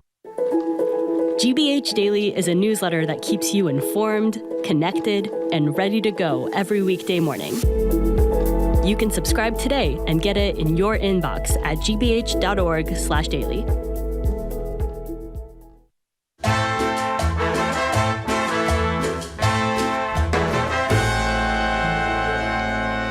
I'm Jared Bowen. This is The Culture Show, live from our GBH studio at the Boston Public Library and streaming on the GBH News YouTube channel. It's time for our monthly public service arts announcement with an alert about public art hiding in plain sight. Today, we're heading to Roxbury's Nubian Square, where the art is created by the community for the community. Joining us as our guide is Culture Show contributor Julia Swanson. She's a multidisciplinary artist and award-winning photographer who is the creator of the Art Walk Project, a series of self-guided micro-tours of art across Greater Boston. Welcome back. It's great to see you. Jared, it's great to see you as always. Well, tell me about Nubian Square, where I know there is this great tradition of murals and public art, and it's so heartening to know how not only is it continuing, it seems to be thriving. So Nubian Square is a wonderful sort of cultural and commercial hub in Roxbury, and it's right on the 1 SL4. It's sort of a nexus of all things, and it's a neighborhood full of just things being reborn, businesses starting, people creating new things. And what I discovered is that just there's this enormous cache of art there, and it is incredible to see it because the art does something that a lot of art doesn't necessarily not do, but this is a very specific intentional thing where it's combining all of these elements of culture, history, social movements, and it's creating this moment in Nubian Square where you just get a sense that something is happening there. And the art really marks different occasions, and there are different things that we see in the art as we walk around, embracing different aspects of history and really elevating the Black culture and the Black entrepreneurs and the Black artists that have really made that area become what it is today. Well, even though we're on the radio and your podcast, this is also show and tell. So if you're here at the library up on the monitors above you, or if you're streaming on our GBH News YouTube channel, you'll see the art that Julia will be talking about. And let's start with this piece that we're actually looking at right now. It's called 1,000 Hooves by Stephen Hamilton from 2021. You can describe it, but it's just a row of horses and a pig background. This is a beautiful piece. It has a lot of motion to it, and what it depicts is Black cowboys or Black horse riders riding across this, space. So you could imagine it being a field or, a ranch or something like that. And it has a lot of historical nods to it, where it takes from the history of Black equestrians and Black cowboys, and it folds them into this narrative that we see unfolding as this mural. It's done by an artist, Stephen Hamilton, who also did a piece for the Boston Triennial, which is at, I think, Roxbury Community College. And it really is amazing to see something this sort of, it's almost got a formality to it, which is not something we see in a lot of murals, where it has this look of almost a tableau painting, where there are a lot of figures, and I can imagine it in a museum, with a lot of the other great paintings, cowboys riding across the plains, that kind of thing. Well, it's funny you say that, because I first encountered, he's a Boston artist, mm-hmm. He's been on, you can check him out on our podcast because we've had him on the show, but I first encountered his work at the Museum of Fine Arts, where he was part of an exhibition there, and you just get he's also somebody who loves style, and his work is so layered, and so it's so fascinating to see how it can go from the museum galleries and have that same effect on a public wall. Yeah, I was so just impressed by this mural, and I was so drawn to it. And it's not just the bright colors, but it's the story it tells as you kind of look at it and you let it move your eye from left to right and back again. I didn't know anything, and I still don't know much, to be fair, about cowboy culture, much less Black cowboy culture. But I think that it's such an interesting piece of history to learn about and to see depicted on a wall in Boston, where we don't actually have a huge, connection probably to cowboys in New England. Which maybe is not a miss. so as somebody who loves riding, right. That's a miss. I just don't think of it for us. I think of so many other things. So, I definitely learned a lot regarding that. And now we won't make assumptions. That's right. Well, let's move on to a totally different sphere. There's a Donna Summer mural. Tell us about this. Of course, Donna Summer is so beloved in this area because she's from here. Right. So Queen of Disco. I was so excited to see that this went up in 2024. It went up in the summer. It is a beautiful black and white mural. When you first see it, it almost looks like she's being right in the spotlight, just being on stage, dazzling, shining, singing as we all imagine her to do so. And when you go and see it, it is just this beautifully delicate mural where she has this almost ethereal light. And in person, when I saw it, I really felt like it had that sort of, iconoclastic glow behind her that I remember seeing in museums when I would see religious art. And, maybe she is a little bit of an icon here and someone we all look up to and someone we all get inspiration for and still feel a lot of love for. I know I do. But. Certainly. We're speaking with Julia Swanson from the Art Walk Project. She's walking us through the public art of Nubian Square today. To move on to an artist we just had on the show, in fact, two artists who've been on not too long within the recent past, and it's called Reflections Eternal. And this really tells a great story about people and community. Yes, so this is about connecting to the past and healing by connecting to the past, and how healing through the past also sort of pairs with healing through art, and how all of these connections are interwoven. And this is such a beautiful mural. It has this beautiful, just sort of otherworldly purple to it. And the figures are just, they're sort of hovering in the middle. It's pro-Black's daughter on one side, and then this Paul Goodnight, I think, on the other side, drawing this connection through the arts, through history, through time, commenting on healing, commenting on togetherness, commenting on the power of art and community. It's really beautiful. And every time Rob Pro-Black Gibbs is on the show, I ask about his daughter, who is always seems to surface to some degree in his murals, and she does here. Yeah, she herself is a local icon.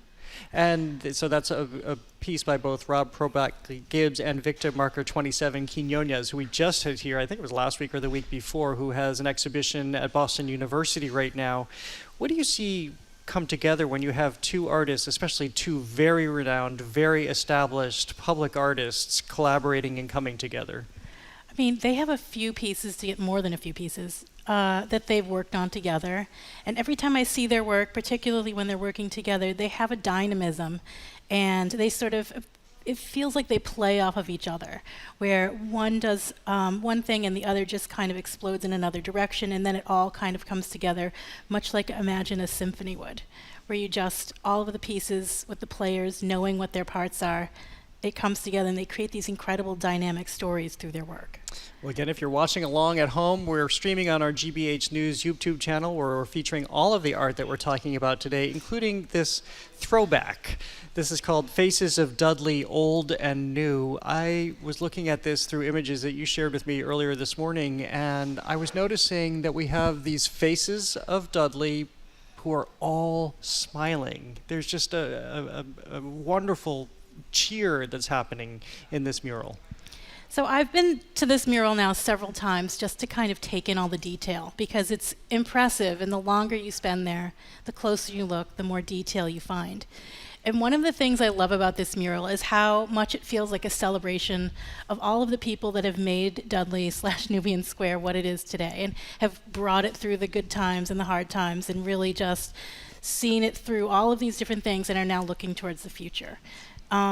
I feel like this is probably one of the most powerful murals I've seen in the city, particularly because it really does roll together that visual history, that storytelling, the actual history with notable characters. I remember talking to someone how excited it was to see that Monet Cass was on the left-hand side. I was looking and looking and looking for a mural with her in it, knowing that she was such an important person in Boston. And so I was really excited. There was such a beautiful portrait of her.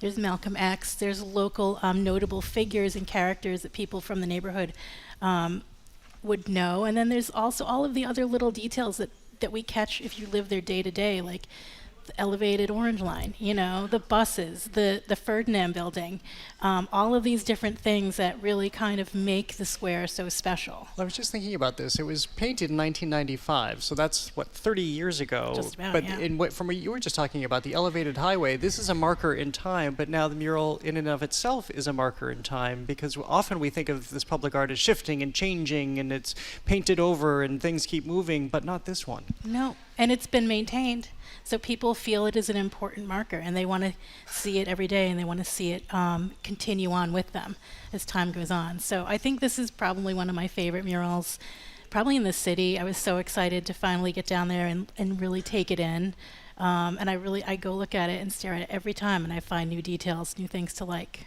Well, lastly, let's have a quick conversation about Corby and Gianna Bryant, the mural created in 2023 that was intentionally painted alongside a brand new basketball court. Yes. So this was amazing. I saw like a little news blip that this went up, and I had no idea where it was, and then I found it as I was walking around looking for art. And it is an enormous, beautiful purple, yellow, and white mural, so Laker colors, on the side of the Boys and Girls Club in Nubian Square.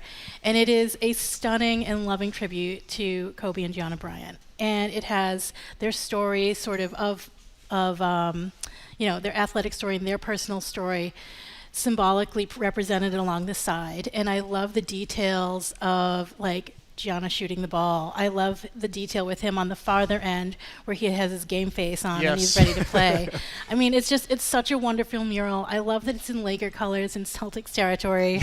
I mean, if you can't celebrate, your sports, your opposing teams, why can't we? Well, of course we can. Given how winning we are, it's very gracious of us to do this. And I love that the same juxtaposition you were talking about, the steeliness of his game day face and also the warmth of his father face as we see that embraced there. Julia Swanson, always great to see you. Thank you so much for being here today. Thank you for having me. Julia Swanson is a Culture Show contributor who joins us every month. She is a multidisciplinary artist and award-winning photographer who is the creator of the Art Walk Project, a series of self-guided micro-tours. You can download her public art maps by going to the artwalkproject.com. Well, thank you for listening to another edition of The Culture Show. Tune in tomorrow for filmmaker Simon Curtis on directing the new Downton Abbey movie, the grand finale. We'll also be joined by chef Aidan McGee, whose pub McGonagall's just landed on the New York Times list of best restaurants in America. And a reminder that 1 week from today, we're launching our Wednesday watch party. Join us here at our BPL studio or call in. Callie, Edgar, and I will be asking you about the 1988 comedy Coming to America. Does it still hold up? To watch beforehand, you can find it on almost every streaming platform, including the public library streaming service, Canopy. I'm Jared Bowen. Have a great day. The Culture Show is made possible in part by a generous contribution from the Fiducia Fund, proud to support this station's arts and culture programming.